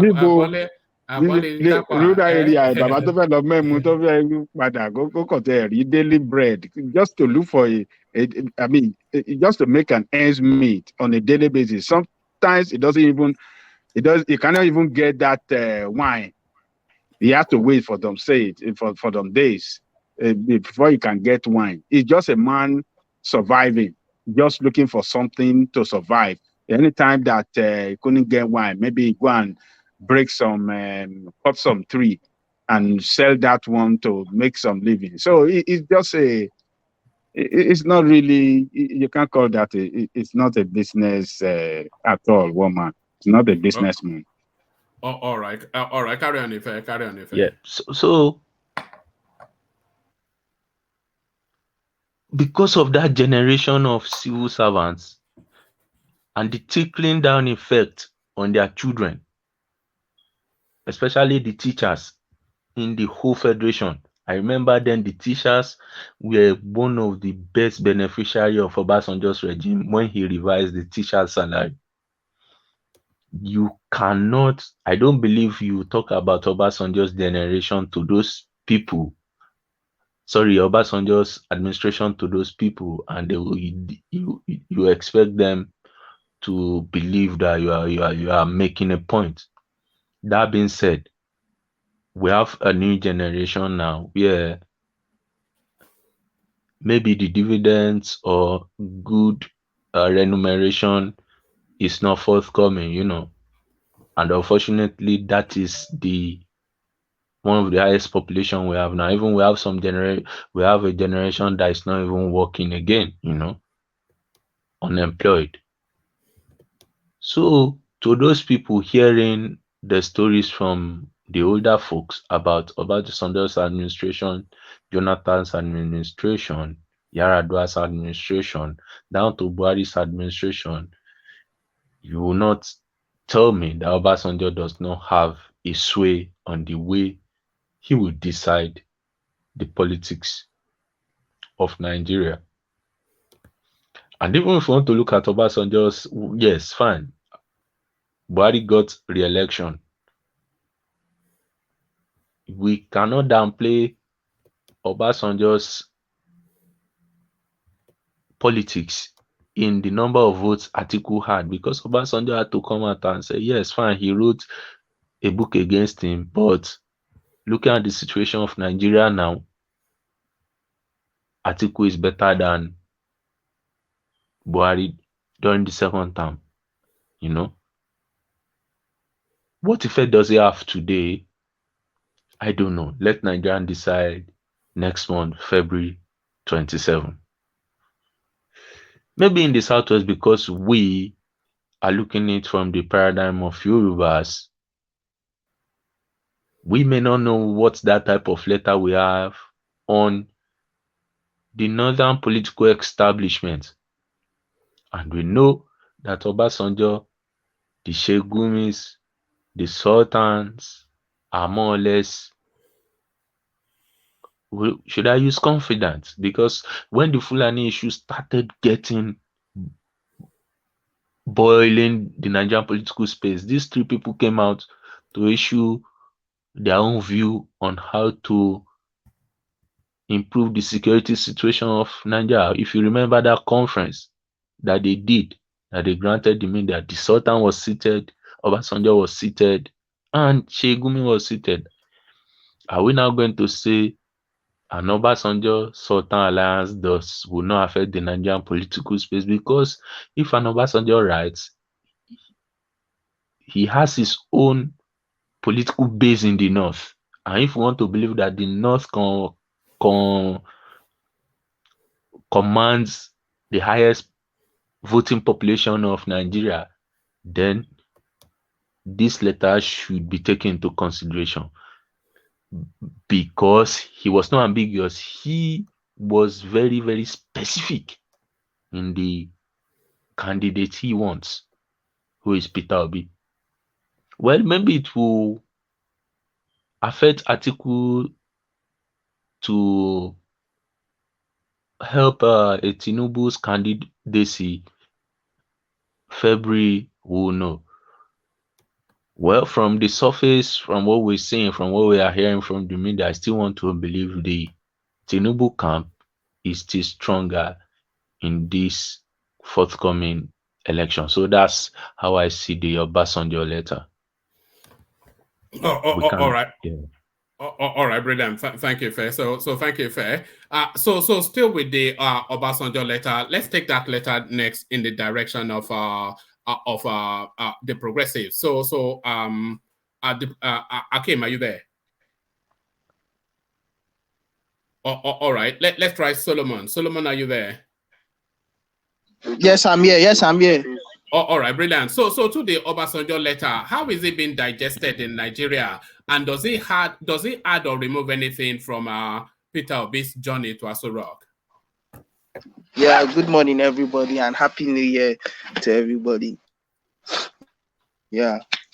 Happy New Year. Happy New Year. Obasanjo. Obasanjo's endorsement to P2B later, it doesn't mean anything because Obasanjo himself, how many votes can he give to P2B? How many votes can he give to P2B? He don't have votes he can give to P2B. So he's just saying it maybe out of his conscience because of his part of the people that kept Nigeria the way where it is now. So maybe he's just trying to clear his conscience or so. So he's trying to just redeem his image. Let me use that word, but it's not like he have any political statement to make. People that I want to support to be will still support to be, and even some people if seeing this Obasanjo involved, somebody like me seeing Obasanjo getting involved in Obi movement, I will stop supporting Obi, to be honest with you, because I don't see him as a good man or somebody that have anything to offer. Like what people were saying in the comment section, what people are saying that he's looking for who he will control. It's true. He look at it, one of the in the headline of this his letter is he made mention that Obi is his mentee, meaning he's his boy, somebody that if he gets in there, he will want to sell his ideology to him so that he will use it in governing this place. Even though I know that in a way Obi might not really be in line with him, but I know that he wants somebody that he will control. He's saying that this guy is somebody he can use, but he supports his endorsement, doesn't have anything to do in this 2023 election. He just did his thing as an elder statesman. Yeah. All right. So why do you think Obasanjo has then put out that letter? What do you think his objective is? And by the way, there'll be a poll that we did. 52% feel Obi will win the presidency. So there it is. But why do you think Obasanjo would? Why do you think he put out that essay? It's a strategy. On the first day of January 2023, he had to. Why didn't he do this later the day or some weeks before yesterday? But he just brought it up this so that he will remind the people that he would. What I wanted to say is that he's just trying to cheer up the obedience, to cheer them up. See, right, as this is later just came up, their mind now is already Obi just supported us, and we're going to win the election. That kind of. So he just posted that later to cheer them up, and is part of their strategy, or his strategy to support Obi too. So he was just being strategic in bringing up that letter that yesterday. All right, brilliant. Thank you, Solomon. So thank you, Solomon. Let's take that the Obasanjo essay on and let's take it to Babati, who we haven't heard from. So Babati joins us. So Babati, you've read the Obasanjo essay. We're discussing it, and a lot of people are curious as to what exactly the object of the exercise is. We always, I think everybody knew that Obasanjo was backing Peter Obi anyway. And if you did not know, let me just show you this. If you did not know, certainly when you saw this, you would have.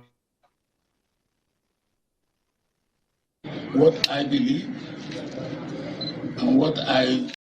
So that was Obasanjo appearing at some event, decked out in southeastern regalia, flanked by Pa Adebanjo. And of course, if that doesn't even convince you, all of the people that have polished and burnished to be into public prominence, Donyo Kukwe, the former media and publicity aide to Obasanjo when he was president, and now Akin Oshitokun, the special advisor on politics to Obasanjo from 1999 to 2007. So Obasanjo telling us that he's endorsing Peter Obi. who would say that this is news to them? Was it news to you, Babati, and what is going on there? Babati, what's going on there? All right. Okay. Well, there it is. Babati, he has gone to raid the Ó fridge ti now. lọ jàmàlà láfú. All right. I think we sampled every opinion. Who has not spoken on Obasanjo before we move on? I've spoken on Obasanjo, but if I may quickly clarify something on what I think Fatai said on the issue I raised on the local government thing. I don't know if I'm permitted to do that. Yeah, carry on. Okay. Now you talked about that what Tinubu created was local council or not. That fact is not accurate. It was later changed to local government development area, but initially that was not Tinubu's plan. Tinubu created local government, 37 local government from the 20 local government to make 57 in Lagos State. And what does the Constitution state? Section 8 of the Constitution says that the state can do that, okay? The state can conduct referendum, then through the House of Assembly, then the state can create and then hold it. Then you pass what you have done to the National Assembly for a ratification. If the National Assembly ratifies it, then you have your local government. And that was what Obasanjo insisted that Tinubu should do. But what did Tinubu do? Tinubu conducted a referendum in Lagos and came with the result and went to the House of Assembly, and the House of Assembly passed their local government law in Lagos to create 37 local government without any report sent to the National Assembly. That was the reason why Bayojo kicked, and the Attorney General advised the federal government to kick against that. Because if you think of the ripple effect, then it means every state will be creating local governments here and there. Okay? So just to correct that what Tinubu did was not in initial state was not local government, local council development area. It was later they rechristened it to what they called local council development area without expecting any ratification. Then also he also talked, let me quickly say it. He also talked about the fact that in the southern part they could also go to create Ifa customary court and da. Yes, it's happening. If you go to Rivers State, in the Rivers State laws, they have some customary courts and they have some more some courts that allows the some traditional rulers and co, okay, to administer some cases that should not need to get to the high court, and these courts are functioning there. But you won't say because that law is allowed under their state, then they should stop that law because Kano State also may decide to say, I want to create a Quran court or no. They should stay within the boundaries of the law, and that was what Obasanjo kicked against in Lagos State. Yes, Obasanjo was wrong to have held the money. He should have been releasing the money meant for the 20 local governments in Lagos to Lagos, while the court continued to trash that matter, which Obasanjo did not do. You know? So I agree Brother, with that. brother, your facts are wrong. Look, Tinubu created local council development area, not local government. I sent one man. I copy pasted the website from the newspaper here like this. Okay. Tinubu created local council development areas. At any rate, all I'm saying is this: these are constitutional matters, right? The federal government could take Tinubu to court or Lagos State to court and let this be resolved constitutionally. What you're saying about like I said, I am not talking about the religion. I was saying for furtherance to somebody's, I think the progressives, it was the one that brought that thing to it. I am only saying the logic. If you say because you don't want it to spread, I mean, you don't want every state to be creating new council areas or local government. if that is your justification, by that logic also, you should apply the same logic to what the other person, the progressive, raised about the Sharia. I'm not speaking about Sharia. I'm not speaking about whether it's right or wrong. I'm not speaking out to it. I'm just speaking the logic that if you are standing by constitution to deny Lagos State money, why don't you stand by constitution to also treat the other, apply the same wisdom? You apply wisdom when it came to this other issue in the north, or when it comes to this issue in Lagos, you did not apply wisdom. You went head on, head you fought like you, like I don't know, like your life depended on it against Lagos State. That's all I'm saying. These are constitutional matter. These are things for court to decide. At any rate, the court, Lagos State won eventually in the court, and Tinubu created local council areas. The specifics of how they go about a referendum, this, I was not Lagos State, I was not in the Lagos State Civil Service, so I can't speak to that. I don't know precisely about that, but I know that Lagos Tinubu administration created local council area, and from my understanding, that is to get around the idea not to be creating local governments. So he was like almost he was trying to be smart to create. He was trying to be smart in the way he did it. He was not. He was trying to avoid going against the constitution. That is what is that Tinubu administration did. So what later transpired, whether they now converted them to local government area, I don't know. I think I already left Nigeria by that time, so I don't know how that side ended up. So I don't know. But initially, Tinubu created local council development area, and all I'm saying also is that whatever it is, the constitution did not say you shouldn't give them money. Say if they, I mean, Obasanjo had the option to give the money pre the creation of the local, what was before. If they were getting money for 10 local governments, one way one way to execute situation is also with through money. You can give them the money for the pre, like the federal government recognizes only, let's say, I don't know, I don't remember precisely what number. I'm saying let's assume there were 10 local government areas. So the federal government recognizes only 10 local government. All these other ones you create, we don't recognize them. We are going to give you money only for 10. The federal government had that option, but they totally fought Lagos, and Tinubu fought back, and he fought back against the almighty federal government. That is my point. My point is not, I'm not talking about Sharia. I'm not the one who brought up Sharia. The point that I speak to it, you were the one that raised the, I don't know whoever raised the point that, well, it's because so the other state don't copy Lagos State. And I said, well, the other state also could copy Sharia. So if you are fighting Lagos State so that the other state don't cannot should not copy Lagos, and you could also fight the other side also, so that the other state also could not copy could not go in the steps of Sharia to create, I don't know, Obatala court, Shango court. We could create also Shango court. Now we have our own traditional religions. We could also create a court of Shango. It doesn't mean we could, if they are allowed to create Sharia court, yeah, we also should be able to create our own Shango court.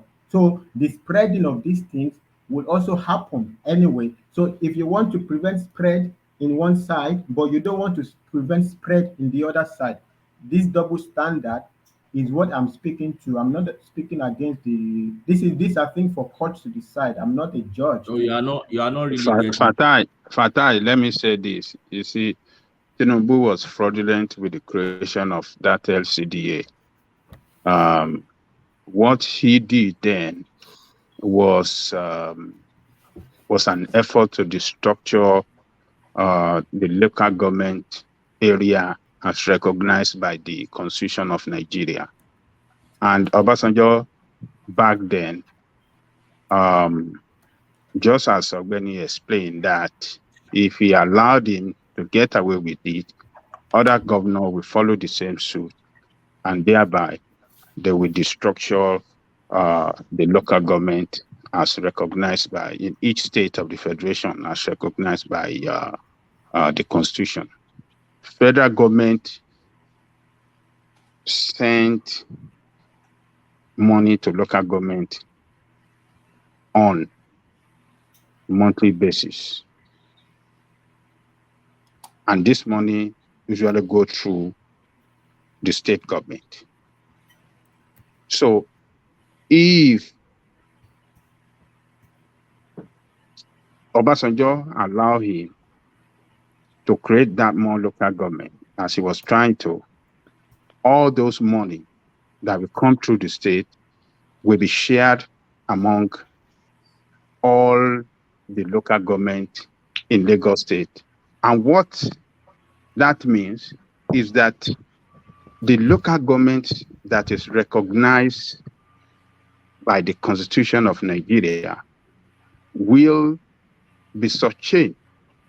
For example, if Mushin local government area, if 10 million has to go to Mushin local government area, but due to that action of Tinubu that it created more local government within Mushin area, that 10 million that's supposed to go to Mushin local government will be shared with other local government that he has created, and meaning that the original local government that is recognized by local government, by the federal government, will be given less money. And that is fraud. Adanlego, should I buttress your point again? Oh yeah, you can do that.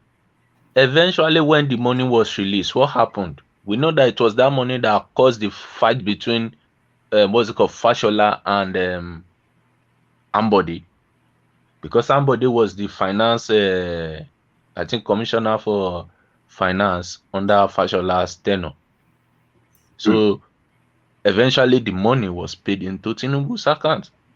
The money that had to go to the state. So don't let us go into that space. But what we're just trying to say is, like Ajanle Koko said, will cause disruption and more or less to play into the maybe Kano is receiving more allocation from more local governments than Lagos State, and Lagos State is because we always have population tussle between Lagos and Kano. So but the Nigerian space allocation is defined based on local government instead of what comes from the state. I think at the end of the day, part of the problem that caused that local government issue was even more of resource control and allocation. And in addition to that, you see what Tinubu was trying to do then was that he was trying to expand his political empire in Lagos State. So he was trying to create more of those SCDA within Lagos so that he will have his own men in control of those places. And through which money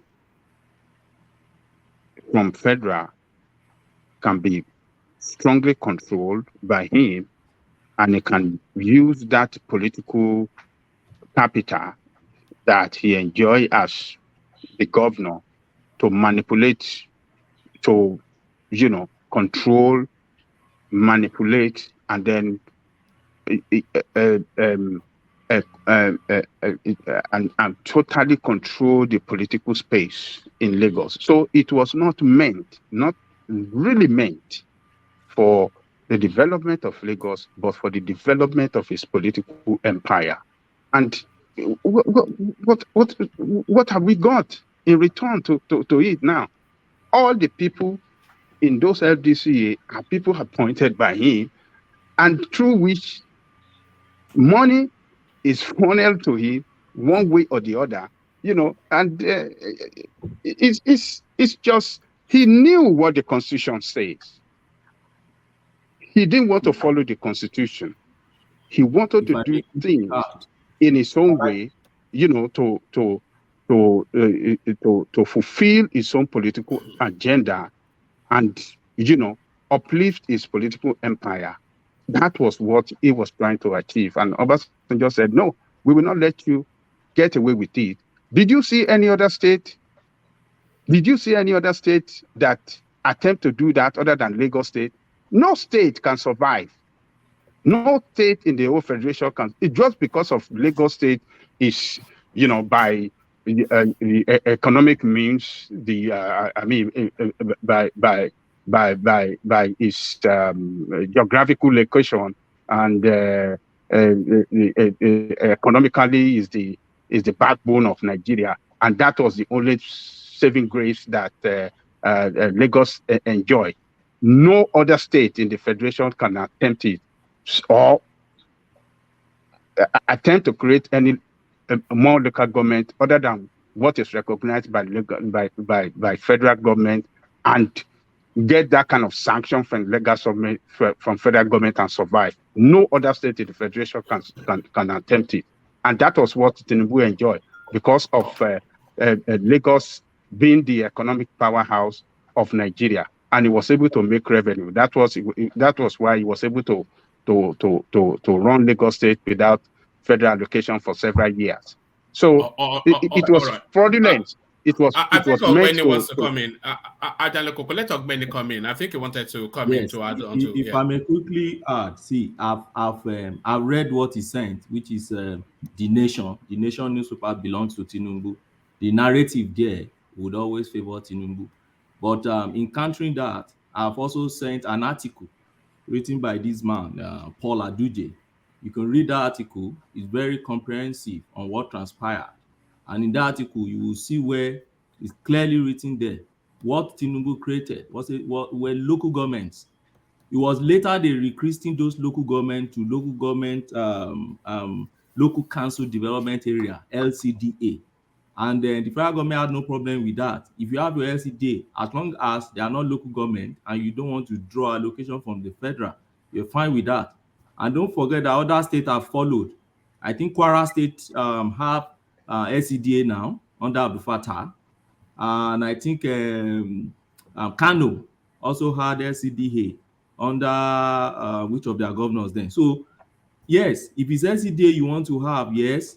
But what Tinubu wanted to do back then, to have 37 more local government and then to conduct election to chairman offices in those local governments. If you remember back then, because you said you had... Yes, you are right. That was what he was trying to do back then. To be having chairman. It was not LCDA. It was local government. Wanted to create more local government for Lagos State, which was against the constitution of Nigeria. LCDA was later they changed it. Possibly the Attorney General, who happened to be the vice president now, was wise enough to say, see, we have to change this thing, and they changed it later. But because the case was already in court, Obasanjo had that money till the court finished, and before they released that money. And let me quickly also say that comparing the low government EU case with the Sharia court established in Zamfara by Yerima Sani, they are not two comparators that you should even compare at all. I've told you, and the reason why I know this, I'm a lawyer, I understand this thing. The issue of the local government speak directly to is a constitutional issue. It could lead to constitutional crisis in the country, and you expect the federal government, who is like the custodian of your constitution, to react. You won't compare it, to the Sharia law. I've told you, Sharia law has to do with criminal law, and the criminal law system in Nigeria is state by state. Every state determines what is a crime in their state. The federal government has no power on that. In the southern there's been a lot of things. Can I respond? Oh, okay. Yeah. I'll quickly close. Land that point and let Fatai respond. Yeah, I will land now, and I'll land now by buttressing more on that point that the criminal matter is not a constitutional matter. The criminal laws, they are each state has its own criminal laws, and that is why in the southern part of Nigeria, adultery is not a crime. In the northern part of Nigeria, adultery is a crime. And there are other things, other crimes you find in the north, but you won't find in the south. And even when you find the same crime, they are not even called the same name. Like you have theft, you have stealing in the southern part, in the northern part, you have it as theft. and all sorts of crimes like that. If you go really deep into advanced criminal litigation, you understand that criminal law matter are not constitutional matter, they are state by state. You won't compare that the way the federal government will react to that issue with the same way they will react to No, real no, no. constitutional. I think that legal distinction is not well taken. Whether criminal law or civil law or whatever, they all derive from Are we in constitution. law now? Don't take us too heavily into law Yeah, yeah. I will because not. I will not. I will. because No, no. the To audience will bring it start back. to Yeah, yeah, yeah, yeah, yeah, yeah. yeah. Go on. The point I want to respond to is this. Look, everybody, I don't. Okay, I will speak last to this, and I won't speak about it again because all the arguments just going around in circles. First of all, what everybody is saying, talking about, yeah, they are all making my point. Okay, I am not saying that government should do anything about Sharia law or whatever. I'm not saying that. I am saying that the effect that you people talk about, that if the federal government allow Lagos to do what it did, it will create an effect in which other states will start doing the same thing. I am saying also by that logic, if federal government, as federal government, they did not shut down, deploy all the powers to shut down Sharia law, all other states also had the right to start creating similar situations in their own states as well. You know, just because other states didn't create it does not mean they couldn't create it. If Sharia law is allowed to be created in states in the north, Obatalal court is also allowed to be created in the state in the southwest. That's all I'm saying. I'm not talking you is right, is wrong, is constitutional, is And not it's constitutional. allowed. It's not my point. And it is for the court to decide these things. The local council area that Tinubu created, local council area. These are factual matters. They can be sorted out. This one, whether I'm right or wrong, these So are sorry, Fatai, are you making a distinction between a local council area yeah, and a local government whatever? yeah. Are you I making a want. distinction? Is that not Tinubu trying to be somewhat clever with law? Yeah, well, everybody is trying. Okay, so Tinubu is going to be short for trying to be clever. For a politician trying to be clever, every politician is trying to be clever. Is it why? So yeah, they need to. So because Tinubu is trying to be clever now, the federal government needs to deploy all its power to destroy Lagos State. Just because Tinubu is trying to be clever. All I am saying is this: there was an option of the federal government not to recognize all the newly created situations and keep the status quo. Now, whether how the money will be shared, even till today, all the money that are going to the states, what is the government? The government sharing it, allowing them to use it. All the governors are pocketing or what? I mean, even Buhari came out recently that the governors are not allowing the money to go down Lagos State. These are very, what can I say, down in the weed discussions. I'm not. Look, I'm not a civil service. I'm not a civil servant to know this down to be discussing this down in the weeds. All I am saying is this: the federal government went too hard after Lagos State because it wants to stop the ripple effect of what Tinubu was doing. Well, if the ripple effect is what you were trying to stop, you could as well stop the possible ripple effect that could have resulted from the Sharia law being created in the north. You could stop that too. They are all things that derive from the constitution. You had another option. You could leave all of them. You could apply wisdom. I'm talking about the wisdom of Obasanjo. Obasanjo applied wisdom to the situation in the north. He did not apply wisdom to the situation in the south. This is where the feeling that Obasanjo is anti-Yoruba is coming from. When it comes to issues that could wreck a very important Yoruba state, you did not apply wisdom. That is when it fits you to be Nigerian. I am Nigerian. I don't want the effect in other states.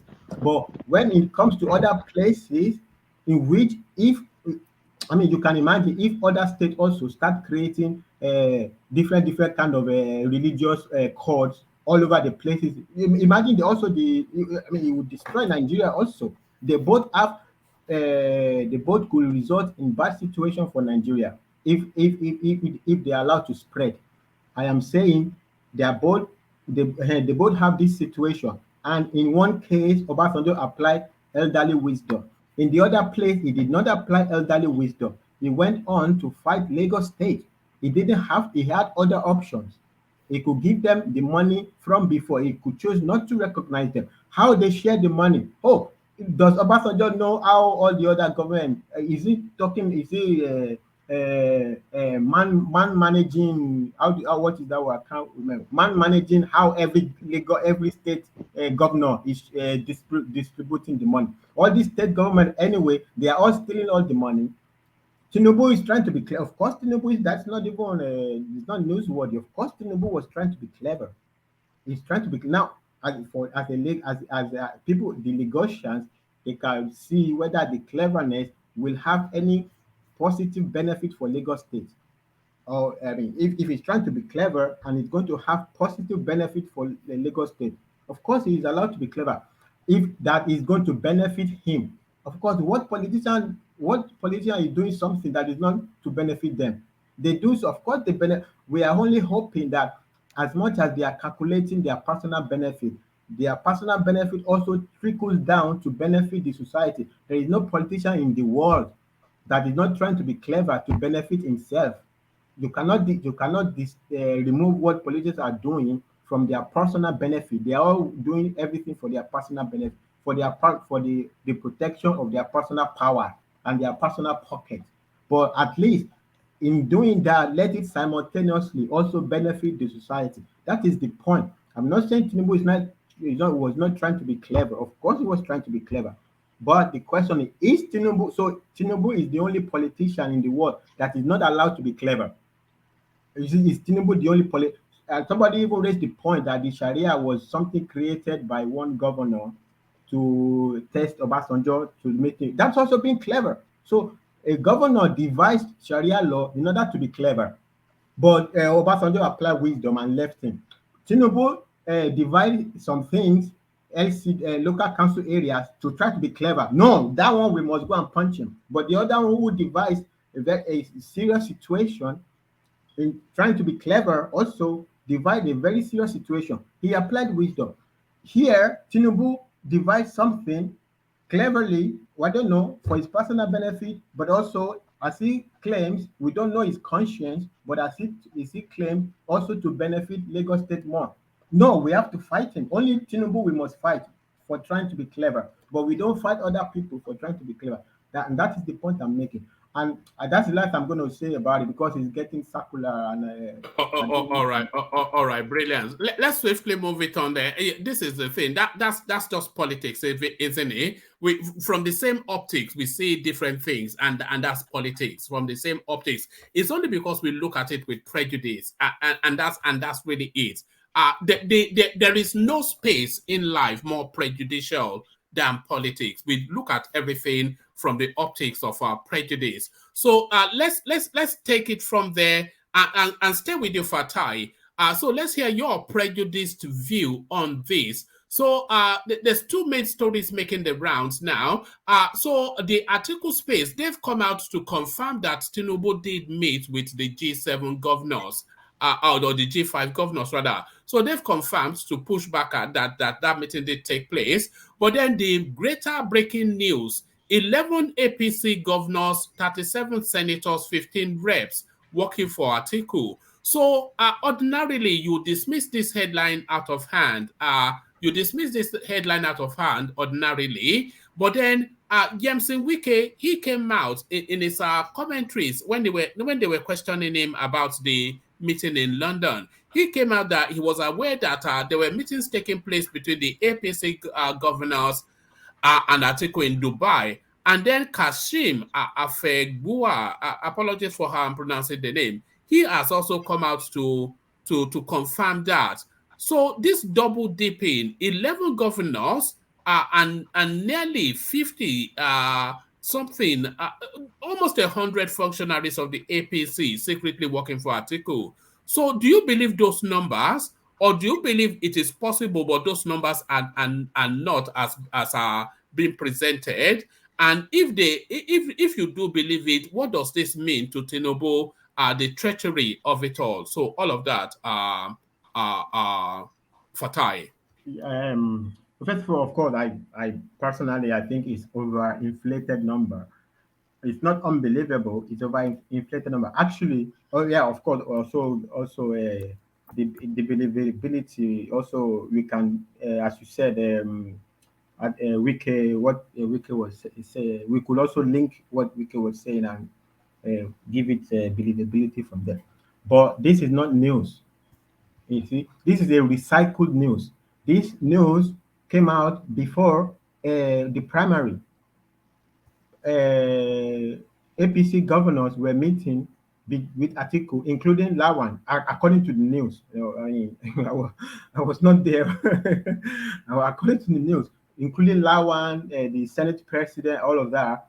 So there was so much engineering before the primary by the Atiku camp to prevent Tinubu from winning. So there was a lot of support in addition to the all the power brokers that were also supporting Oshibanjo. So there were a lot of power play. This was all of the Tinubu defeated all of this. This is a recycled news from a desperate angle. All the governors supporting, okay, let them support him. They all will lose their election. They all will. I mean, they cannot defect to PDP. So now everybody looks at Nigerian election like, I don't know, maybe like an American election. In Nigerian election, when you go into the ballot voting booth or whatever it is to vote, you are voting the party. You are voting. You go in, you vote for the party, not the person. So it's only a very few percentage or a very sophisticated operation that makes it that you the person on the top ballot wins, and then the all the people down ballot they crash. Usually people go in and they vote party. So all these people, let's take North for instance. So you want to tell me that all these people that are in the that are doing their malu around, so they will go into the polling booth. They are making distinctions about, okay, down this House of Rep, I want to vote for Atiku. Senate, I want to vote for Tinubu. President, I want to vote for Peter Obi. This thing, this is not. This is like a fantasy. On the average, the majority of the proportion of the voters, they go in to vote for the party. That is why party structure. That's why when they talk about structure, this is what they mean. People go in and vote for the party. In the average cases, if only few cases that you see that people vote this thing, and it's not even a new thing in the Nigerian this thing. It happened many times when AD, was it AD or AC governors decided to support Obasanjo's re-election. Yeah, we will support Obasanjo for president. Then we will support our own, we will go for our own government. They all lost their elections. Only Tinubu said no.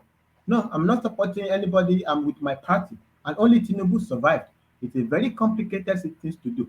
All these things don't count. Even Wike, what Wike is trying to do, that's why he employed 200,000 people of course, he employed them only for this election, because this operation he's trying to do is very technical.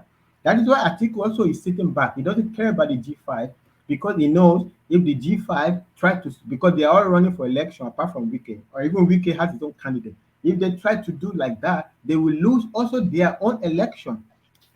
So he doesn't care too much about the G5, because if they say they support somebody else, they are going to lose the election. So that's why even the deal they are trying to cut is very complicated. They have to find a way. It's a very to run this technical operation. It's not easy to run. Fatai. It has to be the case that there are some northern functionaries of the, and I'm narrowing it to the north because they did not specify where all these body of 52 senators, 11 governors, countless House of Reps, all secretly working for Atiku. But it has to be the case that there are a strong body of people in the north, APC or not, that they don't want that power to transit to the south, and they will work surreptitiously with Atiku. So I think that, like somebody like Mia Malabuni, I cannot see him especially wanting Tinubu to be president. Abubakar Malami certainly does not want anything like Tinubu. I suspect the chairman of the party, Abdullahi Adamu, who tries to foist Abed Lawan on the party, he's certainly not looking for power to transit to the south. So a lot of people, because we know the landscape now, and this narrative, it concurs with the landscape.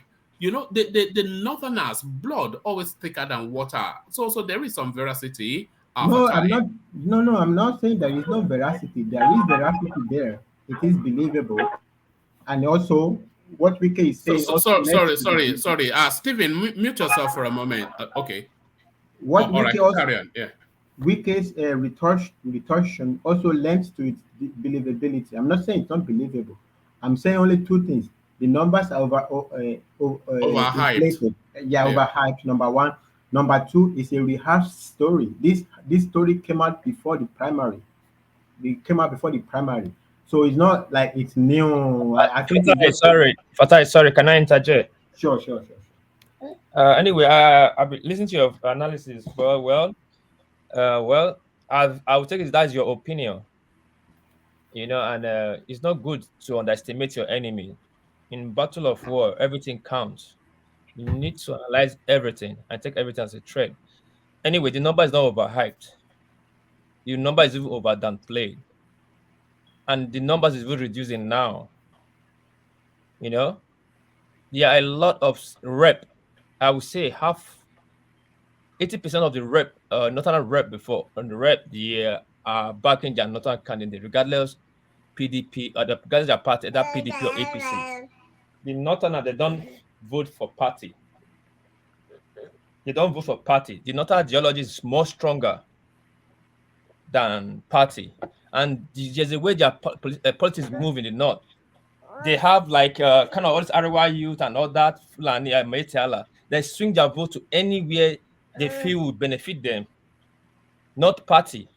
So if Atiku and want the party to remain the north, all their vote goes to that the north to that person. And again, I've been saying it for a long time. Atiku being too quiet is not good. If you take it as a threat, most of the northern, I won't say PDP, I would say APC, I would say the northern politicians are backing their own. Just take it like that. They are backing their own. So you're saying is a old news, it is big downplay. No, my brother, it's a big threat. So many people are working against Tinubu. When everyone said that when there was a report analysis that came out that Tinubu does not have any friend, a lot of people are not backing APC, that people that is backing is El Rufai and Yaya Bello. I think one man will talk about it here, and we'll have They like did. that. Yeah. Yeah, that's a very wrong analysis because we all know El Rufai is not for Tinubu in any way. They are better rivals. Automatically he make a U-turn during the primaries. Yabelo, same thing, even the primaries, Yabelo walked out. We went to watch it on TV.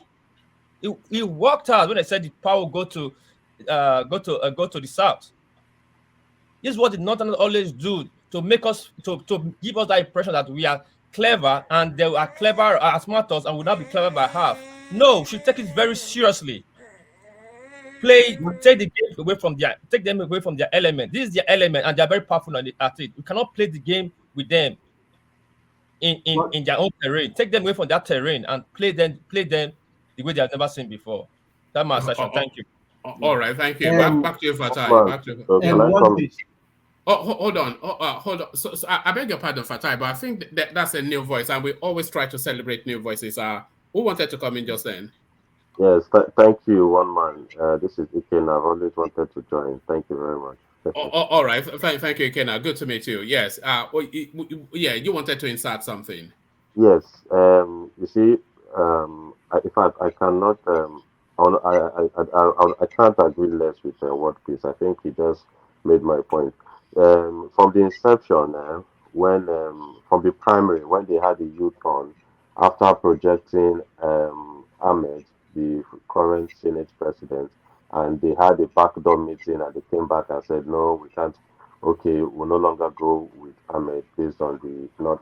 I mean ticket and all that, and we try to live by what we promised, handing over to the Southern, So from that moment, I knew that hey, these men are just pushing Tinubu forward. I knew that. See, in fact, these don't care about party, whether APC, PDP, they are the same thing. Okay, so they just want to project. I mean, they wanted all along to just project Tinubu. So it would be like, yeah, APC, actually, we did what we said we were going to do. Well, Atiku came, but it wasn't from us. So that is the PDP, you know. So, and the next thing you have, what is it? They all jump ship again back to PDP, and you see them, it's the same one thing. So I always knew it was a northern game they're trying to play. So it was never even about Tinubu. So saying so now it is now I'm delving to your point now about the number, whether it is over exaggerated or not. I think that is even underestimated. I mean, they just had to just cut it to size. You know, I don't see any northern governor that would want to go against an Atiku. No way. It doesn't work. It is not their way of doing things. So that's just my point. So Oh, I'm just including Abdullah Ganduje and El Rufai. Yes, I'm telling you, one man, leave these things. These people, they are, I mean, I envy them. I mean, I love them for. El Rufai detest Atiku. Sorry, one man. Can I just What? to Oh, wait, please, Ogaga? let me just, Hold on, Ife. sorry, please, Yeah, one go on. second. Let me just, Ogaga. let me, Hold on, okay. Ife. Yeah. Yeah, Go if on, I can. Ikena. Yeah. Yeah, yeah. So for El Rufai, you can't trust someone like El Rufai. El Rufai is more like when you hear the likes of, well, I don't want to be calling names, so maybe the likes of FFK or something. When you can't, if you have El Rufai on your side, you should even you should go check it. The guy is very, I mean, sneaky and tricky. I mean, so that's the game. You have to put someone like a Caribou to just be at that edge to hold that side and all that. So it's just the game, one man. Every fire or not. All right. Have that quick insertion, Ife, and then let's Yeah, get back to Fatai to continue his narrative. yeah. To buttress what Wapis and Ikena said, there is even a faction of the northern political establishment that believes that the Buhari administration is more or less a waste of space. That it was not, what's it called? The people who did not want that they really need their own candidates now to balance the whole power structure. So that's Oh, what is I'm just saying. is that like the Yoruba Obasanjo narrative? Exactly, All exactly. right, not our man. All right, so there it is, Fatai. So Fatai, I've never really bought into this narrative of this northern bogeyman with all of them thinking in unison, wanting their tribe to override everybody else. I believe, or maybe this is out of naivety, that in the north they are even capable of elegant thought, and I would like to imagine that somebody like El Rufai, he would not have any truck with somebody like Atiku Abubakar, because in terms of how they present, they are just so polar opposites. And I know that Abdullah Ganduje, he's been long standing with Tinubu. So this universality of the North always wanted to have their way. Are we creating bogeymen out of these people, Fatai? One thing that okay, I want to something that one point. I think what everybody said it like maybe the numbers are underestimated or something like that. This my own personal opinion that it is overrated. I could be wrong. That is a personal opinion. Maybe I'm wrong. I don't know. That's number one. Number two. To take them seriously is Tinubu that is left for Tinubu whether to take them seriously or not. Me, I'm just talking as I say it. I don't whether it's serious or not. I don't have what it takes to take them seriously or not to take them seriously. Going to the real point, see, Yaya Bello stormed out of the meeting or whatever it is, and what happened? He ate his breakfast. It doesn't look there is a I think this new phrase going on in Nigeria political space now say minority will have their say, majority will have their way. There is no all people are no I mean we over exaggerate it like all northern people are like one, they all go one. Even in the north, there is big division between Fulani and Hausa. Even in the north, North is like, I don't know, maybe 100, maybe 200 different tribes. There are too many minorities in the North. The North is not about the tribe. The North is about they are chronic capitalists. They are dead set capitalists. They are powerful people, are all about their business. They will care about their business, and then they will speak to all the other people who like rankadede, and they will follow in the footsteps. It's not like all North are going to go this, all North are going to go. Yeah, there is a lot of opposition to Tinubu in the North.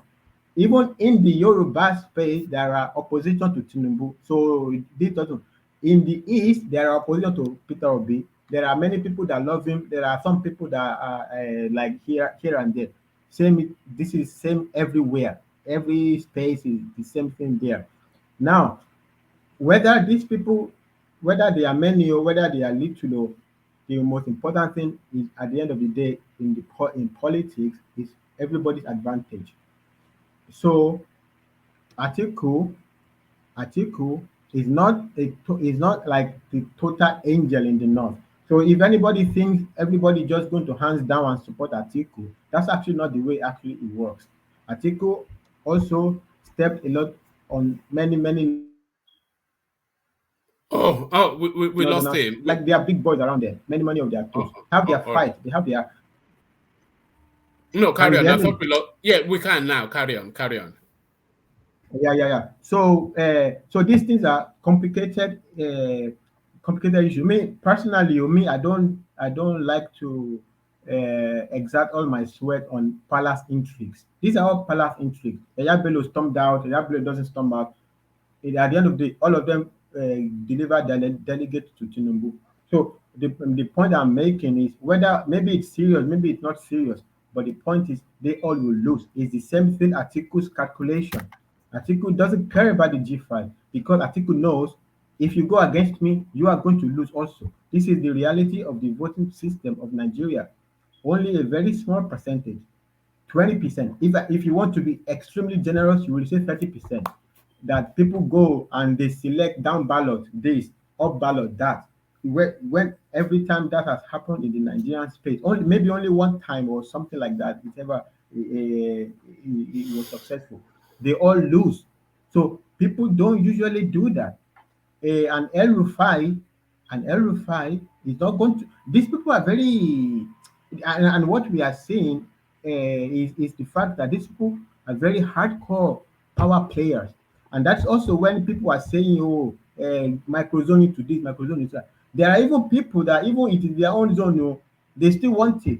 Everybody is fighting for power. Everybody is jostling for power. This is going to happen. In my opinion, I think it's overrated. And in my opinion, I think that it will amount to nothing. It will be like the primary. And what is not my opinion is that it's a recycled story. This story came up before the primary. There were even photos of the meeting of them with the Ahmed Lawan, all of them with Atiku spreading around. What happened? Ahmed Lawan, with all his strong head, not only he lost his. Now he will be. He will not even be able to go back to the Senate. Fatai, there's a lot that you're saying that I'm finding myself reversing to agree with. They are saying that they are because we like to use this word takia to call up the north. But if you look at how Tinubu got that ticket, there was a space that was opened for that ticket to have gone to the north, and I think it was actually the northern governors that fought to have that ticket go to the south, and then they still tried to parachute Ahmed Lawan in as the consensus candidate. Remember, during that period, they made all of them sign some sort of documentation that gave them the free hand to anoint somebody. And Buhari, even during that primaries, he was saying his preference was for a consensus candidate. So there were windows for them to have inserted a northern candidate there, and the heavens would not have fallen. Tinubu would have had a strop, but they have the apparatus to read the elections anyway. So why would they, having the opportunity to pick from their own, not do that? only to then go to an opposition party unless this is some three-dimensional chess. I don't know. It just seems so far-fetched. One man, just to buttress this explanation. So, if we are thinking like this, that the North will never relinquish power, well, they could have done the same thing also when they gave it to Obasanjo.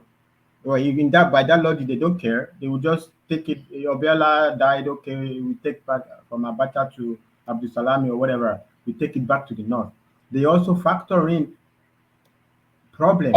Aga Fatai, have you heard of the word or the term they say, give them something by give them nothing? Have you heard about it? Give them something by give them nothing. By giving them nothing.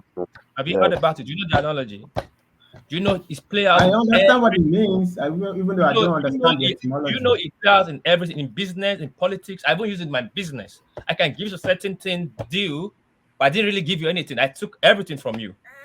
Do you know that? Exactly. Okay, I see where you're coming from. Exactly, as you said. Also, you use it. These are in negotiation. Everybody goes to the negotiating table with in mind to win everything. You know, it's about everything. My point is this: to me, I stand to I don't say to me. All of these things are palace intrigues. You understand? Of course, the North want the power back to the North. Of course, they want it. The reality will unfold. Of course, a Northerner wants a Northern president from today till eternity. A Southerner wants everybody like this who doesn't want power. Everybody to be a president of Nigeria. I mean, would they have turned it into such a cow milk? Everybody wants to be president. You know, even one man wants to be president. Even I was. I will probably make an excellent president, you know. You see? Yeah. Of course, they want the power in the North, but will the reality allow it? If they switch to support Atiku, everybody who talks about Atiku like this doesn't know Atiku. Atiku is a big-time Maradona. He's a very sharp guy. He's a very smart guy. Even a lot of Northerners are afraid of Atiku. Just to come in, the other thing that adds on to making this narrative of the Northern conspiracy to favor Atiku as bogeyman seeking. Atiku, as you said, reputationally, is a very treacherous and an untrustworthy person. And nobody knows that better than the Northerners. Atiku is not a man of his words. He's only interested in himself. And we've lived with this guy for how many years not to know him? They know him. Who is going to place his fate in Atiku's hands? I'll go and ask Wike now, and he'll explain to you. They know. They know. And even if you don't factor in Atiku's personal everything, I mean, it's not a disease to be smart. He's very smart. He's very sharp. You know, it's his thing. He's doing his thing. Everybody is a hustler. He's doing his thing. But this smartness, you know, everybody have their own game too. You know, and the North is not as monolithic as it used to be. There are too many there is many divergent interests in the North now. Even if you consider even this Mieti Allah and how Mieti Allah is a block, and Mieti Allah is not the only power block in the North. Also, that's also where Tinubu's situation with. I mean, we're also forgetting that there is also somebody who is called Vice President candidate to Tinubu. What's his name? Shetima. It's also a Northerner. Okay, it might be a Kanuri, but it's also a Northerner. I mean, it's not relevant at all. It was a governor of a state. In the minimum, it will deliver a state.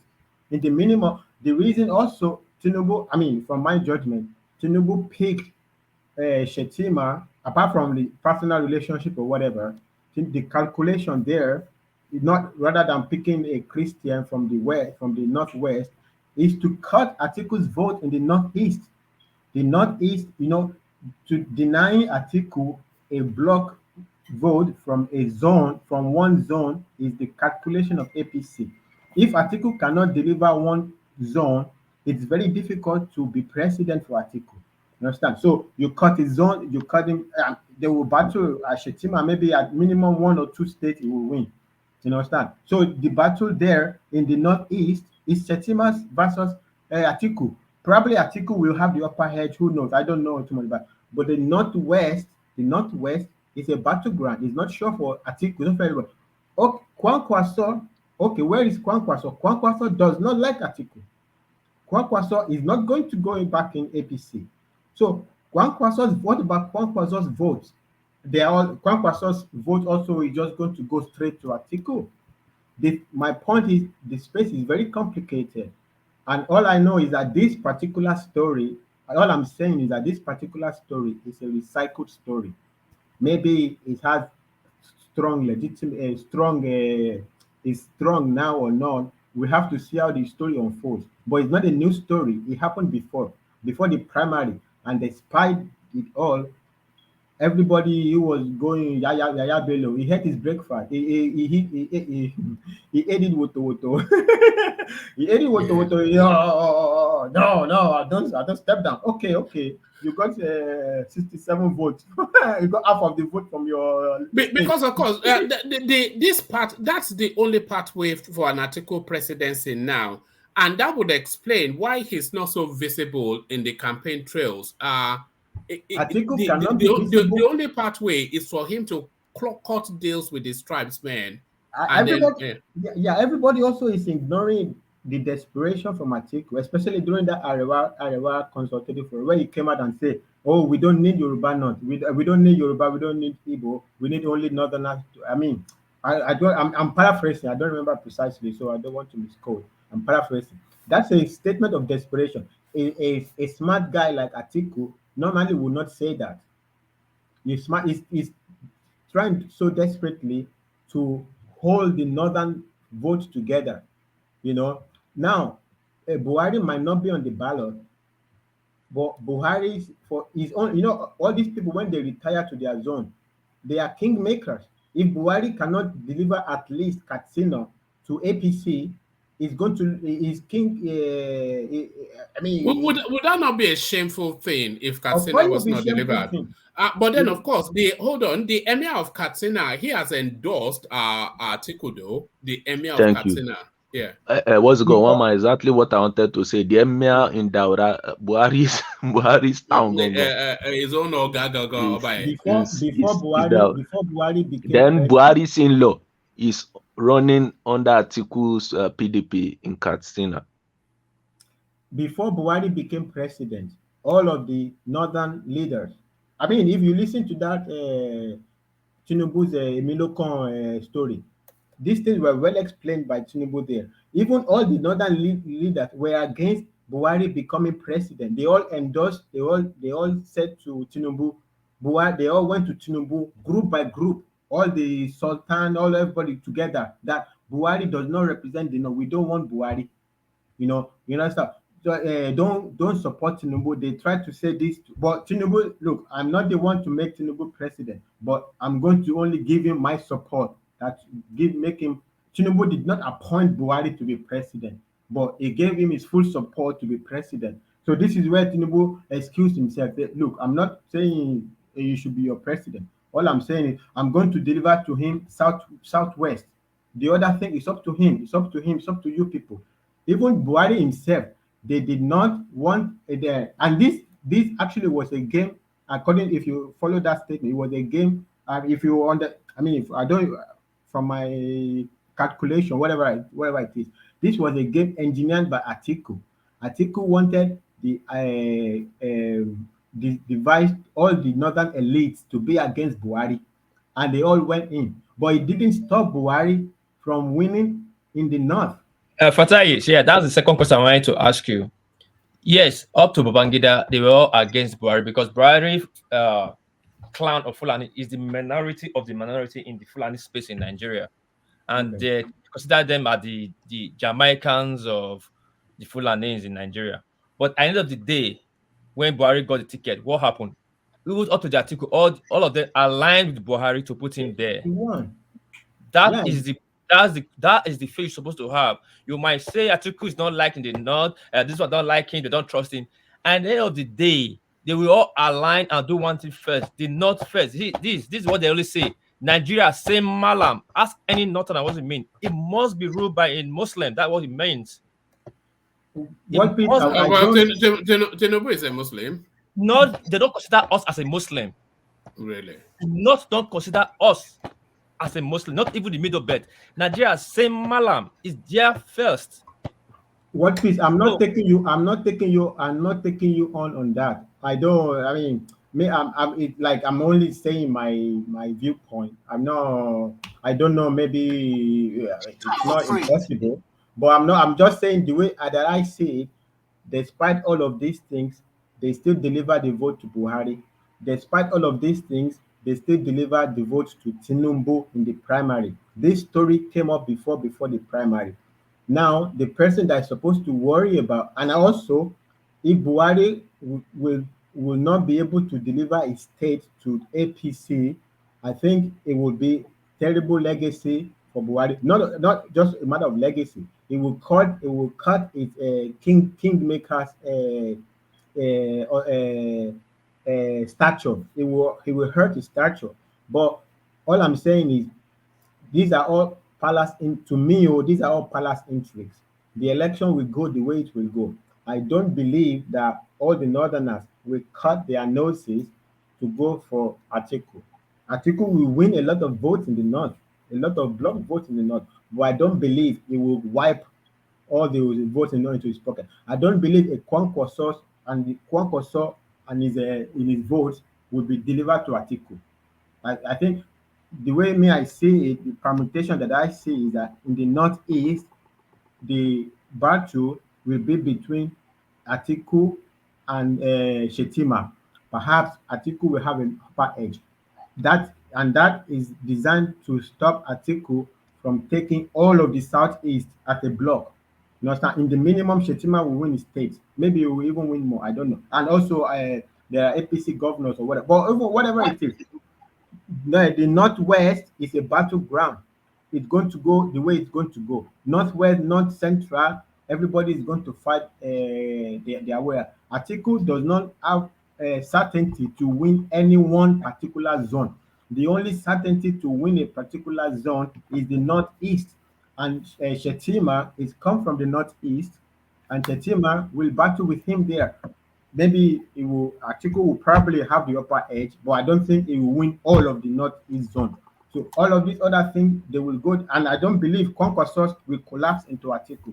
So all of them will go. I don't know. I'm just making the way I say it. I don't know. Maybe the North don't like every other person, or these are neither here nor there. The way I see it, neither here nor there story. I think every society, me too, I want only Yoruba to be president forever, but it doesn't matter what I want. And Igbo person also want an Igbo person to be Igbo, but at the end of the day, the practicality will set in. They will, if they all lose APC, if they all lose all their APC governors, their APC senators, their APC, so they are going to sacrifice all of this for Atiku, because it's a dangerous situation to do, to say, oh, let's all go for Atiku, but then our senators in the APC will keep them. This I know as a matter of practicality when it comes to voting, it doesn't usually work out like that. Only the margins, 20% maximum, generously speaking, 30% turns out that way. People vote for the parties. That is why everybody talks about structure, because people vote for parties. All right, brilliant. All right, brilliant. So thank you for that. So let's take that conversation to Ajanle Koko, the article space submission that they've got. Let's make sure we've got the figures right. So the article space submission that they've got 11 APC governors, 37 senators, and 15 rep members working for Atiku. Some people agree that there must be quite a few APC functionaries working for Atiku. Just as we know that there will be PDP functionaries. Seyi Makinde is a PDP man, but he's a Tinubu man. So we agree that in terms of ethnic alliances and political experiences, there will be cross-carpet support for candidates of opposition parties. But these figures being presented by the APC, by the PDP, that 11 APC governors, I'm not even sure how many governors the APC, I think they have about 23. So close to half of the APC governors, they are telling us they are secretly working for Atiku. 37 senators out of how many? So essentially, they are saying the APC is working for Atiku, but what level of credence would you give to that, Ajanle Koko?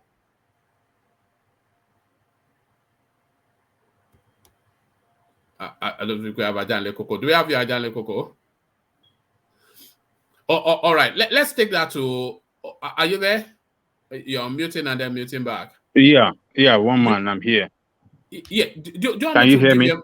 Yeah, I can now. Yes. Did you hear what I Yeah. said? And so Yeah, Tilda. I heard you. I heard Yeah. you. Yeah.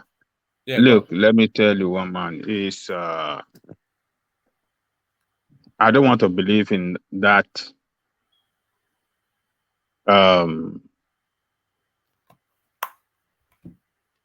don't want to believe PDP.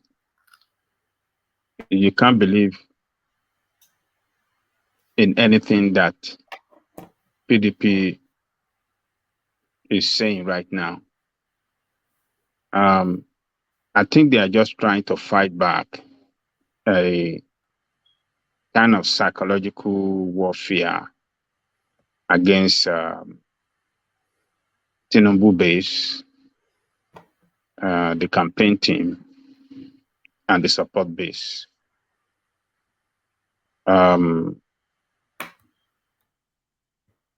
The G5, led by Wike,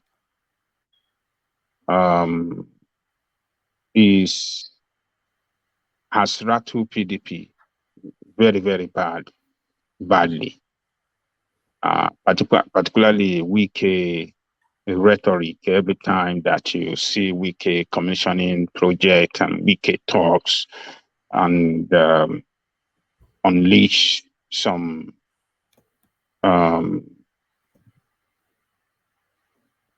attack against PDP and often paint their leadership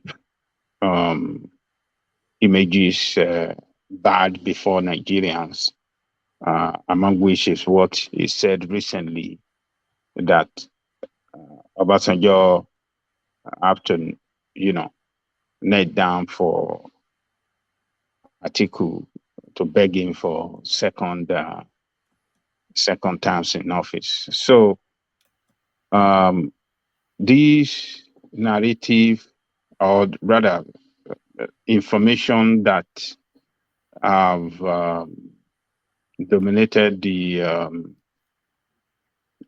media space, that Wike and Tinubu have been meeting and they're trying to strike a deal.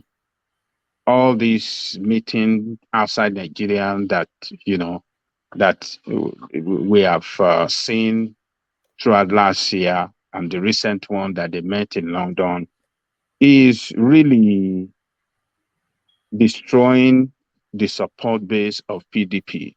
A lot of their supporters are demoralized, they are not energized, and they are looking at it that their candidate might not win this election. So the effect of this meeting and striking of a deal between Tinubu and five integrity group is it has really destroyed the support base. So how can PDP fight back? How can they give confidence to their people? How can they energize their base? It's what they are fighting for now. And that is what this information they are dishing out now represent.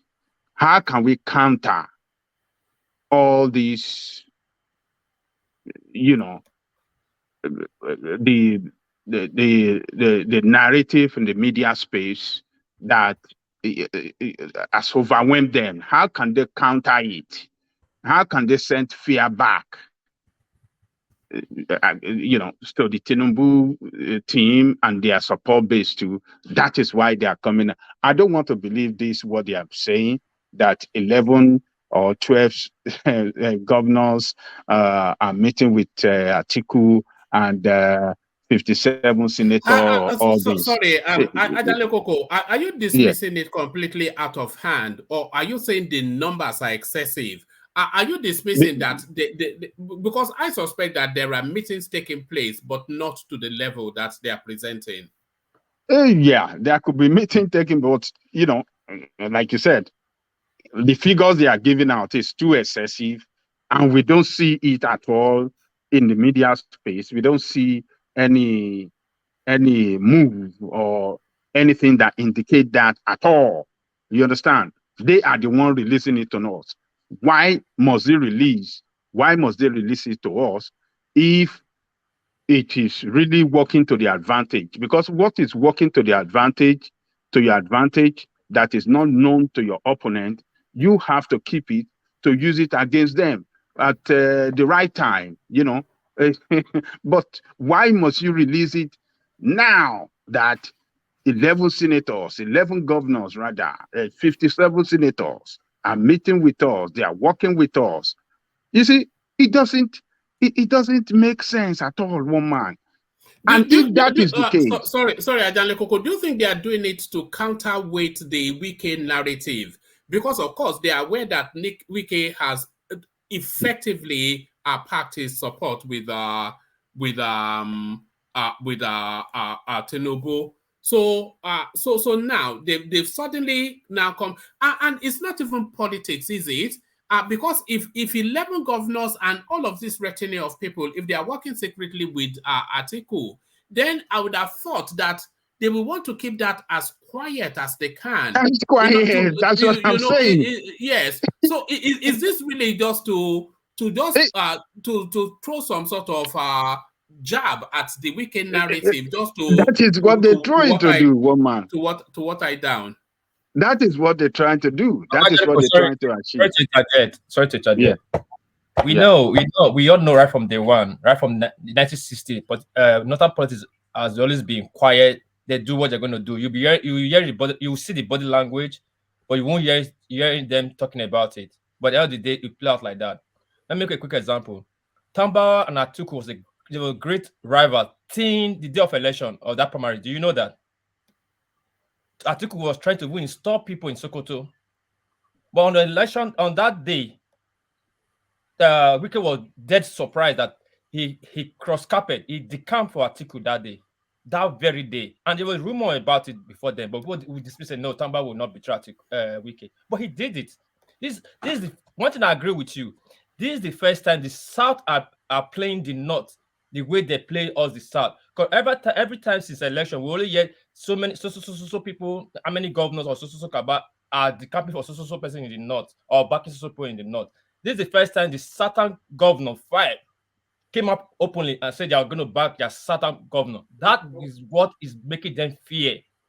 This information is not false. Before Tinubu primary, we all saw it when Tinubu have to meet with 26 House of Rep that wanted to decamp away from APC. Didn't you see? We saw it on the news. You had to meet them and talk with them and promise any deal with them. And you don't. So we're going to say that there are not more. That is still more disgruntled members that want to move otherwise. So it's not like it's not coming from us. It's not coming from them. It's coming from us that 11 and so much that this thing. They are not denying it or accepting it. That means to tell you. No. It is coming from them. It's coming from them. World Peace. It was the spokesperson of the article, Daniel Bwala. He was the one that said this. Okay. Now, and they're not denying it, or not that, which is totally at odds with politics.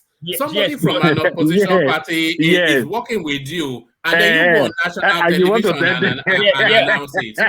Yes, do that. But that's I have to agree with Gaje Koko, because the first time we are hitting them on their Achilles heel. First time we are playing the kind of politics they play us.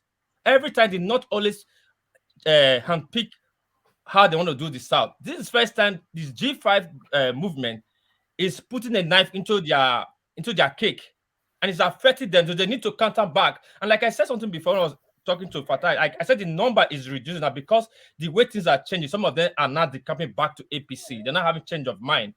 Before it was stronger, it was a stronger movement. They were so quiet. They know what they're going to do. There's a surprise is the element. Element of surprise is everything you need in war to win war. And in war, the enemy within is more dangerous than the enemy outside. There's a reason that defense general more than the outside fortress.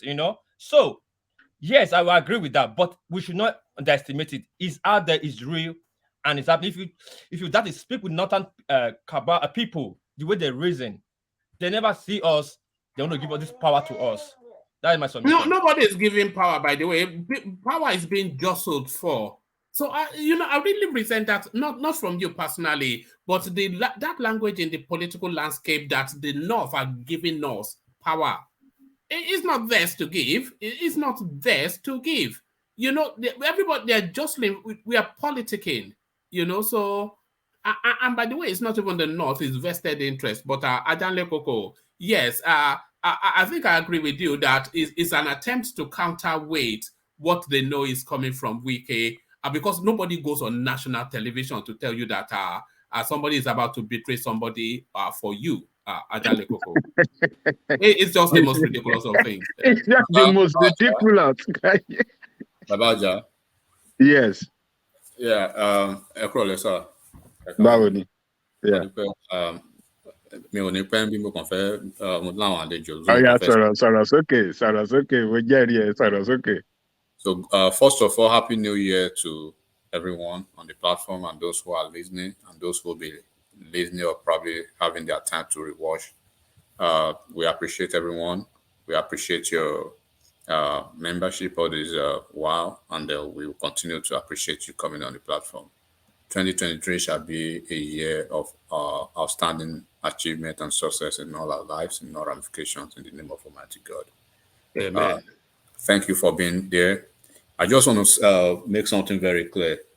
I'm not saying this just as a panelist, but I'm saying this personally from what I know. Atiku met 3 governors. It's a fact, not 11. Okay? He met 3 governors, but the governors did not meet him. He was chasing the governors, and the governors were traveling en route to Omra with Ashiwaju. So everything that Saraki actually warned him not to do that, because he said the governors will be extracting information, the little information they have, more or less like a covert operation. So we should understand one thing. If you want to know the group or the section or the camp or the corners that will be happy about this news or whatever, that will be going to frenzy first, there are 2 groups. The groups of the main PDP and the PDP subsidiaries, right? If you want to lend credence to this, one man, go back to the primaries. You will see what happened before the primaries. Even to the 9 minutes of the primaries, go to the Twitter space and go to certain section in the social media spaces. You will see so many, a replica of this kind of information flying around. Even at a point, they said there was a list that had been released that Ashwaju did not make the final list.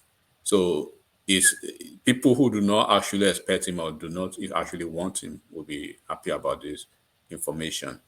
But it's an absolute illogical fallacy to believe 11 governors and 57 legislators are supporting Atiku. Do you know the political currency of Atiku now within APC? Nobody takes Atiku serious, and I don't even think Atiku takes himself serious now. So if Ashwaju himself, that is Tinubu himself, came out openly to dissociate himself from meeting any member of the PDP G5 group, right? They met. This is a fact. They met, but he denied meeting them. He dissociated himself from that news. But on the flip side, a PDP spokesperson right, is coming struggling just for cloud, for just for maybe their strategy to fight back to say Atiku is meeting certain governors. The governor that Atiku met, they're in Saudi Arabia, they're in Omra with Ashwaju. So they met Atiku with Ashwaju's permission, and Atiku actually was chasing them, not on the other side round. And then if people are saying senators are meeting, nobody, except you don't know politics. This is January 1st, 2023. The election is 59 days from now.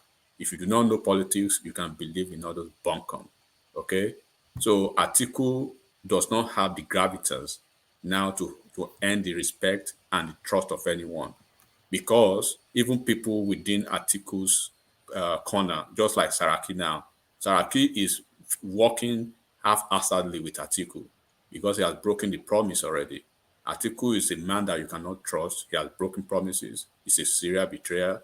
And you think governors who have their political careers to protect, what is the need for them? If you ask what is the need for Wike and his group, that could be valid. That is debatable. But what is in need for some governors or some politicians who will be putting their stake on somebody who cannot even unify his own party? Do not forget Obi is still a subsidiary part of PDP, and do not forget about Kwakwanso. So this is for a fact, 3 governors met him, and they are with Ashwaju, and Saraki warned him. Saraki and then this guy, Lamido, warned him not to meet those governors. So that he just needs to start counting his losses, but he was chasing them desperately to probably extract something from them. And then I think people should get this straight. If any senator is going to be supporting Atiku, go and look at all the senators that people were talking about meeting with after the primaries, the 26 senators. Those senators, all of them lost their primary ticket. So they have several other politicians who are holding their ticket now. So if you lose your ticket, the only thing you want to do is to find a deal within your state governor or within your state to find an appointment after the election. So you want to be going to PDP. What is the political capital in that? So sorry, enigmatic.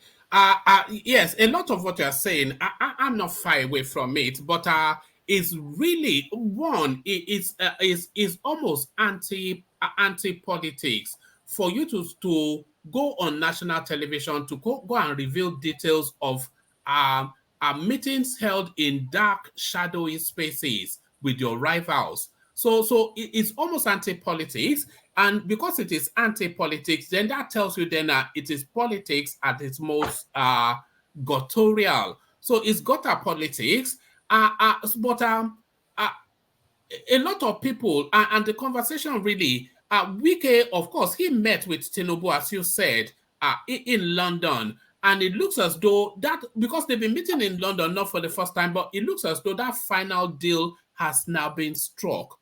So is this essentially panic measures and lying, which, as I said, is dirty politics of its dirtiest?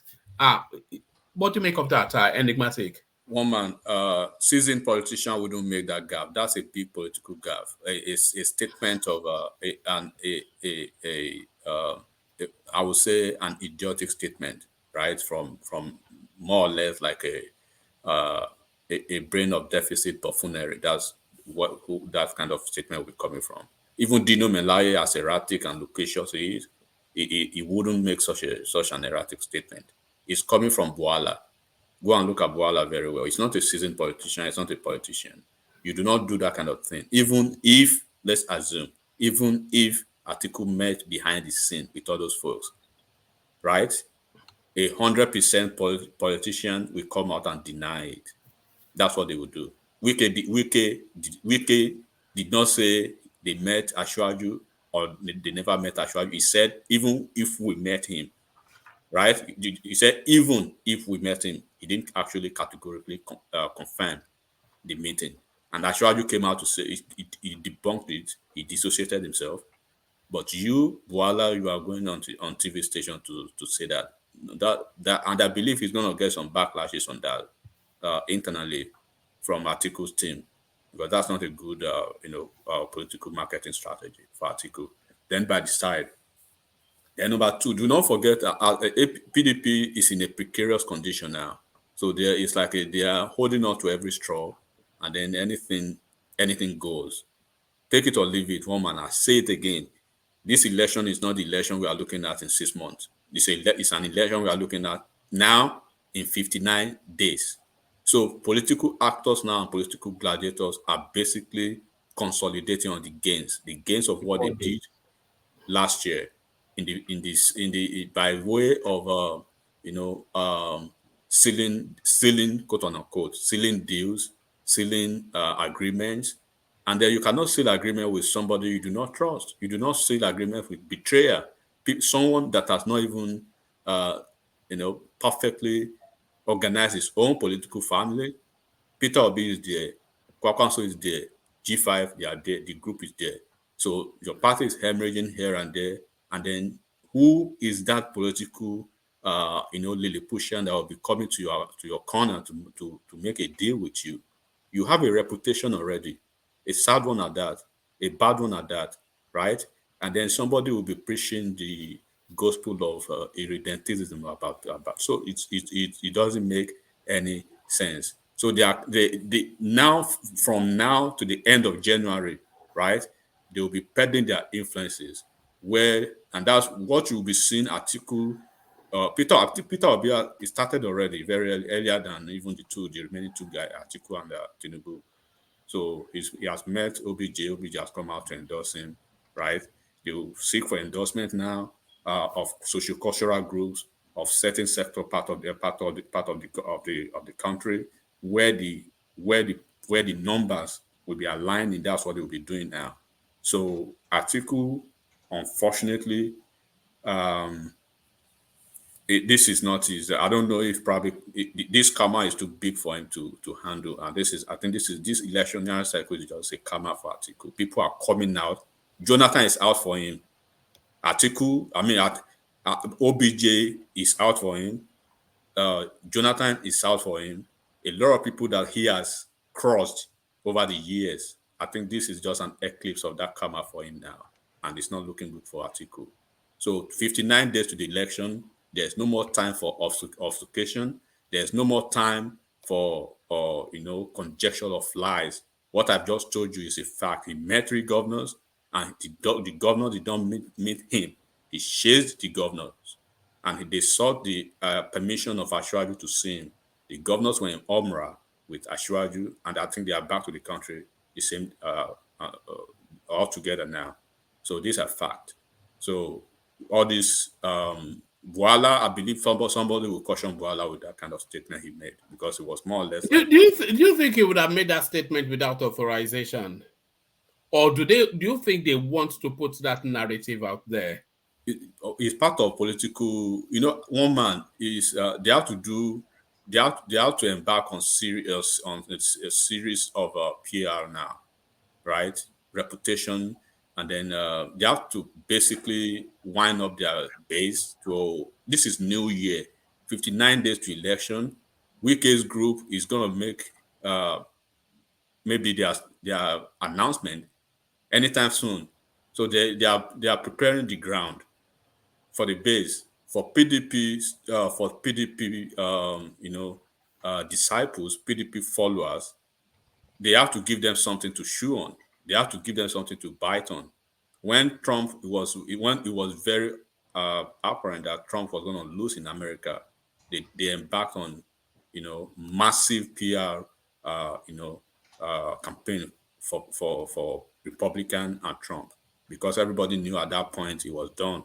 So we are not talking of election of 3 months from now, 30 days, 6 months from this is 59 days from now. 59 days to election. If you know election very well, if you've run politics very well, if you've run campaign very well, you will know what they do for a few days to election like this. These few months to election, you will know the activities. The activities is now the gear is changing now. The momentum is different. They are on the very fast lane. So what you are doing now is that you are sealing deals, you are sealing agreement, you are getting some certain people to your side. It is not stupid of a whole what is their name? Those cattle breeders, right? To be on your side. Mietiala. Mietiala. Do not forget Mietiala. They are, you know, let's talk too much. But these are basic facts that I'm telling you. 59 days from an election, PDP is still hemorrhaging.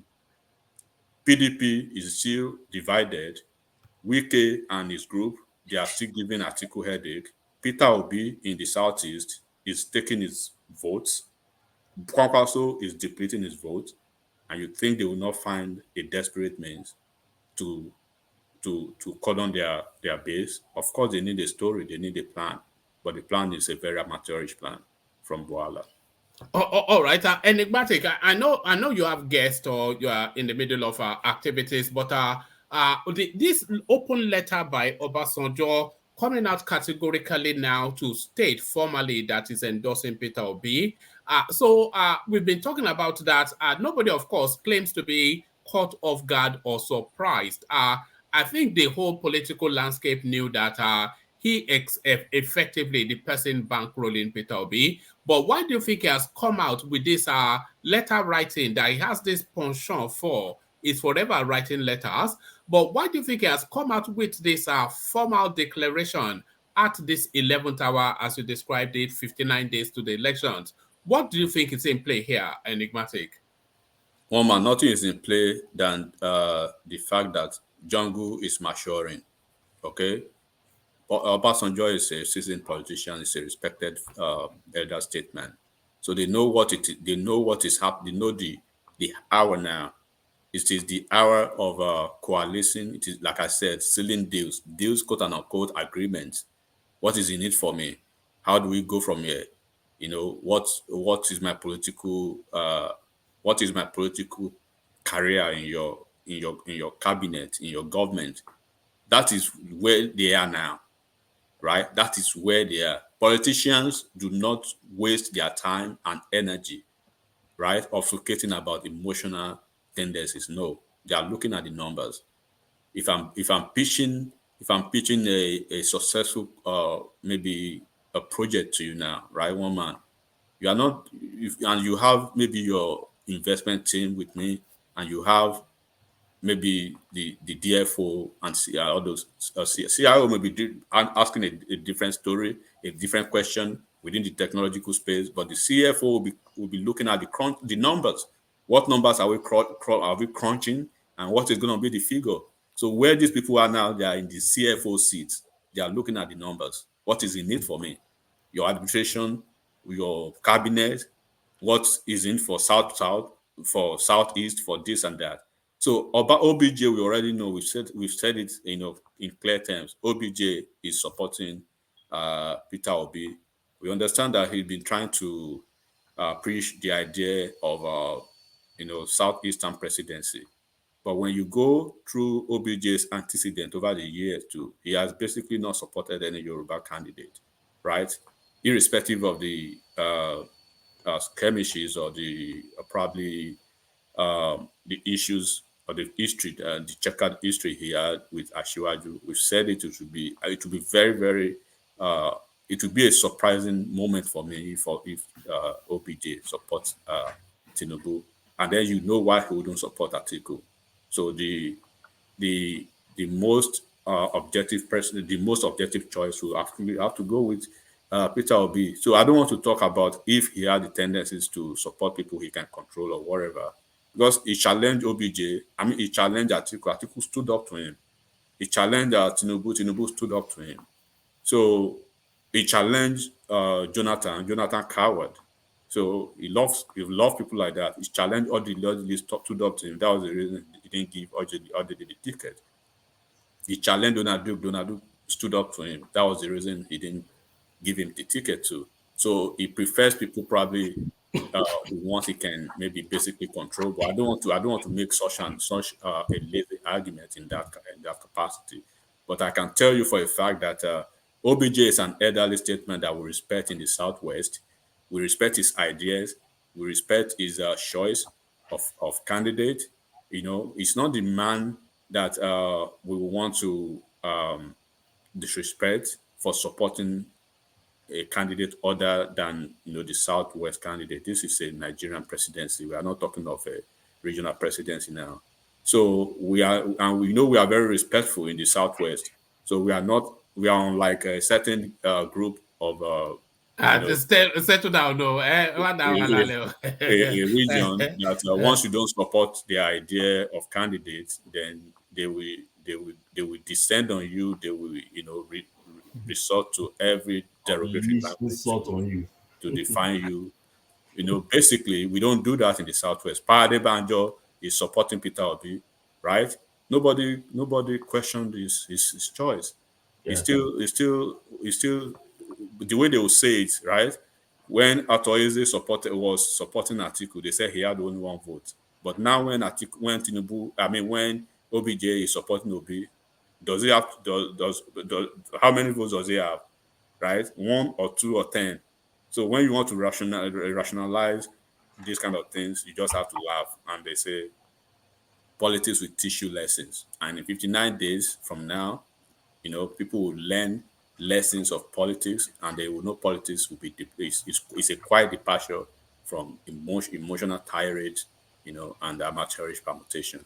So it is just a politics of the game is getting to that point when you want to touch down. So at the touchdown level, you have to be very strategic, right? So Agbawo ni OBJ. So Baba Adebanjo, Agbawo ni won. And we're not going to disrespect them. They've supported their Peter Obi. How far they can go with that, we can see. OBJ has never won his polling booth, let alone his ward or his state. You tell me one candidate from the Southwest that OBJ went. He had issues with Awolowo. He had issues with MKO. He contested against the Yoruba candidate, Chief Olufalaye, right?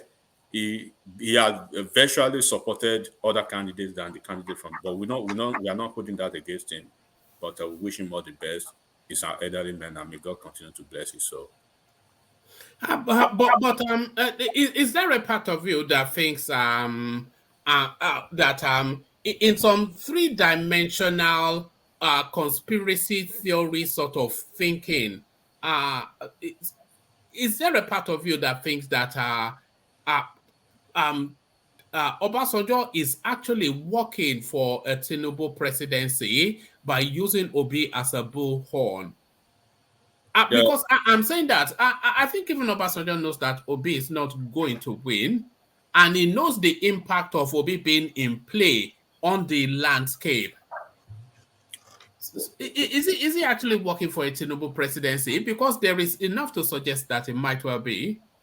Well, Omar, you understand and notice that I'm being shined away from making some kind of lazy diatribe over here, and then just not trying to hang on to or probably speculate on some certain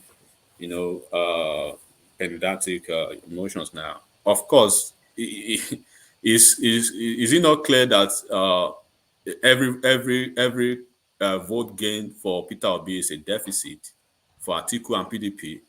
So if you actually want to premise your debate on that, that is a very valid point, right? But I'll be very cautious, of course, at the risk of being cynical, not to go that route. But if we actually have to punch the line, debatably, there, basically, you are making a very good point, because take it or leave it. If by virtue of OBJ's,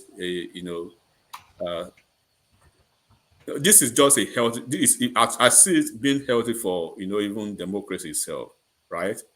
What I know is that Atiku has shot himself in the foot, because take it or leave it, OBJ supporting Peter Obi, if for the sake of his principle, or he doesn't want to come out to say, okay, I'm supporting Tinubu, right? The best choice to say I'm supporting Tinubu in other way is to support Obi, right?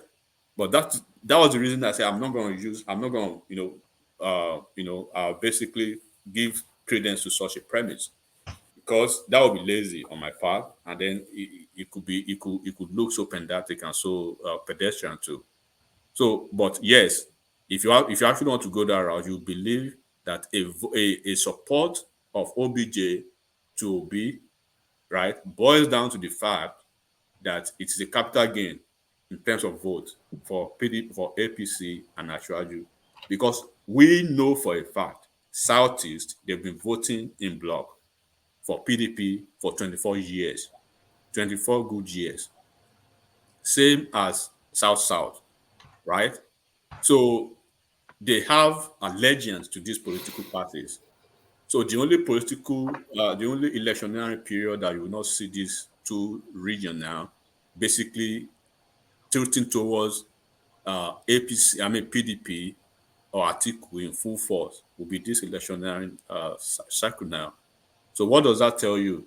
It means every vote that should have gone by natural conjecture and natural permutation to Atiku and PDP goes to Peter Obi, right? Which is basically going to be a waste, because it won't take Obi beyond, the peripheral, level he is already, because he's a fringe candidate coming from a fringe political party, regardless of the frenzy and the momentum and the, media gargantua, political razzmatazz. It wouldn't go anywhere.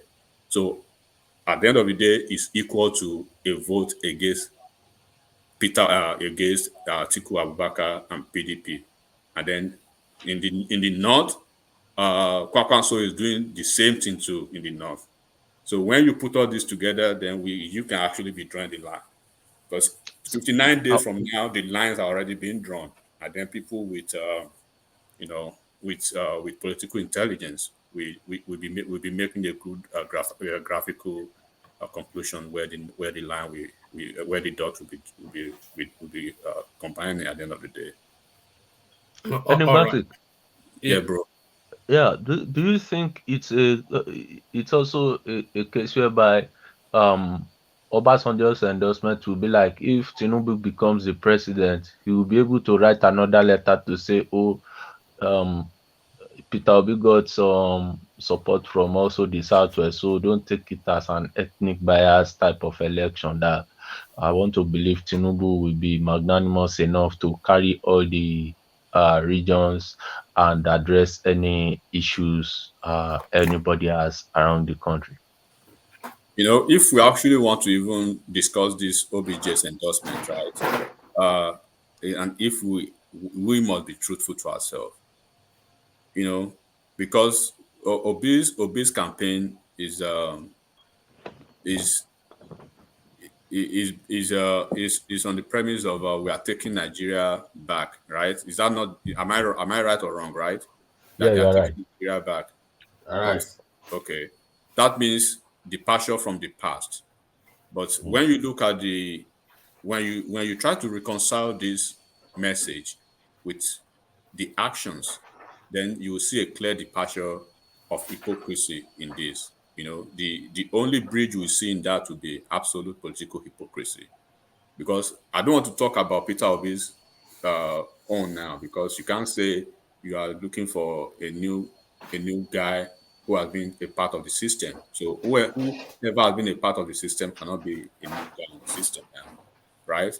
So now, of course, OBJ may be doing this for, we may say he may be wrong, selfish or short-sighted, right? But yet we have to stand by the fact that he has the right to to to to endorse whoever he wants. So, but it is our duty, however, to educate at least the younger generations, and then the politically naive audience, to understand the fact that you know the younger generation should that Operation Feed the Nation that became Obasanjo's farm now in Ottawa in Nigeria, and the National Library, which even all PDP governors then, right, were compelled. Do you know that they were compelled to donate to that building in the guise of that building being a national heritage? Eventually becomes a personal asset to Are you OBJ. serious? Wow. Yes. So, and then we want to talk about the $16 billion spent on power. That not even a kilowatt was added to the grid. Even when PNB, Buhari came to power and asked, where is the power? Right? They couldn't see anything. And Atiku actually even admitted to the fact that, it was a careless venture. So how long we are talking of ASU strike during their regime? Go and check the numbers of days. Enigmatic. I think we disagree with you right there. That so you are saying that Obasanjo did not do anything on electricity? Is that what you're trying to say? No. I'm not saying he didn't do anything on electricity. I said they invested $16 billion on power, and they couldn't even generate even the kilowatt of even add a kilowatt of of energy to the grid. So this is a fact. I'm not making anything up, Baba. It's a fact that people can actually see. And then No. They built generating plant across the 6 political zones, and they are still there till today. They are generating. The problem that should have been fixed after they left office by Jonathan, who's the transmission line. They were generating, all those generating plants that they put in place are but do really you working, and they but were do you know so. they invested 16 billion that even became a subject of That was a lie. That was a lie. And okay. he has challenged Buhari. He said if Buhari got his fact right, and if he have anything that against him, he can take him to court or set up a probe on him. He challenged So why, Buhari on so why national did TV. why did Atiku admit that it was a careless venture? But Atiku no, admitted that it is was not the way. No. That is not what that is not what Atiku said. He didn't say it was a careless venture. He said what he said was that he advised the president that they should uh, um, embark on some other alternative source of energy that the president did not listen to his advice. He didn't say it was a careless. No. He wouldn't say that. He wouldn't. He didn't say that. That was not the way he, he said it. So, okay. what I'm trying to say is that on that 16 billion that Buhari was saying on national TV when he was attacking PDP that where is the light? After 16 billion that they stole, they gave us darkness. They didn't give us any light. Obasanjo responded quickly to him that what we are saying, if it is actually true, set up a probe. He is ready to come to court if you have anything against the administration, particularly him as the head of the administration, of the administration rather. And since then, if Buhari actually said the truth, why can't he take it up against him? So, and Fanika they came out as well to attack Buhari and mention what they did, and Buhari have not done anything. So who is lying? Well, it's but what I'm just trying to say, Baba, is just to The library you said he compelled people to donate. He denied it too. Okay. He said Okay, he didn't compel everybody. The money was raised The from same way the the little people. no, wait, the same way he denied Tottenham, that the same way. Didn't he deny Huh? Tottenham? Huh? The same way he denied Tottenham. The same way he did what? Okay, Baba, let me ask you one more question. Let me just okay. Do you know during the OBJ plus Atiku's regime, right? Go and look at the numbers of days that students stayed out of school, and it is in the history of Nigeria. This is, you can check this too, that the number one citizen, right, and the number two citizen of Nigeria, the two of them, instead of fixing that, you know what they did? They opened their own private universities. One in the other one, the OBJ in Ota, Ogun State, and the other one in Adamawa State. So, and then OBJ, this same OBJ, stood boldly against Awolowo in 1979, despite being the direct beneficiary of MKO's stolen mandate too, right? He failed to honor OBJ. He failed to honor MKO at any time during his administration. During OBJ's administration, Nigeria had the fortune of, 4 new naira notes. Not on one occasion did OBJ, honored MKO to have his name on any of those currencies. No monument, no acknowledgement of the fact of that landslide victory in 1993 polls. So until even it was an Hausa man, a Fulani man, Buhari, that came to honor OBJ or MKO with his GCFR or whatever. So when you put all this side by side and you just oppose the reasons, right, that can be adduced to why OBJ is always working against his people or the Southwest interest, then you can probably question the rationale behind this. Don't get it twisted. I'm not against the fact that he supported or he's supporting his candidate, but we can put all these factors into consideration too. Please, can I quickly correct something? Yeah, come in, Ogeni, come in. Okay, so yes, I agree to a certain extent with Eligma, but there is this part of narrative I want to correct, that Obasanjo went against Awolowo in 1979. That story is not true. Okay. Look at what happened in 1979. Obasanjo gave both Shagari and Awolowo the platform to contest. Awolowo went everywhere throughout Nigeria, tried to gather his votes, while Shagari also went everywhere. Obasanjo didn't participate in that election. Obasanjo was a military head of state in that election. Yes, he might have possibly an anointed candidate, but he didn't influence that election. And that was the reason why the result of that election was very controversial. Controversial not based on whether they rigged the election or not. Mm-hmm. The result of that election was controversial based on interpretation of the constitution, and because Shagari, in a literal sense, Shagari didn't really clear the vote. Shagari was not a clear winner, okay, of that election, and they had to go to court.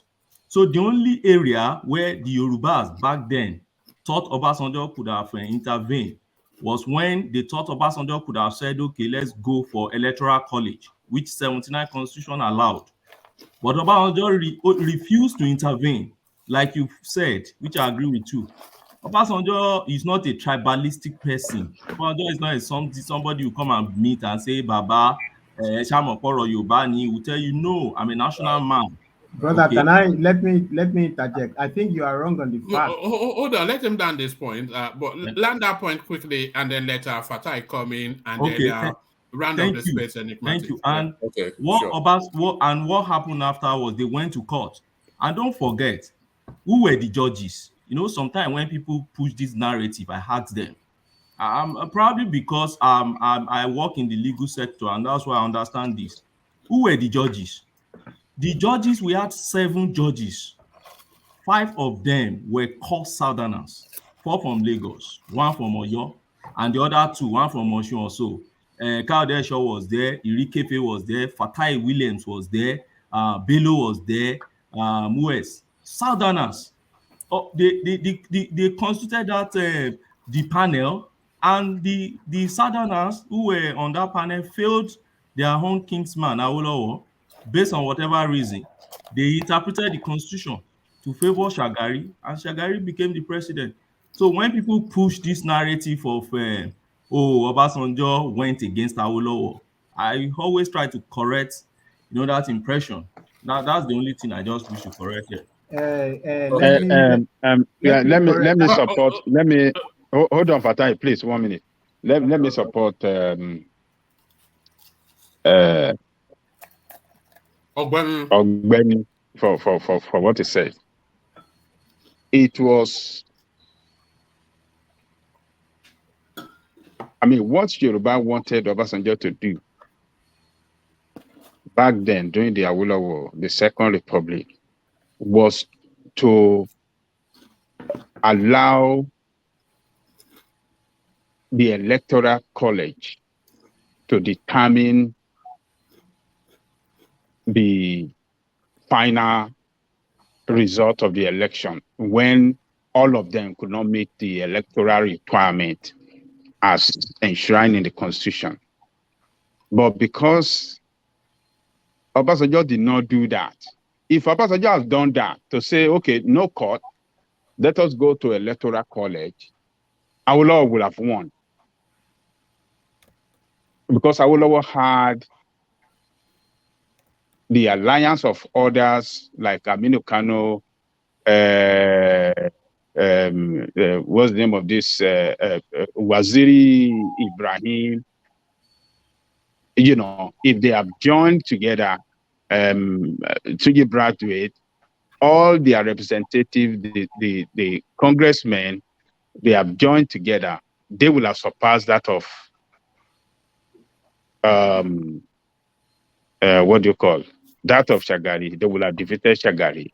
So, but because he did not do that, he let them have it, went through court, and the court interpreted it the way it came out controversially 12 to 3rd. So that, and since then, we've been holding Obasanjo responsible that, he's the one, he just rigged the election. So, but a lot of things, just like you just mentioned too, all we had in the Supreme Court justices, they are all, what do you call? Southern justices. They are all Southerner. They are all Southerner. And they came out with that thing, but we are not holding them. And as a matter of fact, Fatai Williams was the Chief Justice of the Federation then. Wow. We are not, a lot of things went wrong then. How dare show was that there? To us. Huh? Babajale Koko. So that was it. No, but like that's not actually what happened. Okay, tell Ogbeni, us. I'm a happy Ogbeni is a lawyer. The court, the election. Tell us what happened. Yeah. What happened is not about the court. The election was rigged. This is the problem. The court, it was not to determine about the election. The court, they went to court. It was a weak case in the court. The result of the election itself, Shagari won outright, but the problem was the result was as a result of rigging. But what Awolowo went to court for was to say because Shagari didn't get to third, I think he won 23. No, I mean not 20. Not, the point is he didn't win up to third, but he won more than he defeated Awolowo. They didn't go to court to overturn the result. They went to court to say because Shagari is one state short of third, because now you have to have the majority. Shagari won majority. Shagari won more states. So there is no way the court could have given the election to Awolowo. What they wanted was the court to throw the elect to let it go to rerun, to have a rerun. Like now, like in this election, if the way they are saying is that if nobody wins outright, forget then that there one. will be a rerun. Just go on. The Forget that one. rerun is the rerun that they went to court to decide. The court, it was a weak case. The court, the judges, there's nothing. It's not about Yoruba judges or not. The case was a weak case. It's not. Shagari won outright by the result. He won majority of the vote by a big margin. The alliance they wanted to have was with Azikwe. Awolowo wanted to have alliance with Azikwe, all these things. Aminu Kano, this one didn't affect, didn't have anything to do. The big alliance was going to be between Awolowo and Azikwe, and they will have they were hoping that would happen. But Awolowo's party won. I think maybe it was Ondo State or something like that. Then Shagari won it. There was something like, anyway. There was some southeast, southwest states that it was so much rigged. It was not possible for Shagari to win, but but it was so rigged. Shagari, it was incredible. There was too much rigging. So Shagari won outright based on rigging. That this is why people like Abiola, Tinubu, all these things. That this is where they deviated from Awolowo's ideology, because it's like, look, this is politics. Of course, you will expect rigging if you have to, when you go into that's why power is not set a la carte. You have to go with everything. You don't expect that they will not rig. That it's just going to be like a clean, smooth election. Everybody will be saying kumbaya. Of course, they will do everything. You have to match them strategy for strategy, rigging for rigging, blah blah blah, like this. Awolowo was going like a saint, like everybody is just going to count votes and then whatever. And then the other side rigged the election. But about the court situation, they didn't go to court for college vote, college, what is that college? There is no, Nigeria doesn't have something college. This college that collegiate. Yeah. You get the entire fact wrong. Go back to that judgment and read it. It's clear. There was no issue of rigging.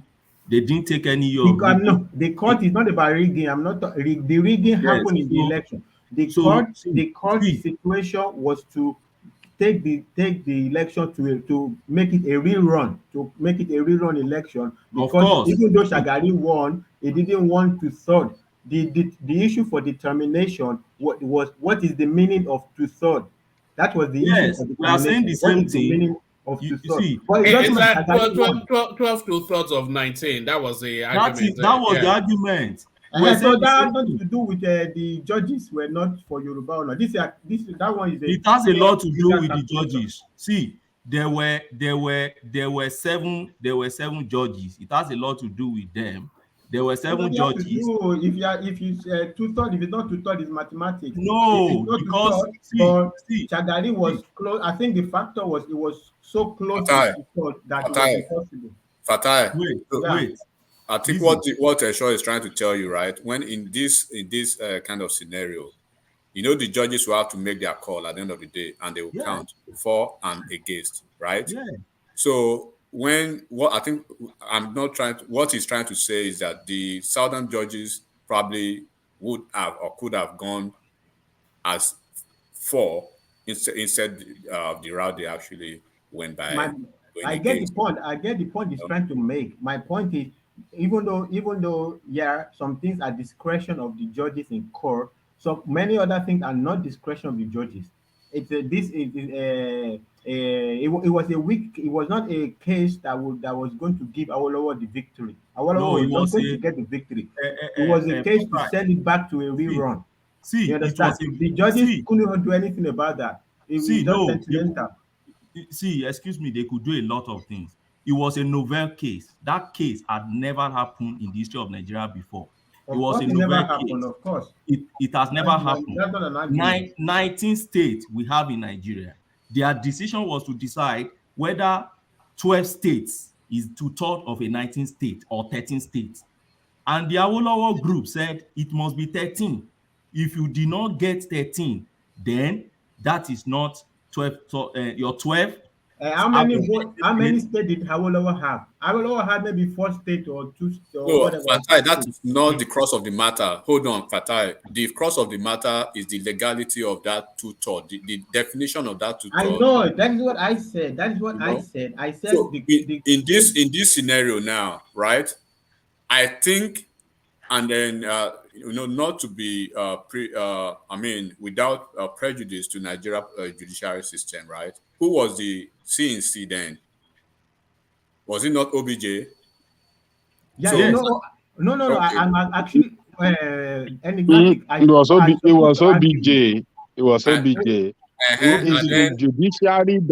the judiciary that failed us.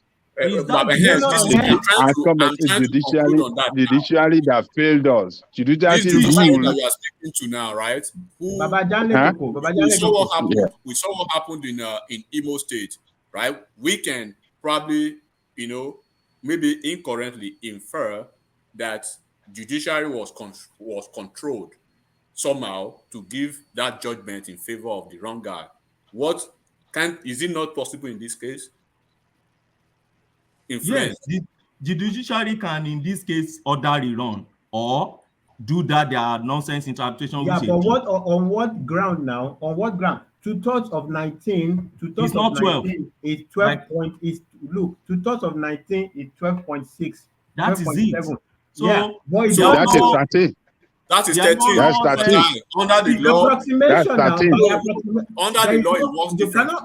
Under the law. Let me finish. Let me finish. Hold on, one at a time. Fatai. So let Fatai land that point. Fatai. Okay. My point is this: there is no half state. There is only one state. Okay, there is no half state. There is only one state. The case is weak. This is not. It's not like if Shagari won 11 states. It's a clear case. You understand? But 2/3 of 19 is 12 point something. Now, how do you? So when the judges are deciding things, so they are going to make Nigeria go to a rerun on point something at half. It's not like one clear. It's like a half a human being. There is no half human being. There is one or two. So the court is, and it's not even like Awolowo was close. So Awolowo is not close. And also there is 2 points also. Awolowo didn't win the majority. If you win, Shagari had majority, and he also had more states. He's short by 2/3, not by one like clear one. It's like half. There is no half human being. My point is the case was weak. No, by electoral law, you have to win more than 12 states. You have to win more than 12 states. I mean, 13 or 14. That is, but they didn't win more than 12, and you're giving them that ruling. They rule in the favor of a party that did not meet the electoral requirement. I mean, look, no, that was the issue. That matter is a matter of glass. Look, Awolowo was not contesting. Look, hold on, Fatai. Awolowo was not contesting that Shagari did not have more vote than him, or did not win more state than him. But what they are contesting was the electoral. Yes, electoral requirement by the constitutional requirement. That was what. Yes. And the justice and the judiciary failed. They didn't fail. They failed. If you go back, if you go back to that judgment, let me tell you, if you go back to that judgment, there's a portion of that judgment. I want to check with Fatai Williams, the Chief Justice of Federation back then. Only my check with they can check with they can check with for all the one. Sorry, let me make this clarification. Mathematics. You see, no, law is not mathematics. That's where you are getting. I'm not saying law is mathematics. This situation is mathematics. Law. This is law. Don't think it's mathematics. They said it in their brother, your argument is all over the place. I don't want to be going in circular argument. I'm saying, look, this is the mathematics. The number of states is not even number, it's odd number. When you divide this odd number into two, you don't get a clear one. There is no half state. This matter is half full, half empty. Now, if matter is half full, half empty, from which angle will the judges come from? You understand? They did not win. Under the law. Hold on. Go on. Land that point, enigmatic. Yeah, go on, enigmatic. So, sorry, before Edmund. Hello, sorry, enigmatic. Hold on. Let enigmatic have it say, and then you. No, I just want to say that before enigmatic does that, I should learn that enigmatic Ogbeni are actually telling Fatai that they are judicial practitioners. They are from the judiciary. They are both lawyers. Yeah. I worked in Babalaki and Co. in a law firm in Nigeria before I left. That doesn't matter. We are talking about the argument, the point. But law is very specific now. Law is not 1+1. Hold on. They've gone to dig out the constitution. All these people. We are afraid. Atidebe, we have now reached it. Hold on, Fatai. Atidebe, Section 35, subsection 3C2 of the look. I knew we were going to end up here. Look at your screen. What a long way we daddy. When you are speaking to the ground norm, right? The ground norm is the constitution itself, right? And then under the law, there's this usual saying. I believe Benny will support me on that. That there are exceptions to certain rules. There are exceptions to certain laws.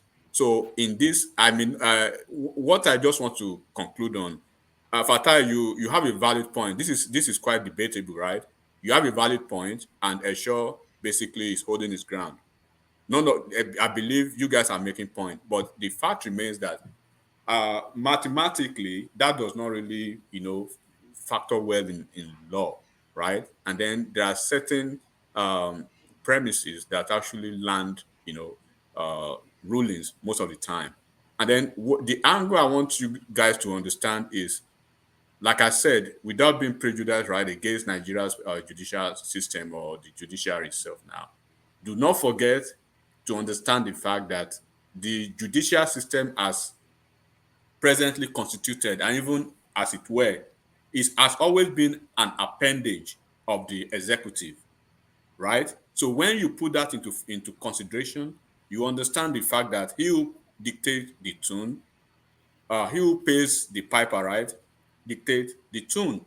So if in this Nigeria we could have a case as glaring as Imo State, and then it was awarded, or probably the ruling, in favor of somebody in office now, then we can as well probably have this kind of premature mindset that probably there was a lever that was probably pulling those guys behind the scene. And that was the reason I asked the question, who was the CNC? The CNC was OBJ. Yes. So there could have been an instruction from behind the scene that this is the way the case should go. So you guys need to think about that. That's speculation. Of course, it's under the realm of speculation, Yes, but it still can be valid.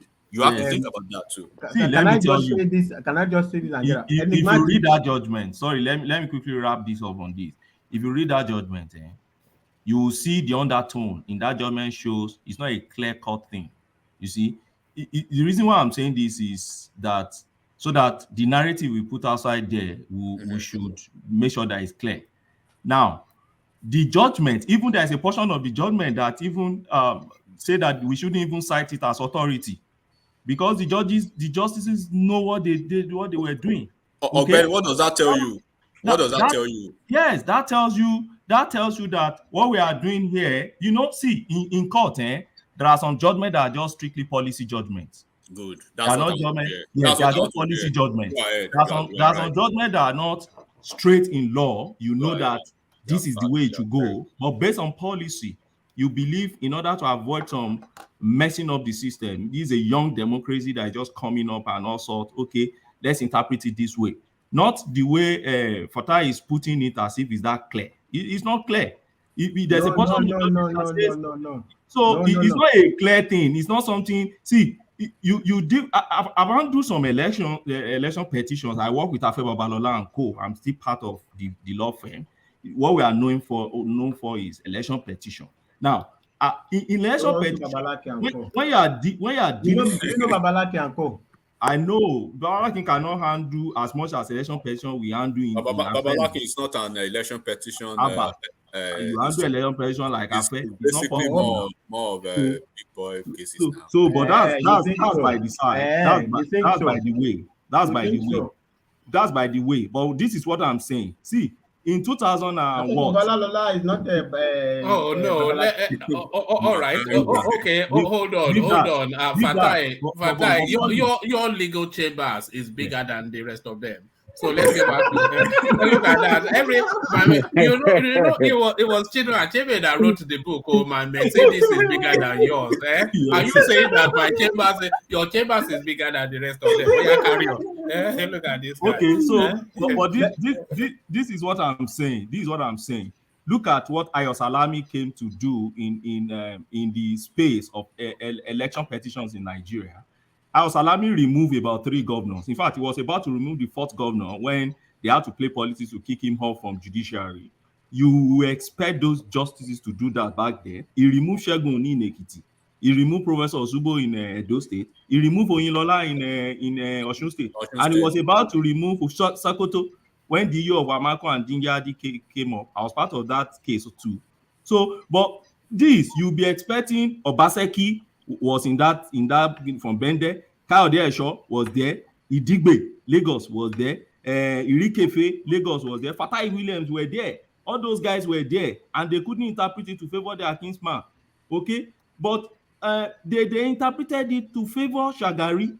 So we shouldn't be peddling this narrative of Obasanjo went against Awolowo. That was the only thing I just wish to correct. Okay. Let me also close it. Okay, Baba. But I can't buy your legal. No. Let me just close it now to have a reply to what he said. No, actually, I am in line with enigmatic point of view. You understand? This thing should have occurred in the election period. So if I don't know whether Obasanjo is right or not to go with Awolowo in the election. Okay, well, I don't know. These are palace tricks.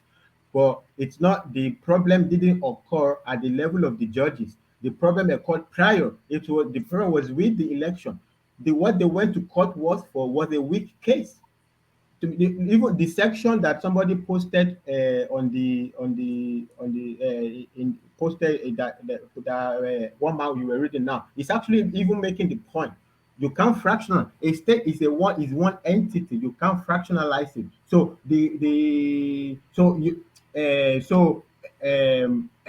so that is actually the point that Awolowo's camp in their argument. They are trying to say, so because you cannot fractionalize it, so lose. So like I have, like, so if 12 point something or whatever is the whatever to talk, how can I say? No, you can't factor that in. So it's either you give it to 12 or you give it to 13. This was the you either give it 12 is right, 13 is more right. This was the case. So it's a weak case. 12 is right, 13 was more right. 12 is not totally wrong because 2/3 of 19 has also something to do with 12. So you approximate it either way. So Shagari had a better case that, look, I am on 12 now.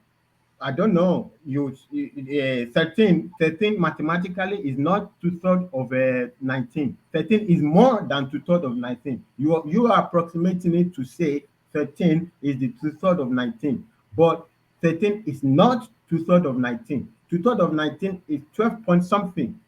Okay, so the judges cannot interpret. They will wreck the system. If they went with Awolowo, when there is such inadequacy with the judges, what they have to do is other circumstantial situation have to come in. Awolowo was far behind as regard the election. Now you want to throw the whole country away over an interpretation that neither here nor there. Is neither 12, is neither 13. 12 2/3 is neither. The problem came from the constitution itself. It should have, the number of states should not have been odd number. It should have been even or whatever. 2/3 should have been a definite, not a fractionalized number. And it's been corrected now. 2/3 is like 24 states. This is clear. But when 2/3 is like 23 point something, it could either go 23, it could go 24. Neither of them is right, neither of them is wrong. Neither of these two numbers are right. So if the judges would want to play tribal or whatever, want to go against along with Yoruba people, if Awolowo was close, if it was like a toss-up, yes, they could throw it to Awolowo, but it is not a toss-up. They're not going to throw away the whole system over something that is neither mathematically neither here nor there. And then the other circumstances is so far away. We are talking margin, big margin in the. If Awolowo won majority vote, but Shagari won not more states, but short of that, they could throw it to rerun, or if like they are close elect in the vote number, let's say the number they are close, okay, they could throw it, but the number is so far away, then the judiciary is going to throw away the system for this. It's a very small, it's not a strong point. The point is not, my point is that it's not the judge's fault. Anybody, the propaganda that is the judge's fault can go as far as they want. Everybody can hate the judges and they would can cause it. It's not their fault. It's the issue should have been, the election should have been worked out. If Obasanjo was in support of Yoruba, he should have supported the election of Awolowo. So me, I am in the side of enigmatic, that it was Obasanjo did not support Awolowo to win the election. If he supported Awolowo to win the election, maybe they could even cut the deal between the Azikiwe and Awolowo. Maybe it could have happened. Obalawo did not lend a helping hand. Now they want to say it's the judge's fault. It's not the judge's fault. The case is very tenuous. And what are the judges going to do? They are going to lose all their reputation. What they did was the safer judgment for the court system. It has nothing to do with it. It's a simple mathematics. 13 is, if you want to look at it, 13 is wrong. 13 is not two-thirds. 13 is more than two-thirds of 19. 12 is less than two-thirds of 19. Both numbers are wrong. So if both numbers are wrong, you are asking for approximation. So you want to approximate. How could you want to approximate without having sufficient circumstantial situation? The only thing Awolowo was relying on was for the court to just dwell on this and just approximate. But the election was not even close. There is nothing to help. There is nothing in the case to help the judges to be able to even swing it to Awolowo. There's nothing there to help them, except the case that is two-thirds is 13. Well, two-thirds is not exactly 13. Two-thirds is 12. Okay, but I have a question. Two-thirds of a number, the two-thirds itself, is it not a fractional number? Fatai Williams, we What are don't you hear saying? you. I don't understand this question. No, now you are talking about mathematics. I'm from All right. I'm from a physics background. Is Oh two-thirds of a God. number not a Look, fractional number? the background doesn't matter. The question is meaningless. Okay, your background doesn't matter now. No, don't go there, because I think Fatai has an MBA as well. But stop showing off your credentials. We all know you're all well Make educated. the argument, not the credential. I don't care about the credential. If the argument is sound, fine. It doesn't matter if you're a lawyer. If you're a lawyer, but the legal argument is not like, it doesn't matter if you're a lawyer. Let me support you on this. What everybody is saying is right, but what people fail to understand is that Nigeria was coming off military era, and they wanted to compensate the North for Tafawa Balewa they killed. So they didn't want to bring the power to the South. In that election, Awolowo won. We all knew.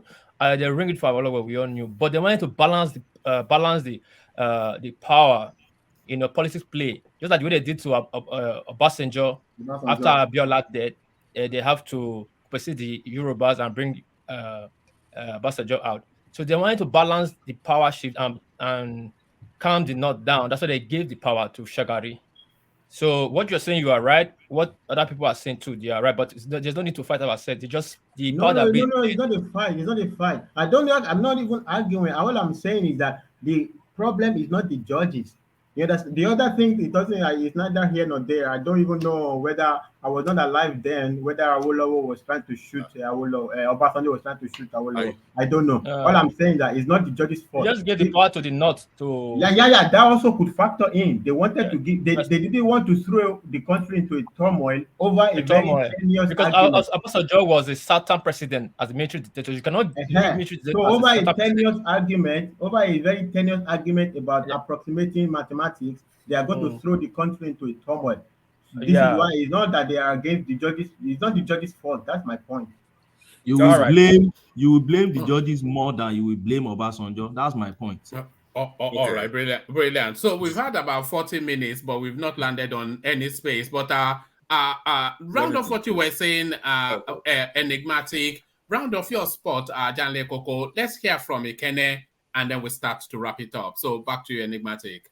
Okay, rounding to just in my final analysis now, we now I believe we've when you look at the multifarious pronouncement from these debaters, you understand the fact that they are basically coming from different angles. World peace came from the angle of the regional shift because by virtue of Nigeria's nascent democracy then, and then Fatai appropriating the fact that it wouldn't be the fault of the justices, and then to Ogbeni, standing his point about the fact that it tips towards the rationale of the judges' thinking or their ruling. But what I believe at the end of the day is, and I stand on that, when you have when you have a section of the when you have a judiciary that is an appendage of the executive, then you can actually have a probably more in maybe a cynical mindset that a lever is being pulled somewhere, and it still actually exists up until now. So concluding on the part of OBJ, you should understand the fact that there was a time that OBJ himself bragged about the fact that Buhari, even if he wins in 2019, he wouldn't have, he wouldn't have the 3 years OBJ had as a military president. So, which resonates and which actually gives credence to the fact that OBJ wants to see himself as the longest serving Nigerian president ever, right? So, that could make a minute to people who can read minutes to that. And then from what we can infer, what we can say about this, he's probably doing the same thing now. So we can assume that OBJ prides himself, as the only Yoruba man to be president so far. So maybe the trajectory will change in the next 59 days if Asiwaju wins. So basically, we respect his option, we respect his choice, we respect his opinion, and then may God continue to bless it. So that's what I would say. All right, brilliant. Thank you, Enigmatic. So thank you, Enigmatic. So Ajanle Koko, wrap up the article space and these fabled 11 governors that he has in his pocket. So wrap up that space, and then we hear from Ikena, and then we start to wrap up. So Ajanle Koko, back to you. So one man, Boyala, that was dishing out that information is not telling us the truth. It's just trying to kind of release an information to fight back against the Kano. Against the Wike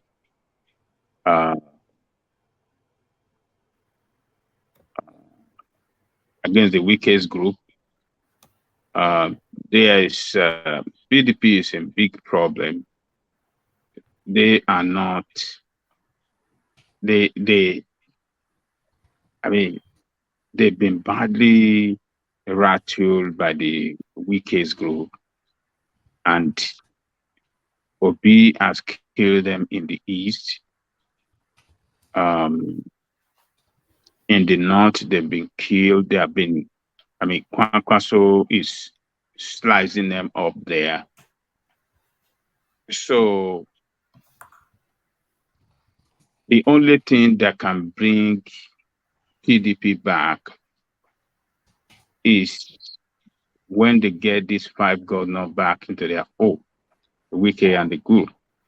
That will energize them. That electrifying energy will spread across the rank and file and, to the grassroots of the party if they should get those people back. But it doesn't look like they are making that effort. We don't know. Maybe they will take Ayochayu down. But as long as Ayochayu remains the chairman, I don't see Wike and his group working with Atiku. And Buhaya and his group, they are just trying to fight, a psychological warfare against the Wike and his group. But it's not It's not going to hold anything. And there is nowhere on earth where you will reveal the position of strength that you have in secret to the public and try to, in politics. It's never done.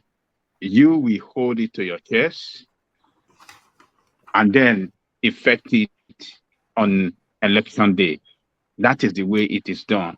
But what they have done now, if it is actually true that they have some people working with Atiku, they have given Ashwaju and his group that opportunity. They have given them, they've revealed what they are doing in secret with some APC to them, and they will walk among their top leaders of the party. They will send some sniffer drug around to fish out those people that are meeting with Atiku, and they can sit them down and iron things out among themselves. So, what is the strategy of releasing this information? It is just it's just a lie. There's no iota of truth to that information. There's no iota of truth in it at all. It's just a lie, just to show that, oh, they are meeting with us too, as our people are meeting with them. That is what they are. That is the game they are trying to play. Hey, their people is meeting with our candidate in secret, just as some of our people that are fighting against the party are meeting with Tinubu. That is the game they are just trying to play. But they are just playing a dangerous game of failure, game that have no no factual base. We don't see it. This of Wike and the group, we are seeing it openly. I mean, what are they trying to achieve? It's just lie, and that is what the PDP represent right now. It's not a party that you can trust. No Southerner should trust that party. The leadership of that party, they don't mean good for Nigeria. We have seen the way they run Nigeria in the past, even though we can give it to Obasanjo that, well, during his time, he was able to achieve what we expected him to achieve then before he was elected. Nigeria was facing disintegration politically, economically. Nigeria was in a mess. So he was able to stabilize Nigeria politically. He was able to stabilize Nigeria economically. He was able to put some sanity in place in that country. He was able to put, democracy. He was able to put us on the right track democratically, and people were looking for a better future. That was what Obasanjo was able to achieve for that country. So, but for now, PDP is not what it used to be. Atiku Abubakar cannot be trusted, and they are just lying. So I don't think there's no iota of truth behind this information. I don't believe it. All right, thank you, Ajanle Koko. And to be honest with you, on reflection, after conversations, it's just a total nonsense. It's just nonsense. But I was going to go to Ogaga Ikena next, but his system dropped and he's trying to come back, but your device is not connecting properly. So if you're still keen to come on, because we're there he is. So here he is. Yeah. So Ikena, are you there? Yes, I'm here. Oh, all right, brilliant. I was so keen that I'm so glad to have you back because I was just about to come to you when you dropped off the screen. So let me give you the space then to have your expression on this endorsement by Obasanjo of the Peter Obi candidature. So a lot of conversations around it, and it has dominated the headlines all the way through today.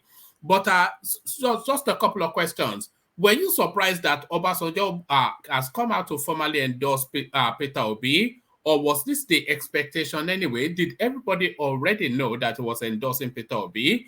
And do you think this endorsement, do you think it adds anything or removes anything from Peter Obi's journey towards Aso Rock?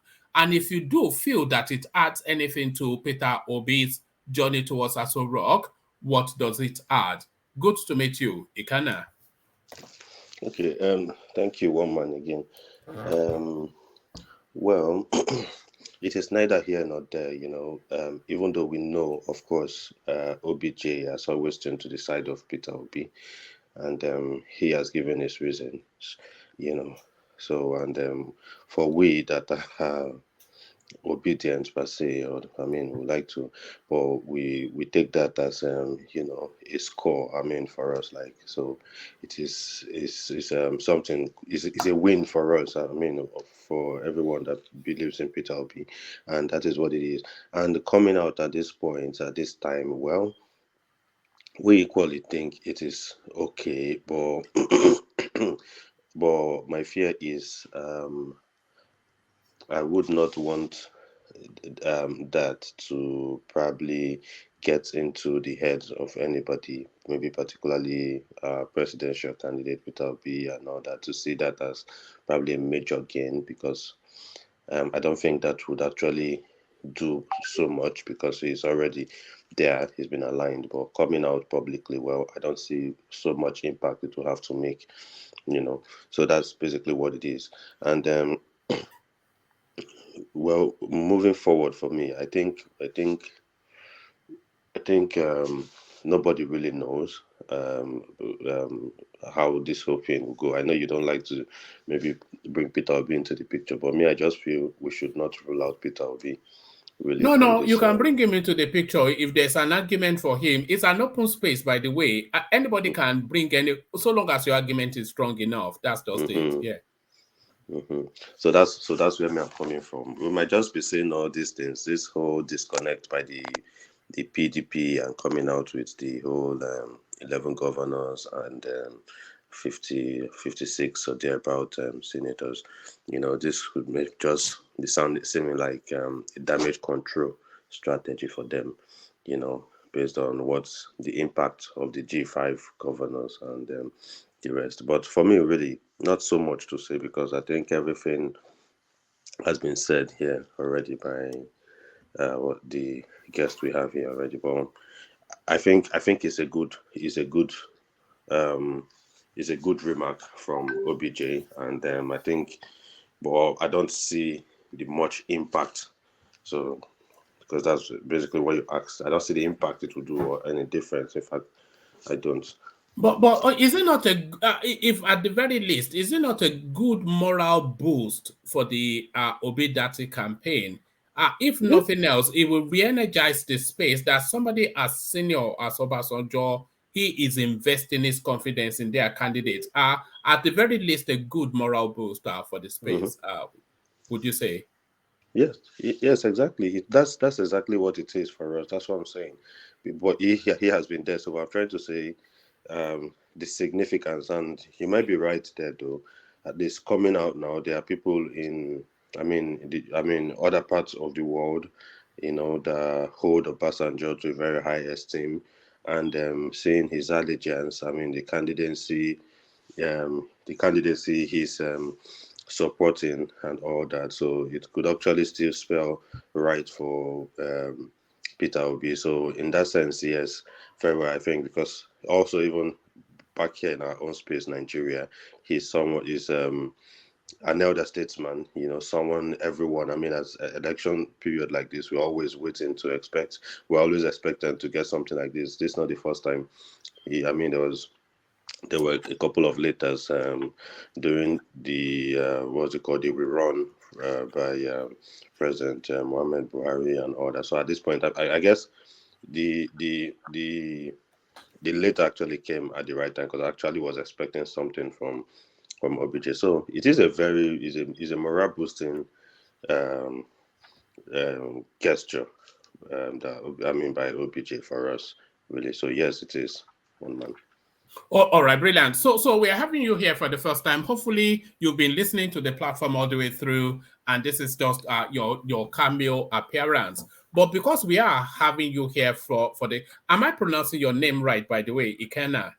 Yes, Ikenna. Yes. All right. So because it is your first time, let us document then your politics. What is your anticipation for? Because of course you are a I wouldn't even say self-confessed, but you're a proud, chest-out, obedient. So what is your anticipation for what will play out in February? Well, not based on your wishful thinking, but your real calculated, cold anticipation of what happens in. So what are you expecting in February, Ikenna? Well,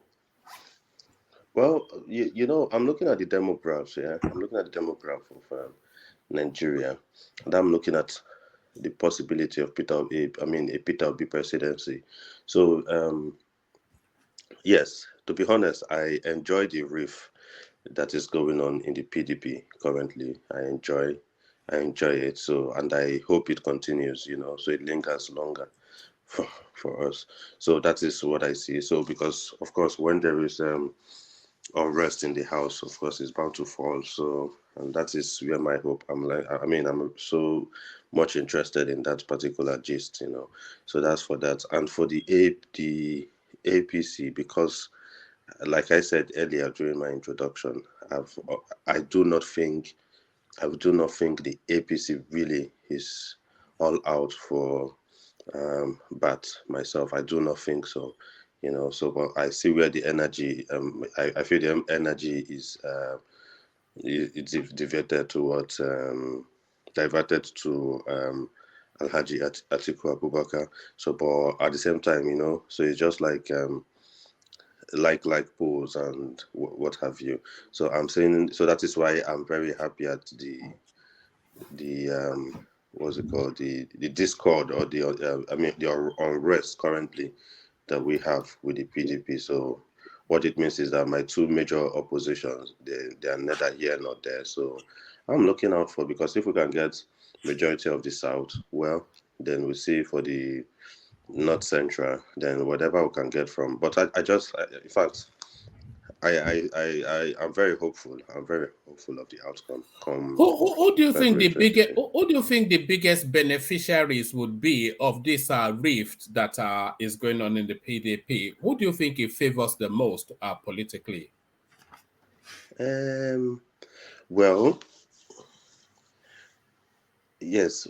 I think that's the narrative that when you have that, if of course is detrimental to Atiku, then if it is, then I think it will be better. It will favor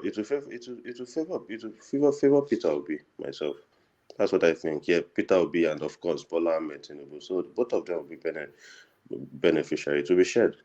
That's what I No, think. they can't both be beneficiaries though, because of course, the rift, because the rift that is going on is essentially a southern rift, in the PDP, and within that rift, the space, the group that is orchestrating that at the heart of that rift, the group that is at the heart of that rift, they even subdivide into subsects within this southern region. So you have two southeasterners, and then you have one from the south-south, and then you have one from the southwest, and then you have one from the middle belt.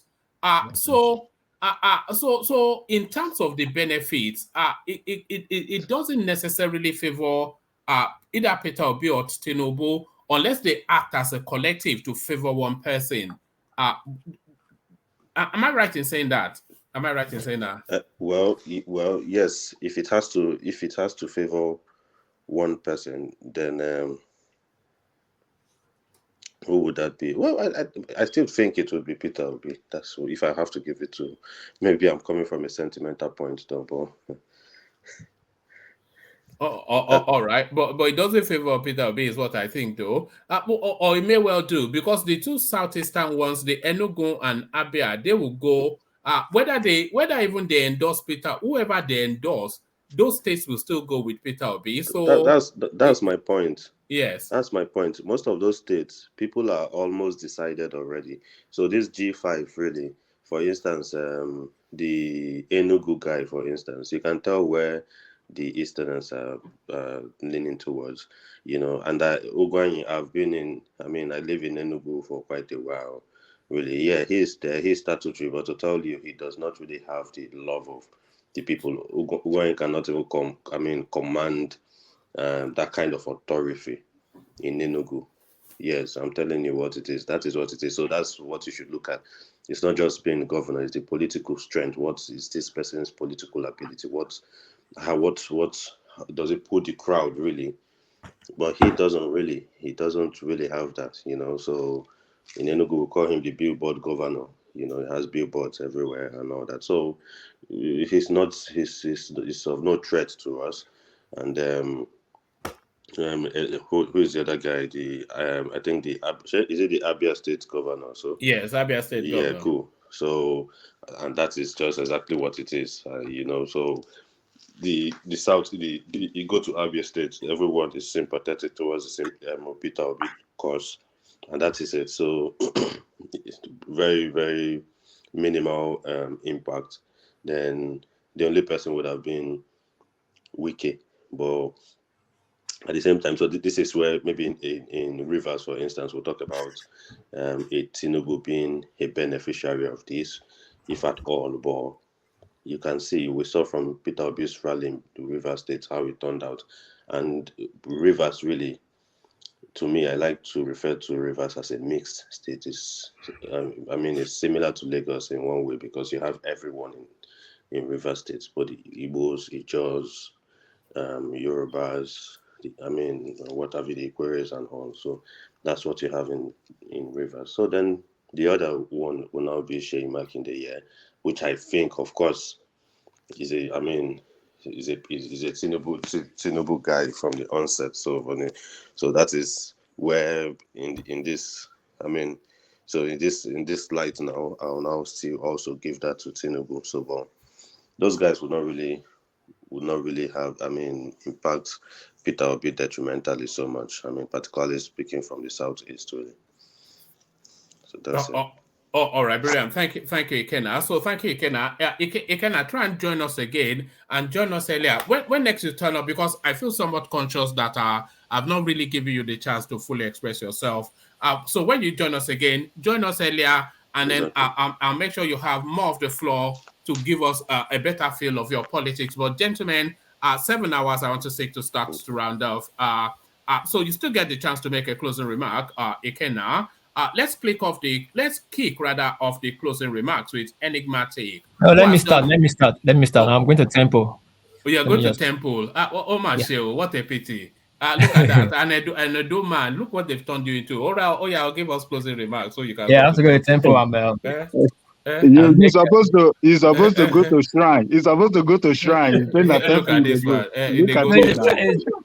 It's Japanese temple. Where is supposed to go to shrine? You say they go temple. Which are you there? Yeah, the thing I collect last year, I have to return it. You can show me. They don't conquer you. You know, be African. You know, be Benin man again. They don't conquer you. Can you see this? Yeah, what's the significance of them? I've seen them. Good luck for my daughters. These are for my daughters. These ones are for my daughters. Good luck. This for me. Good luck. My wife have to maybe safe delivering because that time she was pregnant. And this other one, I don't know, but we have to return it every year back to them. Some take for boyfriend, husband, different thing, different fortune. Right. Does it work? Yeah, I do. It does. What piece? Our prediction of last year. Let me hold on. I just what piece? Let me bring it. Hold on. Which one can you get for me to be a billionaire in dollar? Yes. I'm serious. Look at that. Hello. Is that Mrs. Walpace? Does he want to say hello also? Hello. Say hello. Hello. Happy New Year. Hello. Congratulations on the pregnancy. We are all excited for you. And thank you for the present. Let me show my face. Hold on. Thank you for the. Thank you for the present. I got it. The single malt whiskey. So yeah. So thank you. I got it. I will treasure it. I'm waiting for a special occasion to open it. So thank you for that. What peace? What peace? Where's my back burner? I'll bring a back for you. Don't worry, you get it this year. You'll get it. You just smiling and you're denying me of my right to my fundamental human right. Look at that. You see this, huh? This is the prediction of last year. So I'll just throw it away now. I'll get a new one today, with my own hand. How many of those predictions came through? Some. It's not always all, but some comes true. So by luck, eh? I love you. Do it your own hand. You put it in your own hand, and this is for my wife. The other one was for me. So always do it. So. So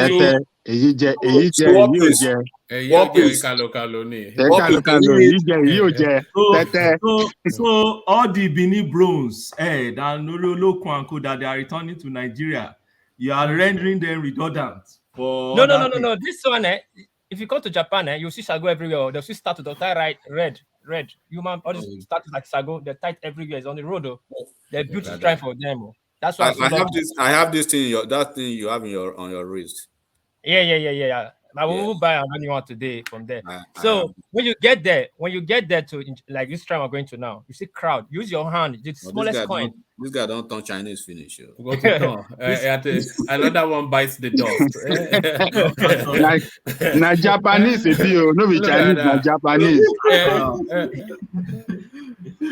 The smallest coin you have, like this one. This is my coin. Hold on. Like this is my coin. The smallest coin.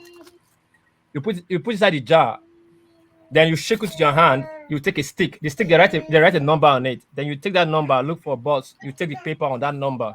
So the first paper you take, just the first. So what that paper tells you, they'll tell you your fortune of the year. Then if it's a very bad fortune, it's opposite. It's a good fortune. You tie it on the smoke. There's a spiritual fire they make. The smoke. You tie it on top like a thread. You tie it there so that you make it turn that bad fortune to a very good fortune. Just one question. Why are you having to return those cards? Why do you have to return them? This one is for 1 year. It's a must. We must return it back.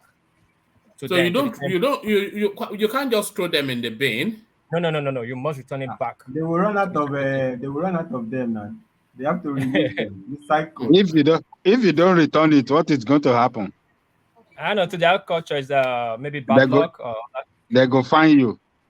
No. Spiritually, maybe bad luck and all that. So I return it. Me, I don't miss it for like 7 years. I don't miss that temple. Like, so we were supposed to go yesterday, but too many crowd. Today we're going. Everybody from the world come there. It's tight. Asakusa. It's tight. To go pray. Then there's the spiritual water, smoke. But the line will be too much. I will only do the water to wash my hand, clean my head, then shake with my hand, take this good luck, then come back home. And if we do things like this, they will call it voodoo. Is that not voodoo that you are just describing? Is that not voodoo? All these things is voodoo now. This actually just speaks to the fact that how Africans have been brainwashed not to value their own system, their cultural system. Yeah, true. But whatever you value, you have respect. If we cannot value our tradition and culture, other people will not respect it. In Japan here, you see juju everywhere, shrine everywhere. They are here too now. When you go to all these Chinese restaurants or you go to their stores, you see all those shrine everywhere. Shigidi from the doorstep and then shigidi now, all these things, and then they call it a different. It's unbelievable. And don't even try the Indians. Their own food is next. But when it's our own, it's fetishism and it's evil. It's unbelievable. They'll call it kung fu. you fly from one side to the other side. They say it's kung fu, but how does it say witchcraft? But it's are you putting on weight? Am I saying are you putting on weight? No, it's winter now. See, it's winter. I have to wear double. I hate to wear. This is what I told you. I don't like wearing double. I just like to wear simple. Just only this jacket alone would be good for me. But now I have to wear a bigger jacket on top. I like my fashion somehow. I don't really like wearing like a snowman. Why are we complaining? All right. Well, all right. Closing remarks. Closing remarks. Okay, my country Yeah. people, I agree to now. May I agree to Oga Ayo first for the comment section. Ogunyileyi, Ola, Omo. This name is difficult for me. Omoni Yake. Abi, what's his name? Omoni Yake. Yeah, I'm still wondering if that's a Yoruba name or I don't know where that name is from, but Yeah. Yeah, now God, now be the real champion of that conversation. We'll give on that place. Who now be the one man of that place, enigmatic and rational. Now just get that place. With respect to now where we give you now the kudos. Thanks. Mona click like, share, and thumbs up. We just start new year now. We'll start new year with Booyaka. And on this called talk with I know supposed to buy. And I know when I buy this time around the coffee. Buy big master. Anyway, one man, thanks for today. This new year. Happy New Year to everybody. We are happy we made it. We made it. It's 2023, and the election cycle it not be do or dead. Get your PVC, vote your candidate. Me, I no want the not. I say talk Fulani cannot hand over to Fulani. We decide get our right. We will take our right as we want them. Other than that, I got not the year. I mean first see your word for New Year. One man, peace. I'm out. All right, brilliant. Thank you. Good luck at the temple, and I All hope right. your wishes come true for the year. So thank you, World Peace. So that was World Peace. You all know him, of course, World Peace. So thank you, World Peace. So from World Peace, let's go. Yeah, let's go to Babati. We've been trying to get hold of you, Babati, but I think I know why you were not able to. But to Well, you, man, yeah. I'm ready. I'm gonna be short and precise. This is Yes. gonna be woo. Okay, so one man, I am ready to make my prediction for who wins the presidency. I am ready. It's the first of the year. I am going to go out of the limb. I have seen my indications after making deep consultations, and I'm here to make my announcement. One man and the member of the panel of One Man Wants More, Peter B wins the election. Come next election. I cannot believe I'm saying that, but Peter B is going to win the election. I have seen what I'm not saying it's going to be right. I might be wrong, but I think Peter B is going to win the election. And when he wins, one man, I was concerned about, nobody's going to come in the house. When he wins, you're going to see a mass deflection from the PDP into the Labour Party. That's how he gets his majority. So one man, the first day of the year, Peter B wins, he gets his house and the majority, and he gets what he wants. All right, we'll lock that in. We only have about 59, 58 days left, so don't run away. But before I will run, no. don't worry, kidding, we will hold you down. But what's led you to that? Because when you were saying you were about to make your announcement, I had a thought that you were going to say Tinubu. But what's led you to that? To rest, yeah. Okay, there are four things. So let me take it from number one. Obasanjo tends to just know who wins for some reason. Whoever he backs, some way someone wins. I don't know how he does it, even though we say he does not have political value. Whoever, because he does it. If you notice, 60 days before the election, he always does this. He does this. If you go back to anybody since he was in office, 60 days before election, he does this announcement, and that person always wins. So whoever Obasanjo picks for some reason wins. That's number one. Number two, Atiku cannot win because Atiku cannot change the system. So I'm not even looking at the Nigerian politics. I'm looking at the influence of people that control Nigeria from outside. They want peace. So they have to keep the illusion of what they think is equality in the political space in Nigeria. So he kind of messed up. He kind of messed up that system of north south, that turn by turn kind of thing. So he's messed that up. So to me, he's out. Now coming back to the APC, the Muslim ticket. I think the powers that be don't want a Muslim ticket. It is not good for them. It is going to feed the narrative of a Fulani stroke Muslim domination agenda. And it's not good for people that control behind the scenes. They want to keep that illusion out there of equality, of an equity. Number three is from the southeast. Somehow they want to force the narrative that it is possible to keep Nigeria together. They need to get this guy in. So even though I had my extreme view of somebody passing away, I don't want to see that right now because that would be too extreme to see on your platform for now. But I'm saying that the stars are aligning for Peter Obi, and I think somehow I'm still expecting a couple of major events in the last 60 days to happen, and I believe strongly in my spirit that Peter Obi, based on what I just said, will win the election. All right, another one bites the dust. Unbelievable. I'm not a fan of Peter Obi. I'm just telling you. Babati, yes. Let me yes. ask you a quick question, very quick one. First Yes. of all, let me congratulate you for being the best person now alive in the obedience camp. Wow. Yeah. So they will love you to pieces now. So congratulations on that. Wow. Number two, imagine if Enigmatic declared for Peter Obi. We have to shut down the platform. We will all just go home. No, number two, I don't really know your political, what part of the aisle you belong, but I can sense you are Republican. Yeah, proud conservative Republican America. Yes, sir. Okay, so that answers my question. So that's it. So he owns guns, by the way. He owns guns. Yeah. Woman, why you? I'm a proud gun owner. What is the big deal? I don't know why. Yeah, I know a lot. I can sense a lot about. That's why I asked that question. I never knew his political leanings in America over here. But don't run away. Somebody already jacked out this platform. I don't mind being wrong, but I'm just looking at the landscape. And am I wrong? No, Babati, on a very good note, right? I appreciate. That's why I say the second question was just basically to fill your political pause. Then I'll be able to make a conclusion as to why you landed that space. But think about it though. OBJ tends to pick the winners for some reason. Forget OBJ. He just knows. I'm just saying. He just knows. OBJ endorsed Atiku in 2019, so we don't want to talk about OBJ. Babati ṣẹ̀ṣẹ̀ jí lójú oorun ni. Èyí tó fi lánàá ló fi sọ. Àlá tó lá lójú. Bàbá kan jábọ́ láì. Okay, you know that Babati is a traditionalist, but you lọ differ. Ó lè jẹ́ pé ó ti lọ sùn, ó yẹ jẹ́ jí lójú oorun tó fi lánàá ló wá sọ fún wa yẹn. Ó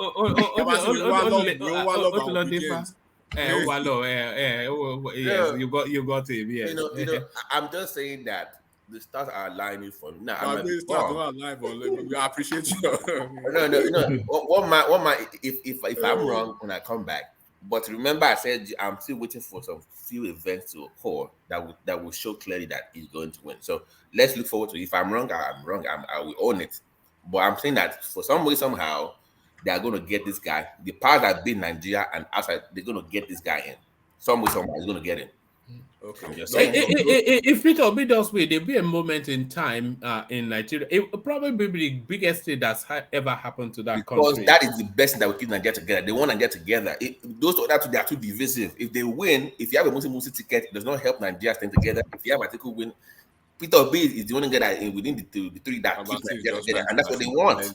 He's trying to. But just one thing. Shetima is not a Fulani; it's Kanuri.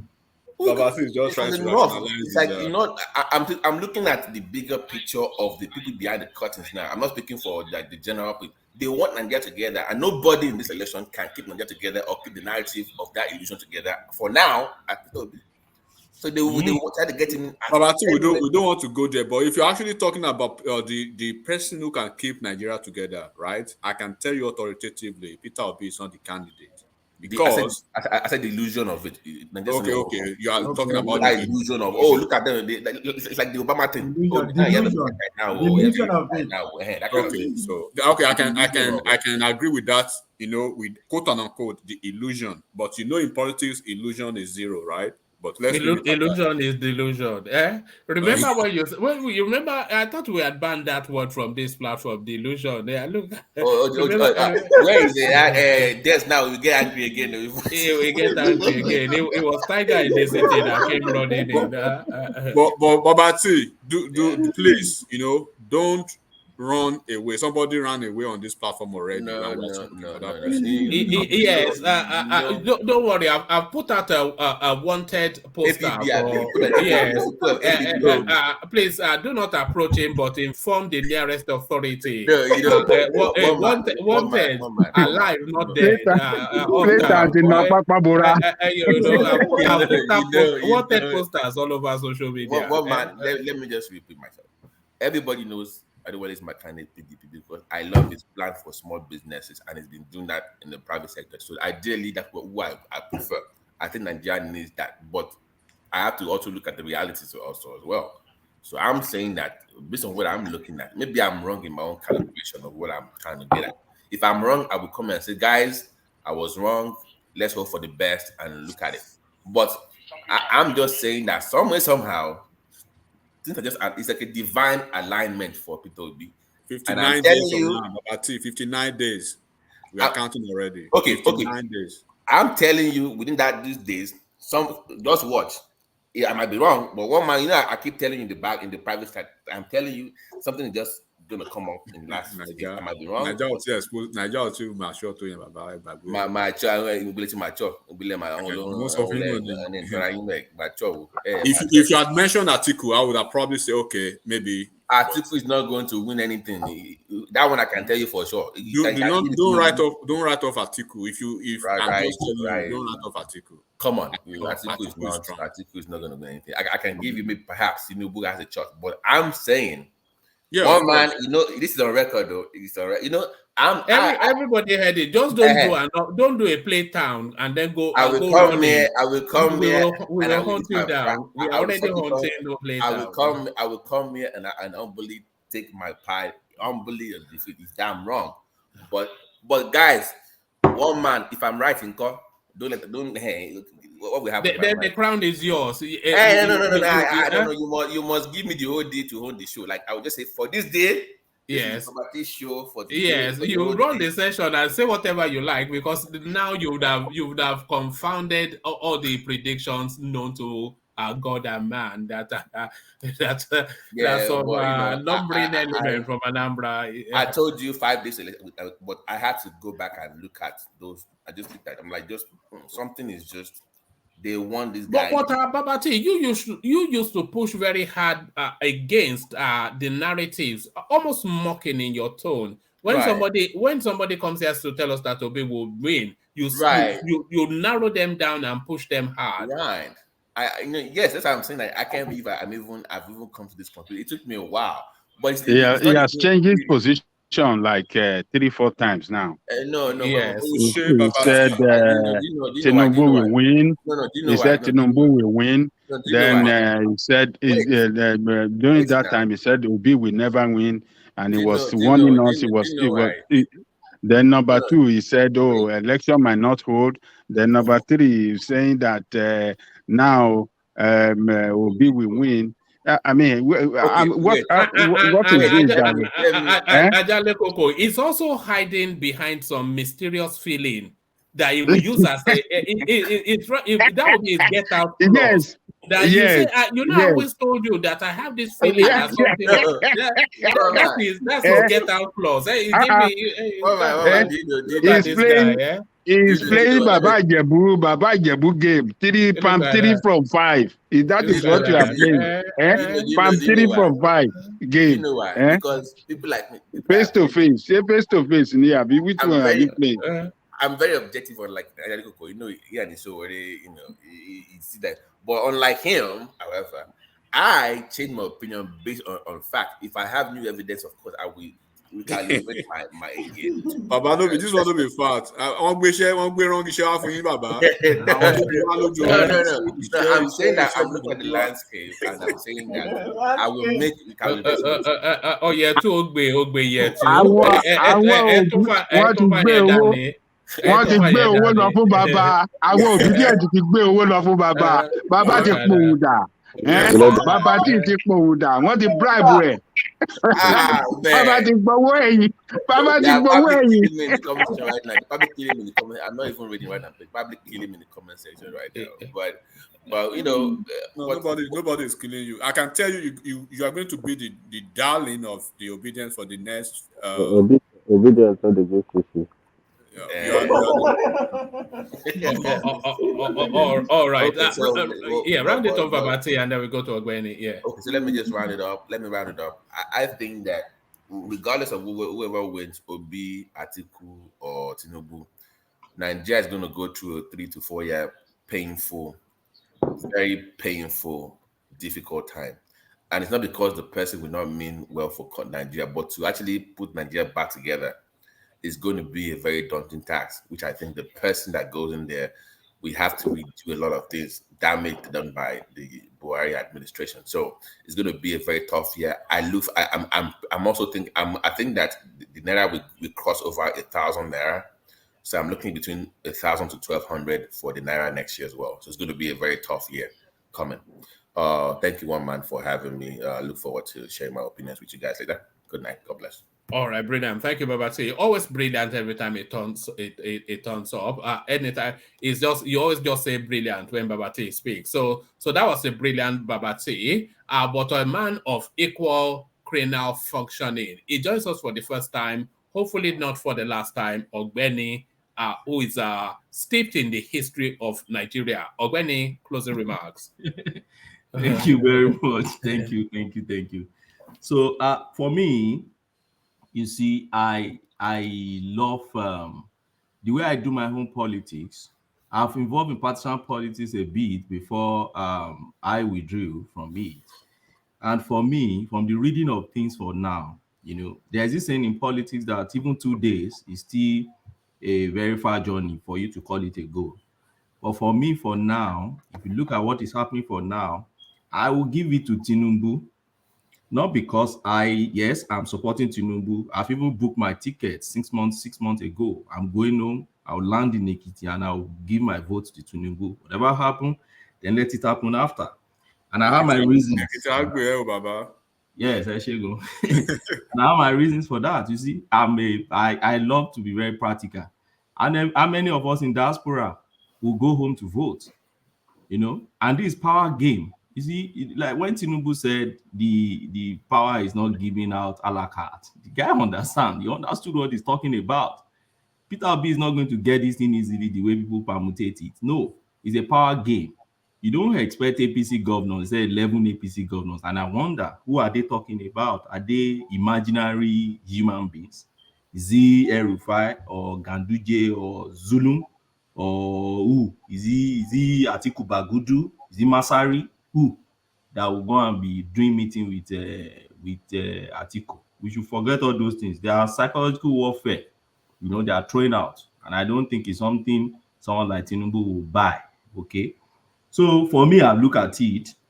If we look at Northeast is going to be between Shetima and Atiku. And I believe that was the reason why Tinubu went, straight to Northeast to get his own vice presidential candidate from there. See what is going to happen in Southeast. Note it, and I will not run away. I will be here. You see what's going to happen in Southeast. There will be voter party, and that has always been the normal pattern. You may be saying this is the first time an Igbo man is going to appear on the ballot paper. Then don't forget the factor of Simon Ekpa and others. They are still raging in the houses, and they will declare no vote, no election, and they will intimidate people. People will not really come out, in the Southeast, and that is what I see playing out in Southeast. And if that happens in Southeast, Peter Obi, that's a stronghold. So they're going to hack a lot of votes out of that stronghold. And another thing I want you guys to be very keen about is we should be very, very watchful of what is happening in the Osun Tribunal.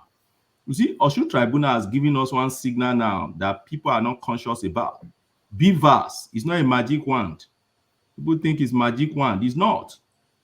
The evidence from Osun is showing out that there was overvoting in Osun.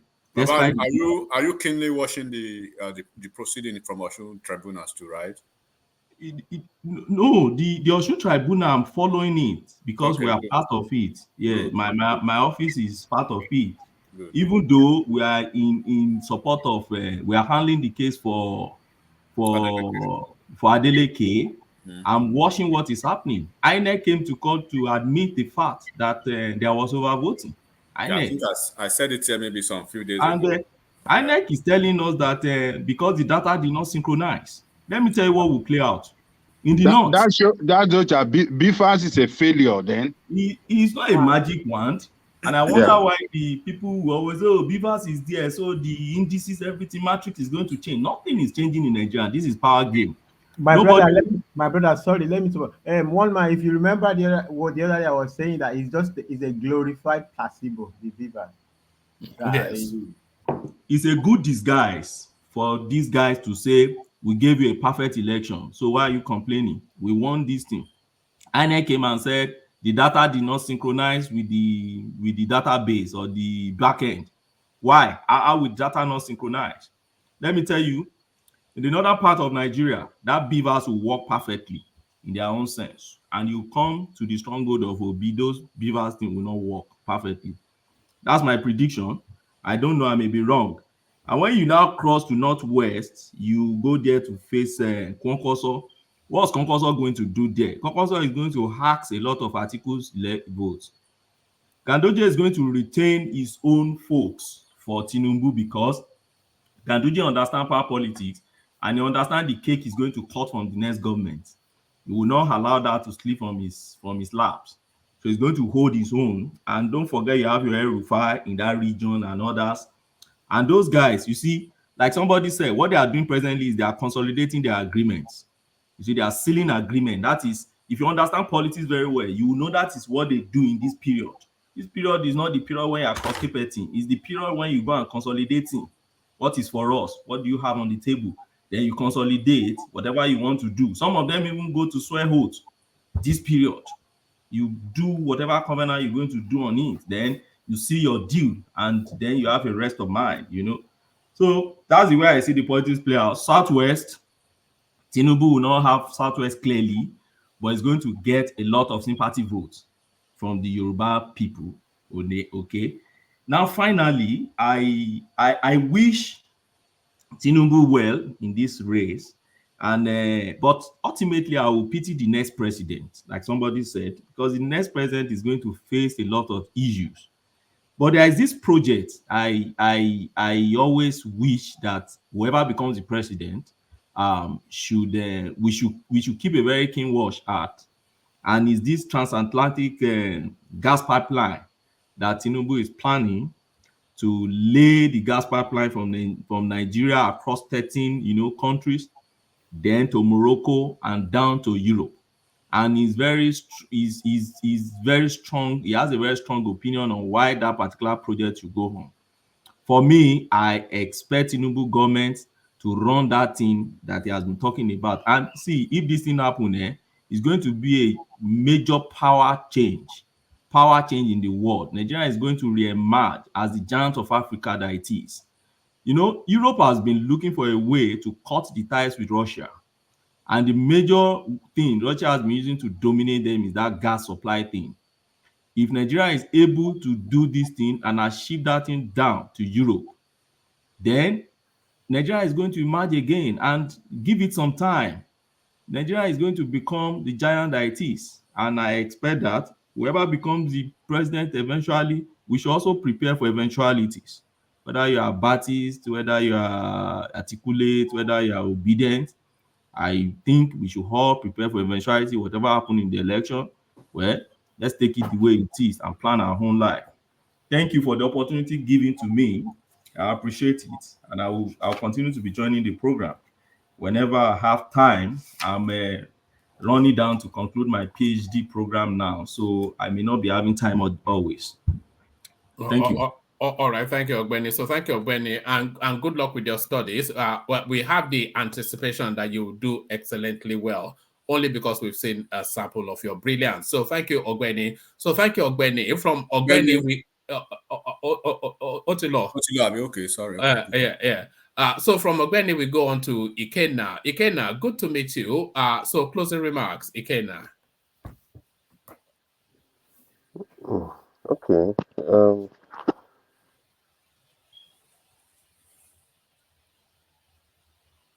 Are you there? I've been cannot sleep. Can you hear me? Yeah, we can now. Yeah, carry on. Well, anyways, for me, anyway, let me start by saying Happy New Year to everyone. And I mean, no better time to join the platform, than, the first of the year, the first day of the year, So that's it. Anyways, for 2023, I would just wish Nigeria well. and I pray that the election be peaceful and be successful. We're struggling to hear you a little bit. Oh, okay. Carry on. Hello? Ikenna? Hello. Yeah, we can hear you now. Carry on. Closing remarks. Yeah, I'm only just closing by Yeah. just wishing well, at least, that we get it right this time, and because we're all tired, however it is, it's our country, so we want the best for the country. So I just hope we get it right this time, voting the right person, and whoever eventually emerges should steer the country in the right path, and let's work in unity.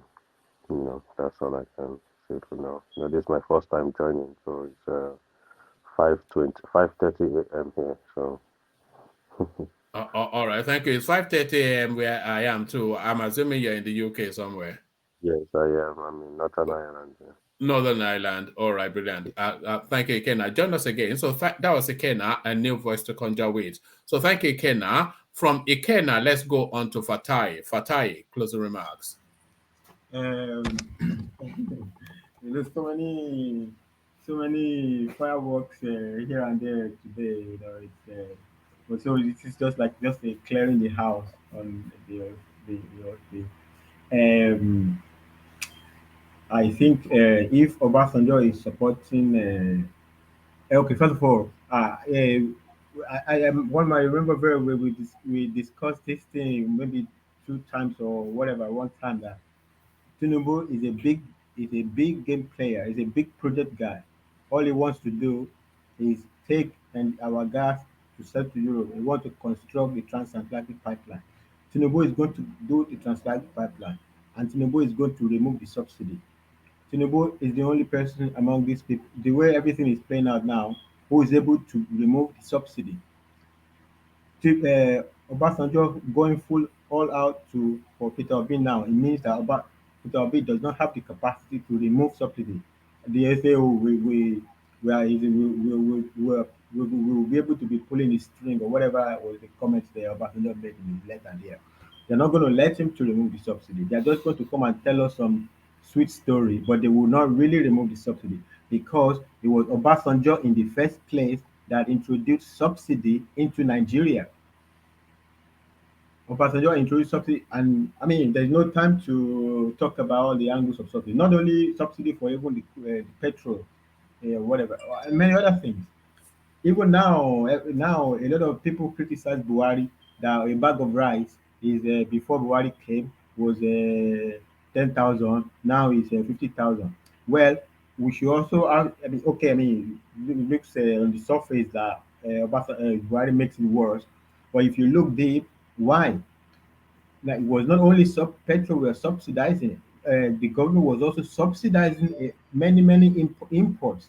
So these guys were giving themselves money in the pocket, so through using subsidy to enrich themselves.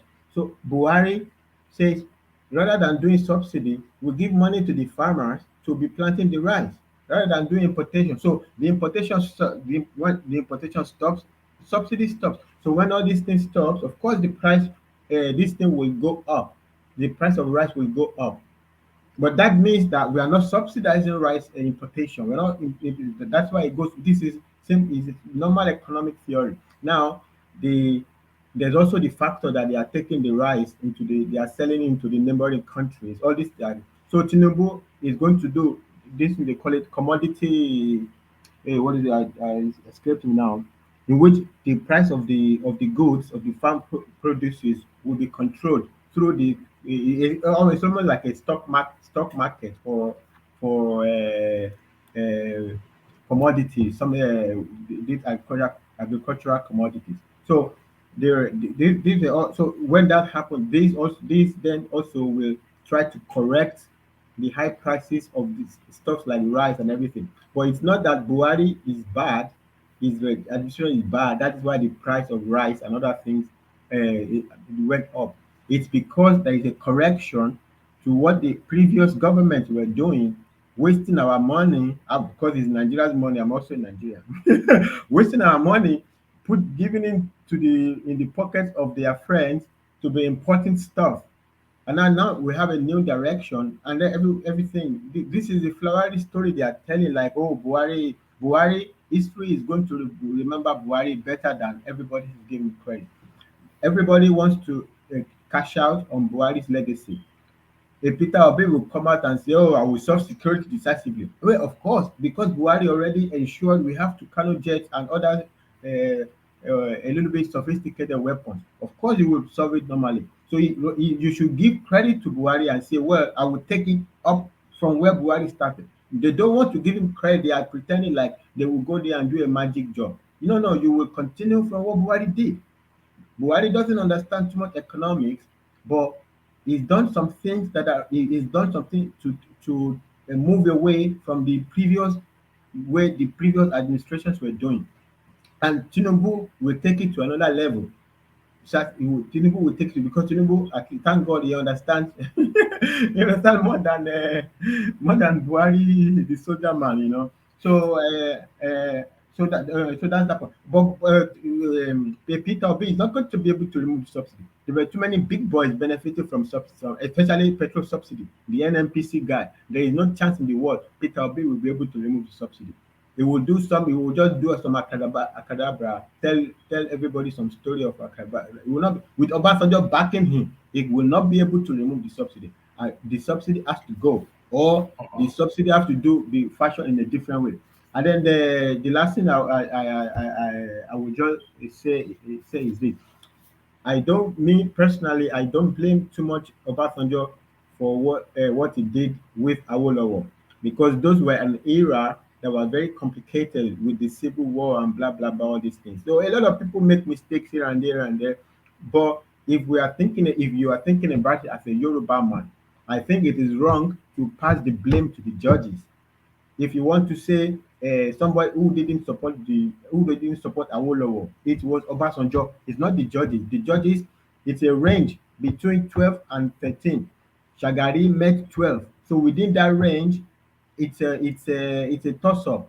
The mathematics is a mathematical factor. You understand? So, and the judges, they're not going to throw away the country. And thank God, World Peace even brought that point that, okay, for power shift. All right, wrap it up in a couple of words. Yeah. But Obasanjo could have redeemed himself with Awolowo Abiola situation and many other situations, that it just happens to be that for him to look like he's a national figure is hurting the Yoruba people, the Yoruba interest, whatever it is. But I don't know everybody. But for me, the thing I don't like about Obasanjo was what he did to Lagos. You cannot hurt your own. You cannot, in the name of PDP to win, you're going to crash the nerve center of the Yoruba space. Nobody is saying you should hurt another people. Nobody is saying you shouldn't be national figure. But you can't, and that was not even being national figure. He just wanted PDP to win Lagos. He's willing to crash Lagos just for PDP to win. There is nothing wrong. Of course, Tinubu was trying to play some games in local district, but anyway, it's all of that. But my point, no, anyway, thank you. No, I know you can go on and on, but it's just time. My I brain is don't want us going to. We're coming up to 8 hours. It's not healthy to be spending 8 hours on our. Thank you. All right. Bye. Thank you, Fatai. Join us tomorrow. So that's Fatai, fast becoming one of the fan favorite voices on the platform. A voice favored certainly by the vast majority, enigmatic on D. Thank you, one man, and I'm humbled with the kind words too. Thank you so much, and I appreciate the panelists, the listeners, and then the guys in the comment section. In fact, they make all the fun in that comment section more merrier on the platform. So I will start with this. On the G5 governors, I basically wish the G5 governors can support Peter Obi, by to further divide PDP's votes and to deplete Atiku's standing basically. But it is a fact known to a number of people, right? That Governor Wike, he knows he knows Peter Obi's aspirations will basically amount to nothing, absolutely nothing. So the question will be: is it possible for APC to win in Enugu State and in Abia State, where we have the two other G5 governors? So the answer is absolutely no. So what they will be working with, or probably their permutation within that, projection will be probably the 25%, which would be good for them. Exactly what they did with Buhari. And then can Ashwaju himself win Oyo State without Sheyi Makinde's support? Yes, absolutely yes, he can and he will. But there's every possibility that he will have the support of Sheyi Makinde. So irrespective of whether Wike support Atiku or not, I see PDP, winning Rivers State and Benue State, by virtue of the PDP structure and everything. But he will have a good deal from Wike beyond our 25%, which I believe he will be targeting. So it may be the result probably will be a slim margin for Atiku, but more than 25% as against Abia State and Enugu State for APC, which is good for them. So definitely they will not win Rivers State, but they will have a better chance of the constitutional vote. And then on the OBJ space, like we all respect him. He's our father in the Southwest, but his endorsement of Obi is basically worthless. It amounts to nothing. Whoever knows politics wouldn't be losing sleep about that, because I wouldn't see nobody in Ogun State as of today now, right?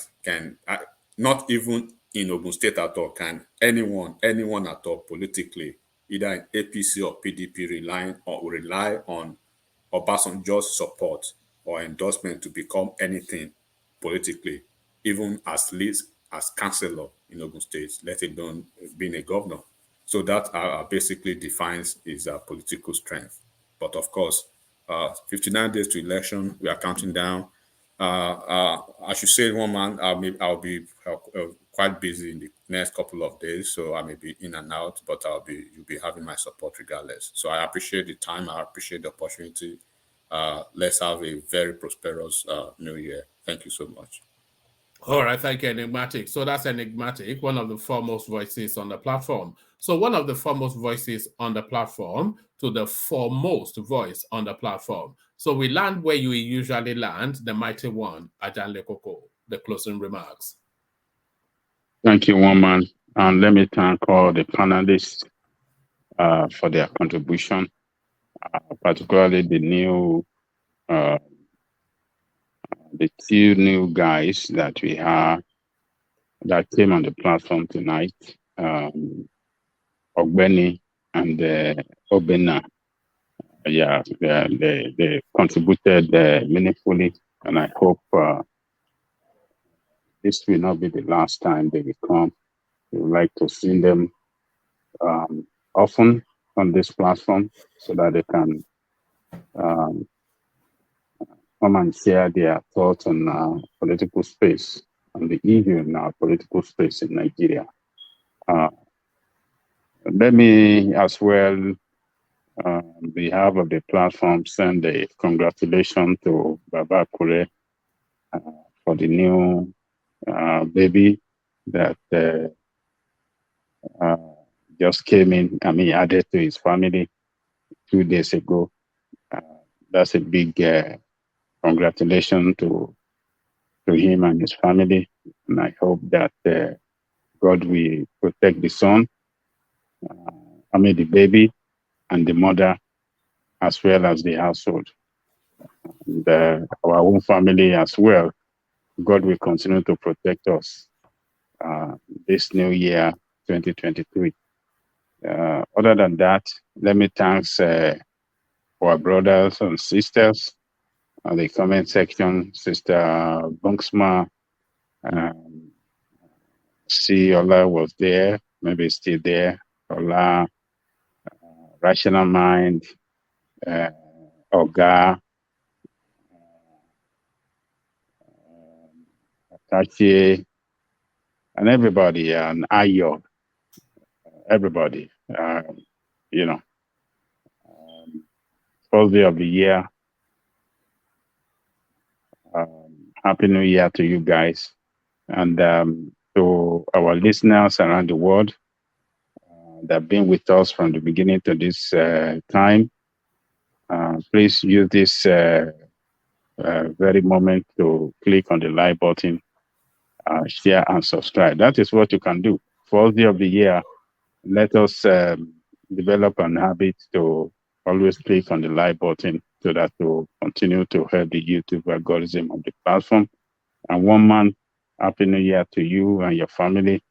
You have been doing a great job throughout last year. It was wonderful on this platform. We have started again, first day of the year. We look forward to big things to come, particularly the presidential election in Nigeria.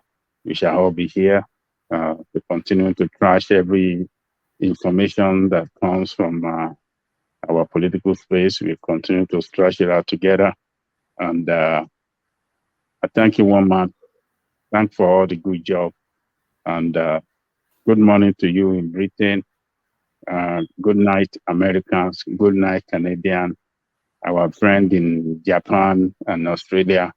I believe those one are in their money already. So thank you, one man. See you tomorrow. Have a good morning. All right, thank you, Ajan Lekoko. So that was Ajan Lekoko. So once Ajan Lekoko makes his remarks, you know what usually happens. The session comes to an end. So thank you for your company, one and all. Another one bites the dust. We're just 10 minutes short of 8 hours, and I can assure you that will not happen again. It's not healthy to spend that long. So maybe 6 hours. We were even trying to cut it to 4 hours at some point.